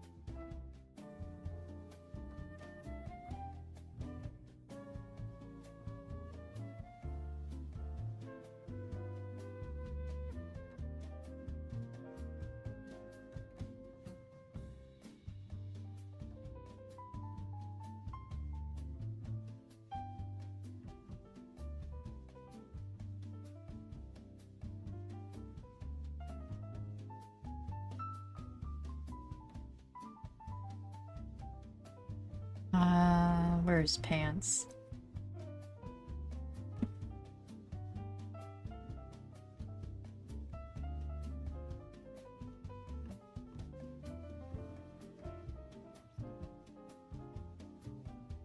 Okay, this is Jin after he catches a serious case of ligma and keels over and fucking dies. Thank you, you're welcome. Enjoy.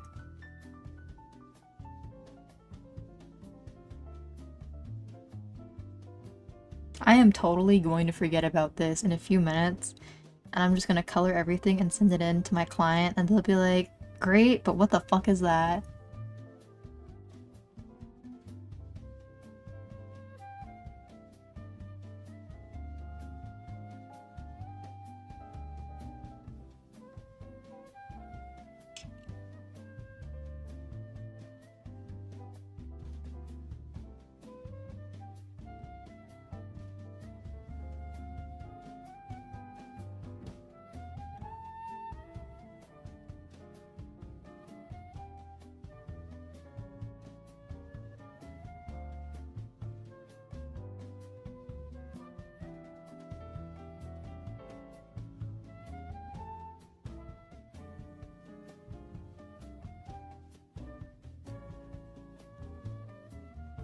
I think I can just reuse the baselines from this one for the closed eye emote. That way they're still line boiling technically, but I don't have to redraw everything again from hand. Or from scratch.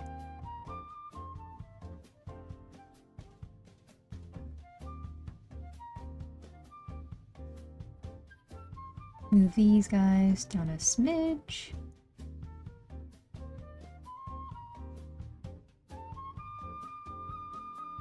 Erase the eye layer.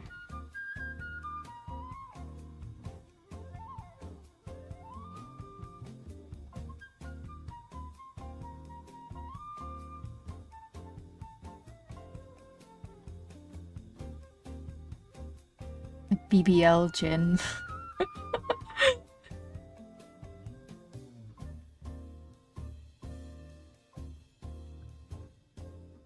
For my 2.0, should I get a BBL? I'm considering it.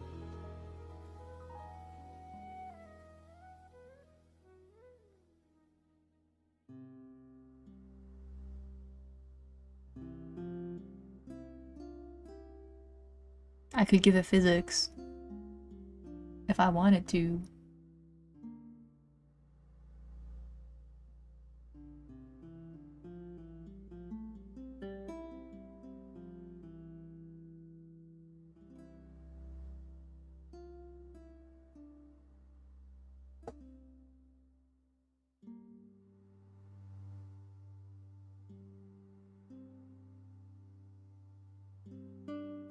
Oh, is he behind? I thought that was just like post BBL commentary.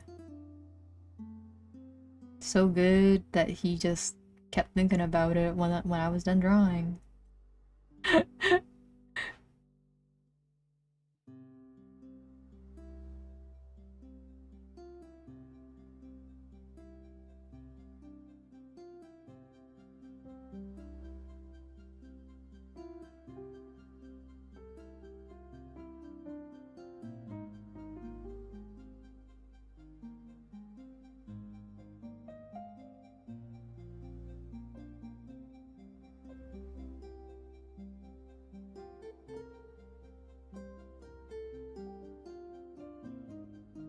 Okay, wait, what is in here that is like still beneath my layer? What the hell is this?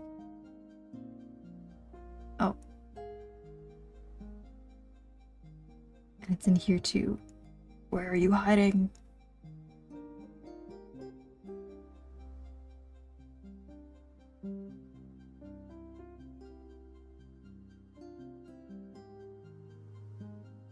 Oh!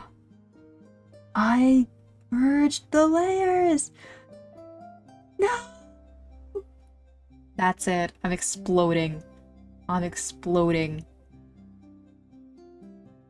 Hannah. Point and laugh.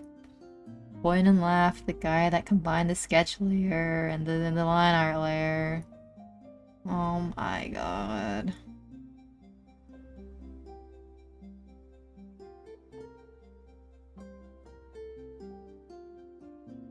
And it's in this one too! That's it.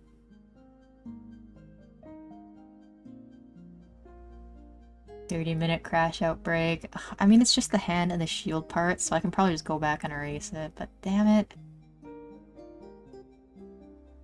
Also, hello Ace, how are you? Had a rough day and was so hyped to see you live. Oh, hope everything was okay. But glad that you're here now, so we can chill out.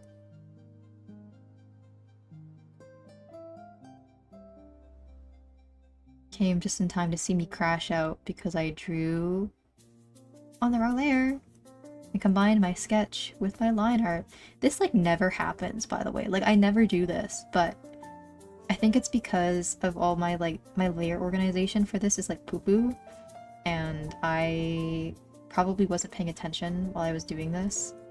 So now I just gotta go and fix it. Thankfully the sketch layer though looks like it was underneath my line art layer, so nothing's gonna be on top of my line art, so I have to redraw anything. But it's just gonna look like that there's like fuzz randomly around the shield, so I have to go back and erase all of it. Ugh, that's frustrating. Reasonable crash out, that sucks. Ugh. I'm just gonna cry. Is this the same layer where I drew BBL Jin? No, it was the next layer. But that's probably... Not saying it's Jin's fault. Him and his fat ass. But it was probably because I was too busy looking at the other corner that I did not notice that there was something wrong with this earlier. The fuzz. Yeah, the fuzz was too distracting.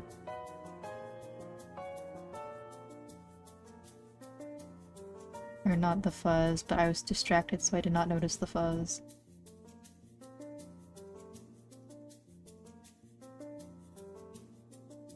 I just realized why you're saying fuzz.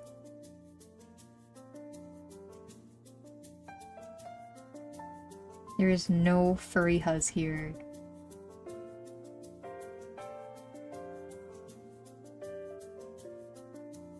Crashed out because an old fixation came back and punched me in the face, so like, fair. Oh my god, wait, what happened?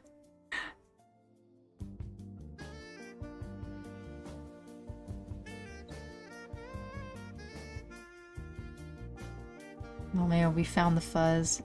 Shit, was this the real fuzz all along? The sketch layer that was combined to the line art layer was the fuzz in our hearts. For those that didn't hear, fuzz for Joel slang is furry huzz, not actual fuzz.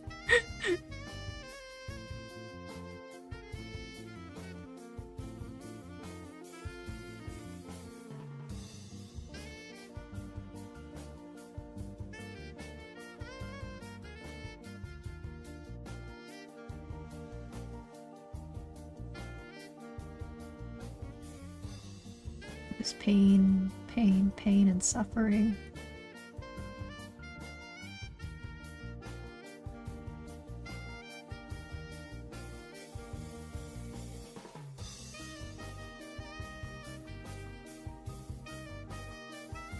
I was sad yesterday.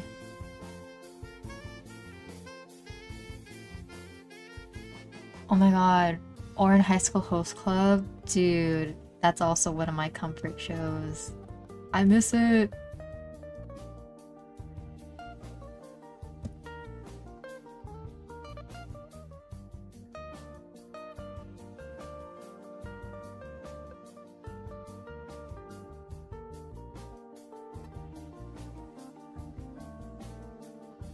I saw that they're animating a lot of older shoujo and also doing some reboots for different shoujo, and oh my god, if they ever do a reboot for Oran? I don't know how you pronounce it still. Oran? I would cry. I would actually cry. I would be so happy. I love the old style of the art, so I hope at least if they do make like another adaptation for it, that it stays truthful still to the manga style, but man, I get so much nostalgia from that show. Especially Shiso, the ending theme. Whenever I hear that guitar riff, I cry. I actually cry.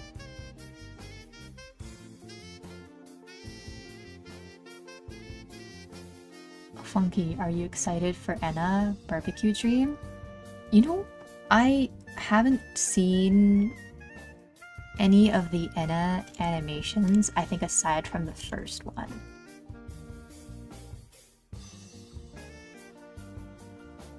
I don't remember what the first one was, but it was like when it first came out. But I gotta sit down one of these days and watch them all, because I know there's a lot now.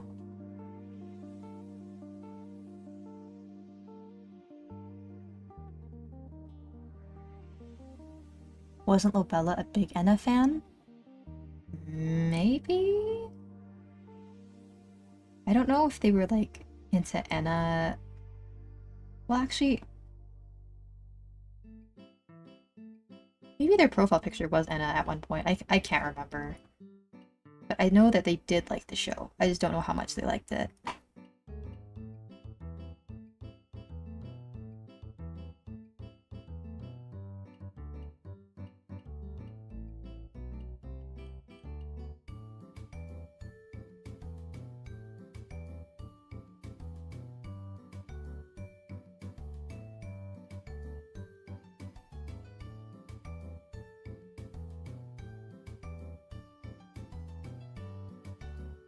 Still don't know what Enna's about. I am only a fan because in Barbecue Dream Enna gets a gun.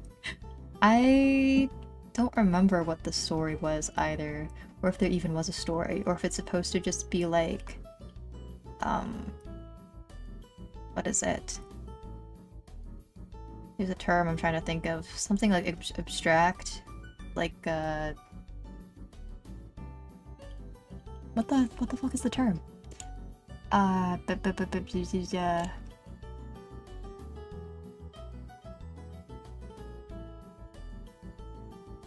Not avant-garde. Like, it's supposed to basically just be, like, kind of weird and confusing on purpose, I think. I don't remember what the term is that I'm looking for, though. It's, like, on the tip of my tongue. Oh, surreal. Surreal. It's supposed to be surreal, I think. So even if you don't know what it's about, I think that's the point. You're supposed to be watching it and going like, what the fuck is this? Well, Bella's the only reason I know what it is. Yeah, so probably they are a fan. But they haven't really talked to me about it that much, so maybe that's why I don't remember.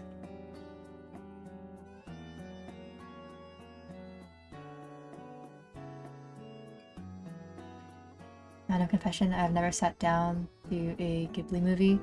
Me? Well, no, I'm a liar. I have watched a few, like a few, but I haven't seen like the popular ones. Like, I've never seen Spirited Away. I've never seen Howl's Moving Castle. I've never seen Princess Mononoke. I have seen Totoro, but I watched that when I was like a kid, years and years ago, so I don't really remember what happens in that. The only one I saw in my recent memory is Kiki's Delivery Service.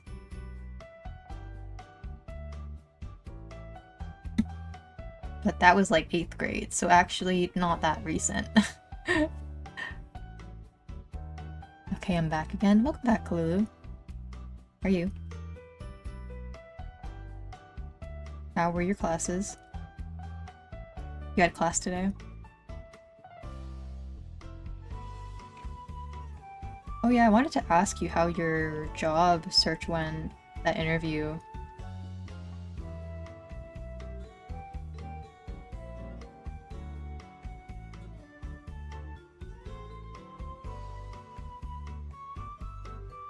semester's almost over. I had lab today. Yippee! You're almost free. And then finals.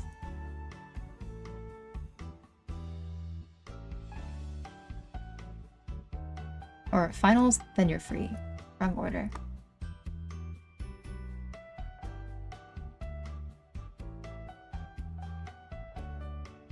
Haven't heard anything back, but I got a Nepo job lined up for the summer. 30 an hour! Wait, dude, that's awesome! Congrats! That's exciting. What is the, what's the job?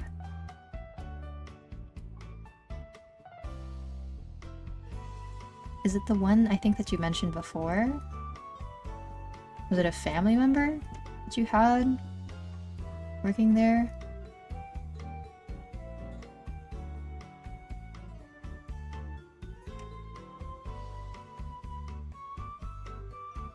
Okay, I think I fixed the fuzz. No, I'm a liar. There's some fuzz left.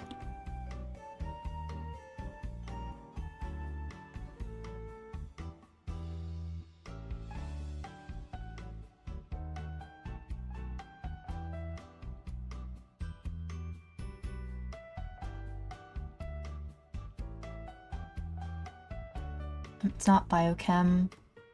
I'm gonna work as a computer technician. Oh man. Well, at least it's work. And if it pays well, it's still good. Is it something that you're like well acquainted with doing as well?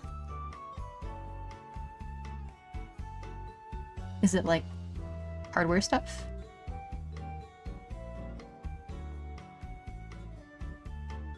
Or like IT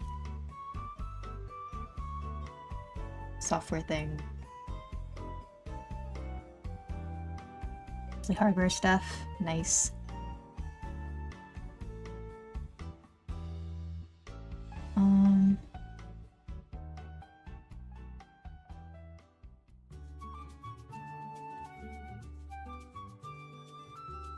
Crease the eyes.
I say what company, but they recently opened up several new buildings. Basically just setting up all the computer stuff and helping out. Ooh, cool. Fortunately, it's seasonal, so by 2026 I'm probably gonna have to go back on the job search grind. Or at least though, if you're making like 30 an hour and you're working there for like the season, you'll at least have like some good savings from that job.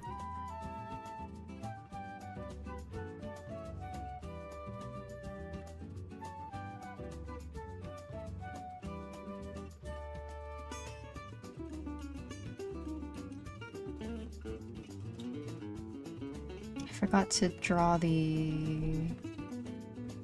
I don't know what this is called. The crest?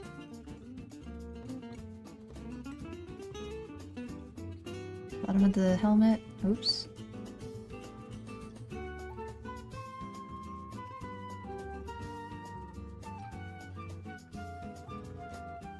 Okay, let's see how this looks.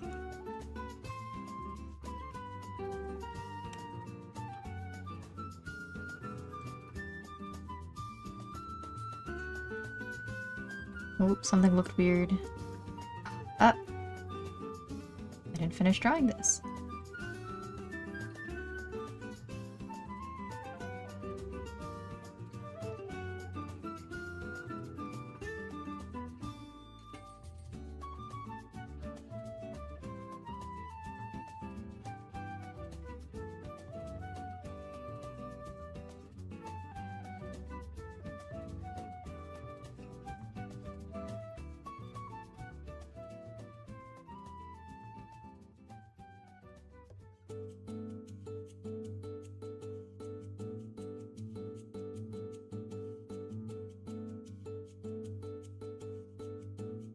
Okay, cool. I think I'm done the line art for this then.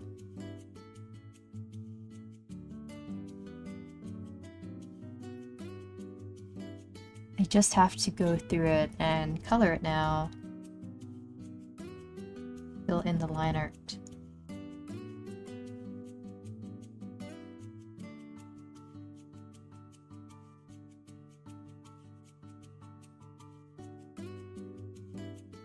I wonder if I should up the FPS by like 1, just so it feels a little more smooth.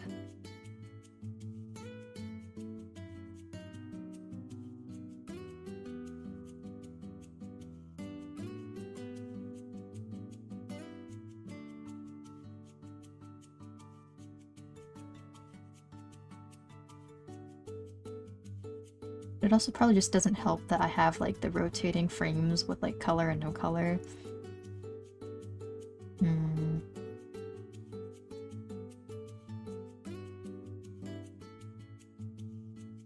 Oh, I'm missing a piece right here.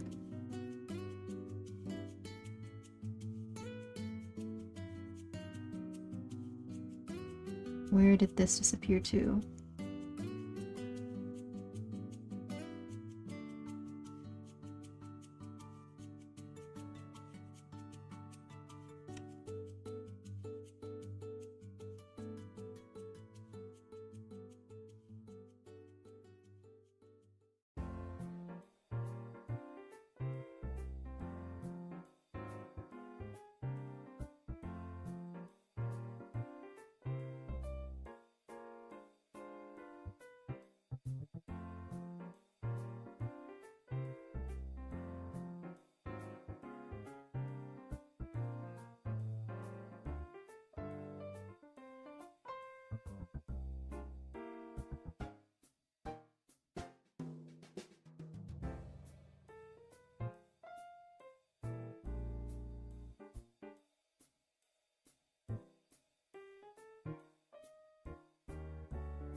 I think I'll smooth this out too.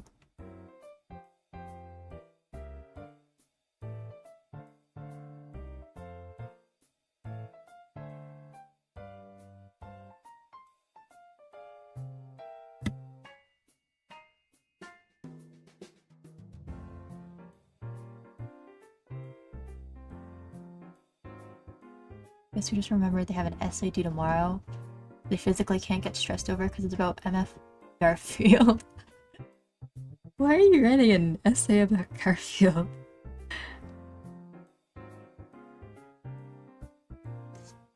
That sounds fun. I wish my high school essays were about Garfield. Actually, I can't even complain because when I was in my English class in my first year of university, I like wrote about VTubers for one of my essays, and I actually got like an A on it. It was so funny. Because my English class was about basically the human conscience, psyche, but in the context of like the future and cybernetics and the artificial human and like what determines whether or not you're like a person or not in the face of all this new technology. And during class we like discussed something about like the virtual world, virtual reality, and it like had me thinking about VTubers, and I was like, I could technically spin this into like a thing about VTubers and like write an essay about it. And so I educated my 60-year-old English prof about what VTubers were. It was great. And in the same essay, I wrote about GTA RP and Mark Zuckerberg and the metaverse. And I tied them all together. And I think I got like a 96 on that essay or something crazy, and I was like, damn. I wish all my assignments I could just bullshit. Not bullshit, but just yap about random things like this and get an A. It's fun.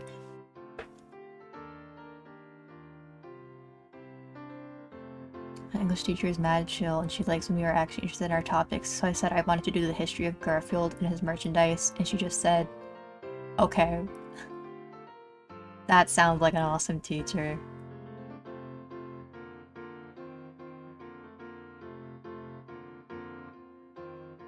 Funky animates? Also hello again, Onion. I do. A little bit. I can't really do that much, except for like simple things like this. So don't expect anything crazy, but yeah. I do a little bit of animation from them. From now... now and then. Goodness, I can't talk. Past Funky for real talking about themselves like it was nothing. I mean, like, back then, I wasn't a streamer, so...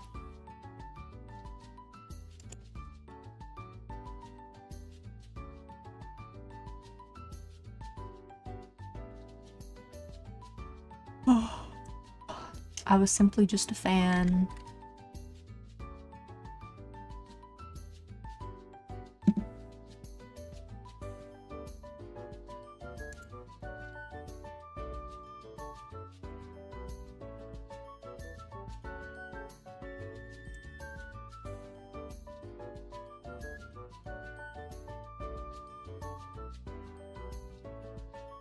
Here. What I need to do now is actually label my layers so I know what the hell I'm dealing with. Rename, frame, 3.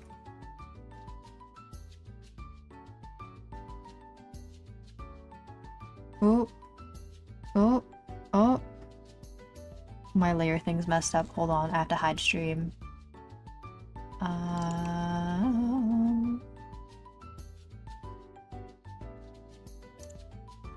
Okay, that's gonna disappear for a second.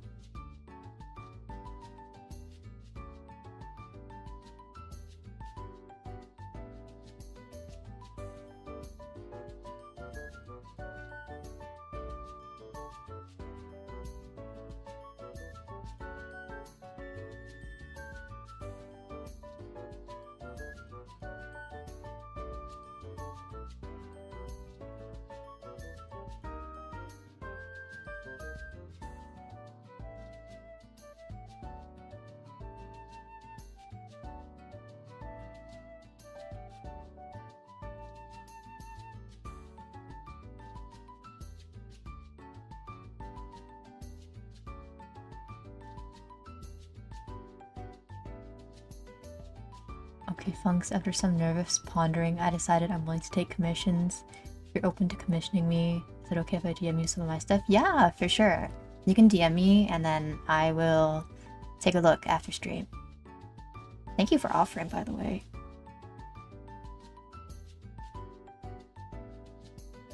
Also, Mr. Kalulu, are you still here?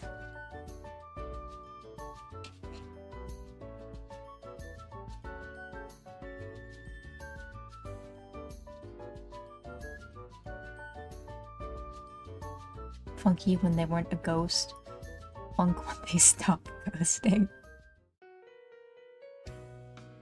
I mean, I guess like I still used the username Funkyghosts back then. I just wasn't a VTuber.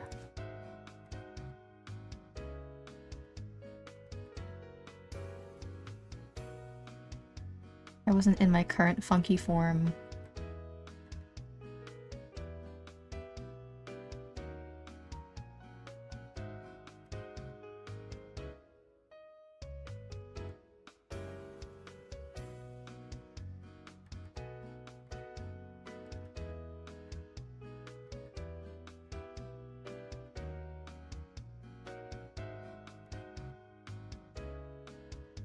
What the hell is going on in frame 12? Why are there a million layer groups in here?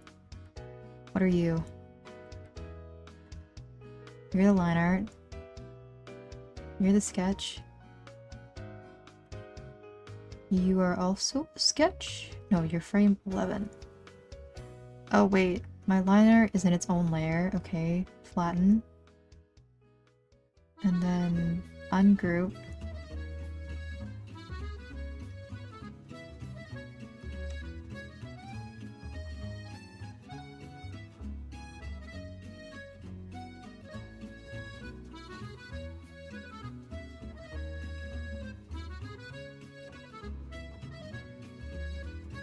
Frame 13.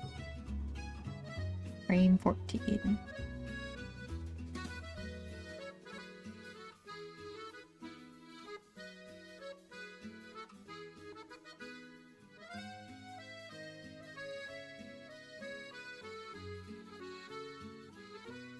The sound of French music scared me. Why am I listening to French music?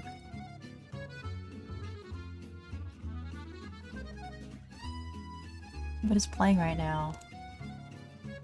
Oh, it is a Sonic Unleashed soundtrack piece, I guess? From a Sonic game. It's okay. It's okay. Calm down.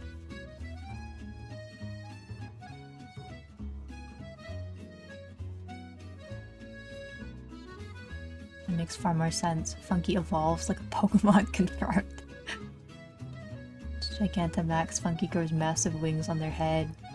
A biblically accurate Funky. Jeez. Maybe one day. Okay, I have to get rid of this Jin. Hold on, I'll save him. I'll screenshot him for later. So we don't forget about him.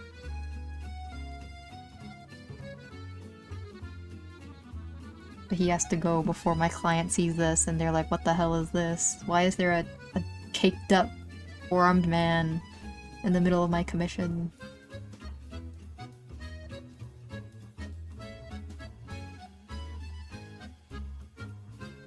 Who's the dead four-armed dude in the background?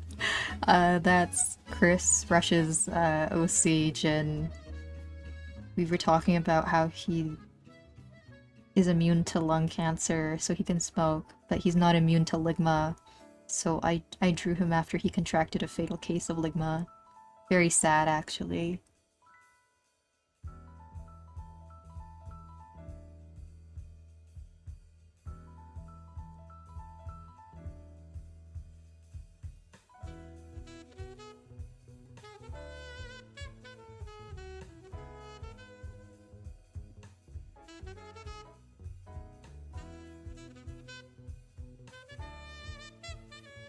Oh dude, did my pen die?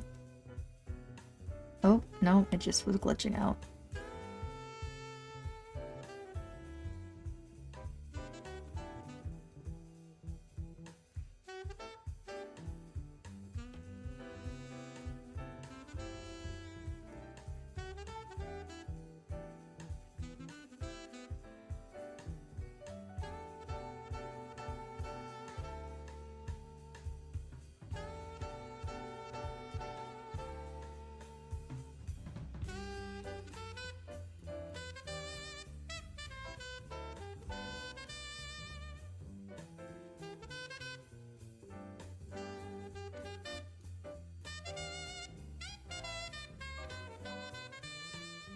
No, don't kill him, please.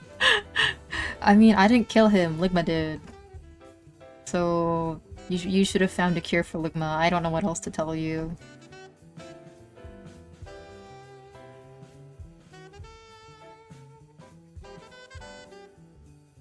Wait, is the model acting up or does Funky close one eye like a sniper when drawing?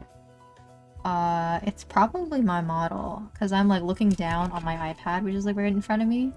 I can like move my phone closer to my face so it like captures properly, but because I'm like looking down when I'm drawing, right, and my face isn't up to face the camera, it freaks out a bit.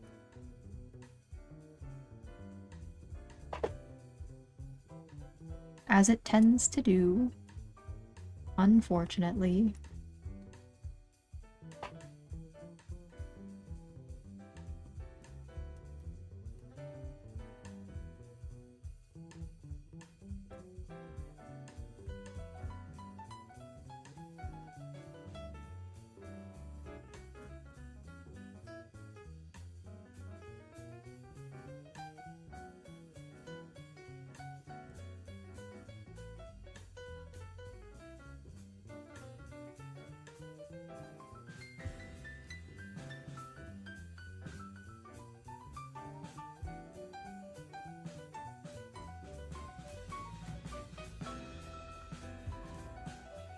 Angle makes the camera think the eyes are closed. Got it.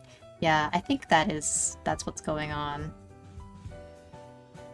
Because I'm also wearing glasses, right? So when I look down, probably the frames are also covering up my eyes slightly. So the camera gets confused. It's like, what is happening? What is this? Why can't I see your eyes anymore? Are they closed? Okay, they're closed.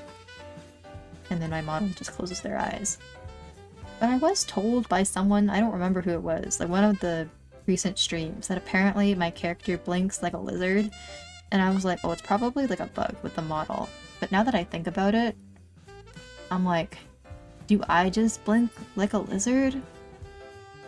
Like, I genuinely do not know, because it's like, how would I know?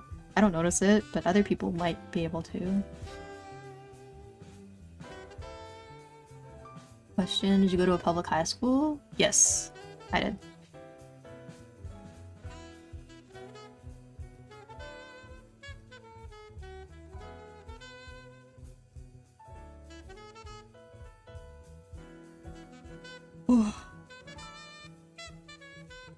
Tired.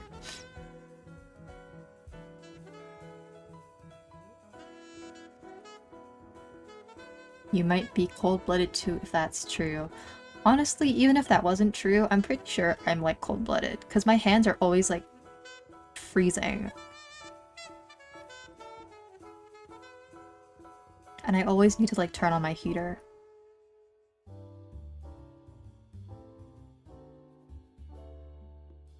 Aren't lizards cold-blooded? Yeah, because reptiles are cold-blooded, right?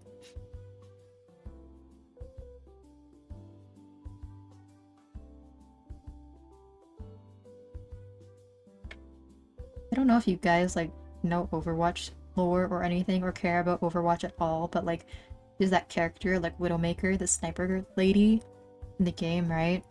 And she's blue, right? And I had no idea why she was blue. I was like, okay, she just looks like that. And apparently it's because she's like, she's not cold-blooded, but it's like she has slowed her heart rate so much because she's like a sniper and needs to focus that like her skin has just turned a purpley blue. And I'm like, what the hell is this? This BS lore.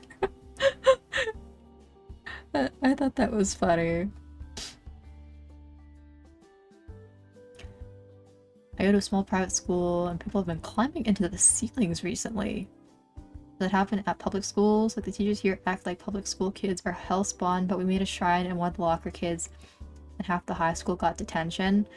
I don't think that there's a single difference between people that are in private schools and people that are in public high schools.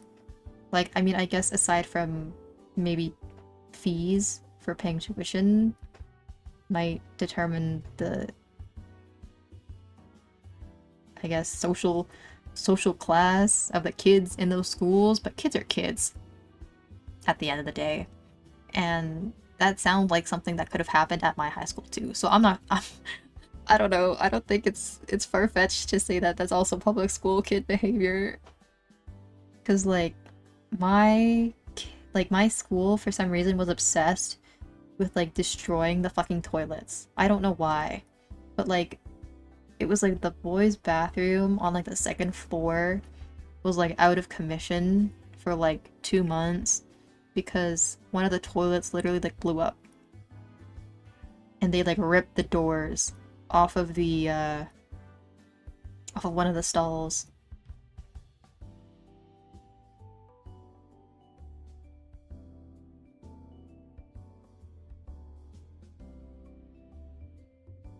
don't know, we're on something. You'll walk into the gym and some dude is in the rafters. Yeah. People are people no matter where they are, and kids are kids. Again, no matter where they are. So I don't know why your teachers are acting like public kids are any worse or whatever. But it sounds like your school's literally just like any other high school.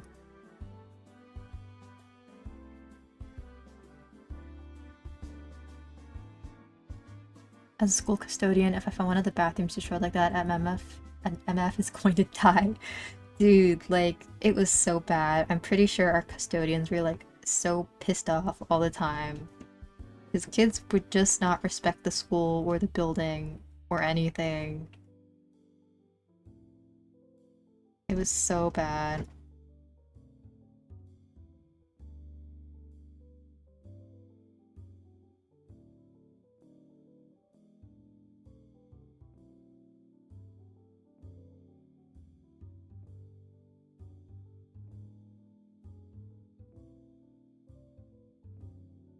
There's kids climbing the freaking ceiling. Someone put leashes on them. I saw this TikTok like a couple days ago, and it was like this kid that had like somehow also gotten into like the ceiling tiles of his school, and he like went to his classroom above like one of the teachers and dropped like a bunch of like paper clips on top of their head from like the ceiling. So they had like a box of like small tiny like plastic paper clips and just like dumped them on the teacher. And I was like, oh my god, such a waste of time. It's so dumb.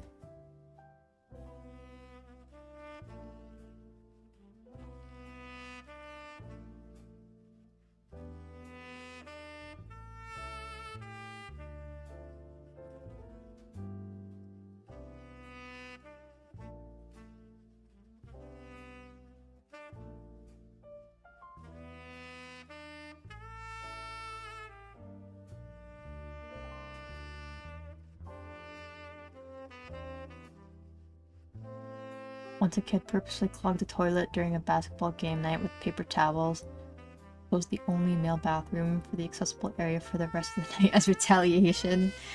Yeah, kids just are so brainless sometimes. They're like, I don't know what consequences. What do you mean I just can't do whatever I want and then not have to pay for my actions? I guess it doesn't help that like social media also encourages like bad behavior, because people love to be copycats. So if they see something online that they think is funny, they're gonna try to recreate it, right? And sometimes it's not always the best thing. Not to sound like a boomer. Sound like a boomer. I'm not a boomer. I'm very youthful and sprightly, but social media is pretty bad for that one thing. And that's getting kids and people to act up in ways that would probably not have been able to slide maybe like 15 or so years ago.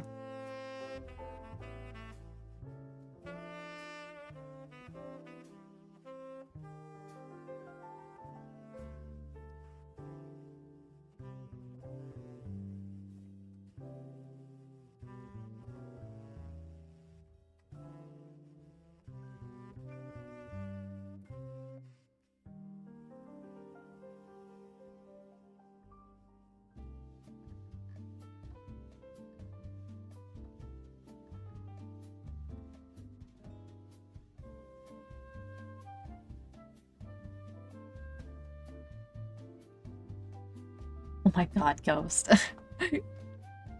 Yeah, like seriously, kids are just gonna be kids. Like no matter if they're deaf or not, or if they're from a private school or not, they just love to get up to no good.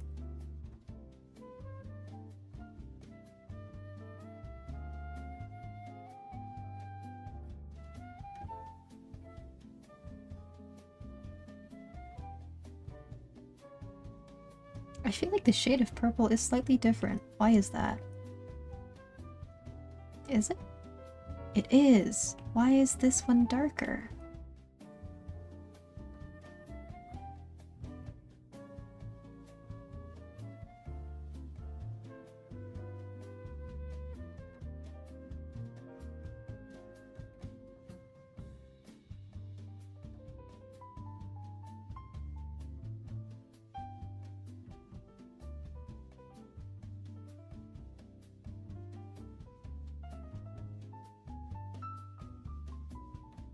It's the purple for the wings.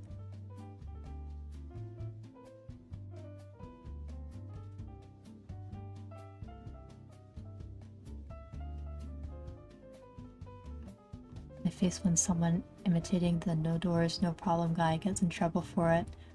And like how he does in his videos. What is the no doors, no problem guy? Or who is that? Grammar, sorry.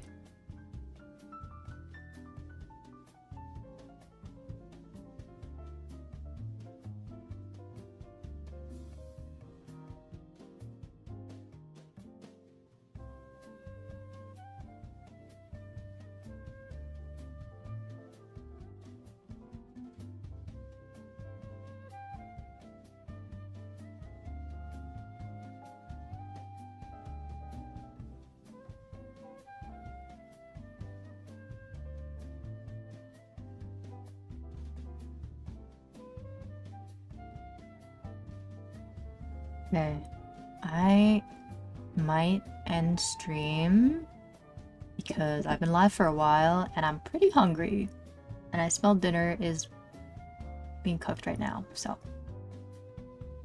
I'll probably end up finishing this off stream and get started on my other ones. I don't know if you could even understand me through that yawn, but I'll finish this up off stream and then get cracking on the other ones on my own time. I think that's like a trend.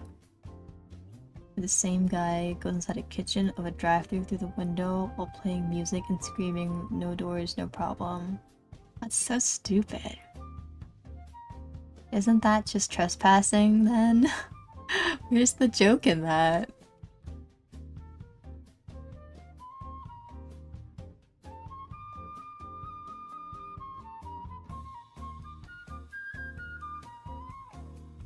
I don't know much about the trend, but I hate when people record themselves being nuisances. Yeah, like, I hate videos where people are like harassing just random guys on the street or out in public, or like, especially like employees or customer service workers. Like, people are just trying to do their damn job. They don't have to like babysit you, my goodness.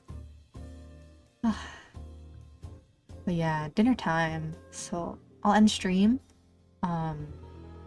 I will be live again tomorrow morning for my collab with Tama. I'll put up the waiting room tonight after I eat.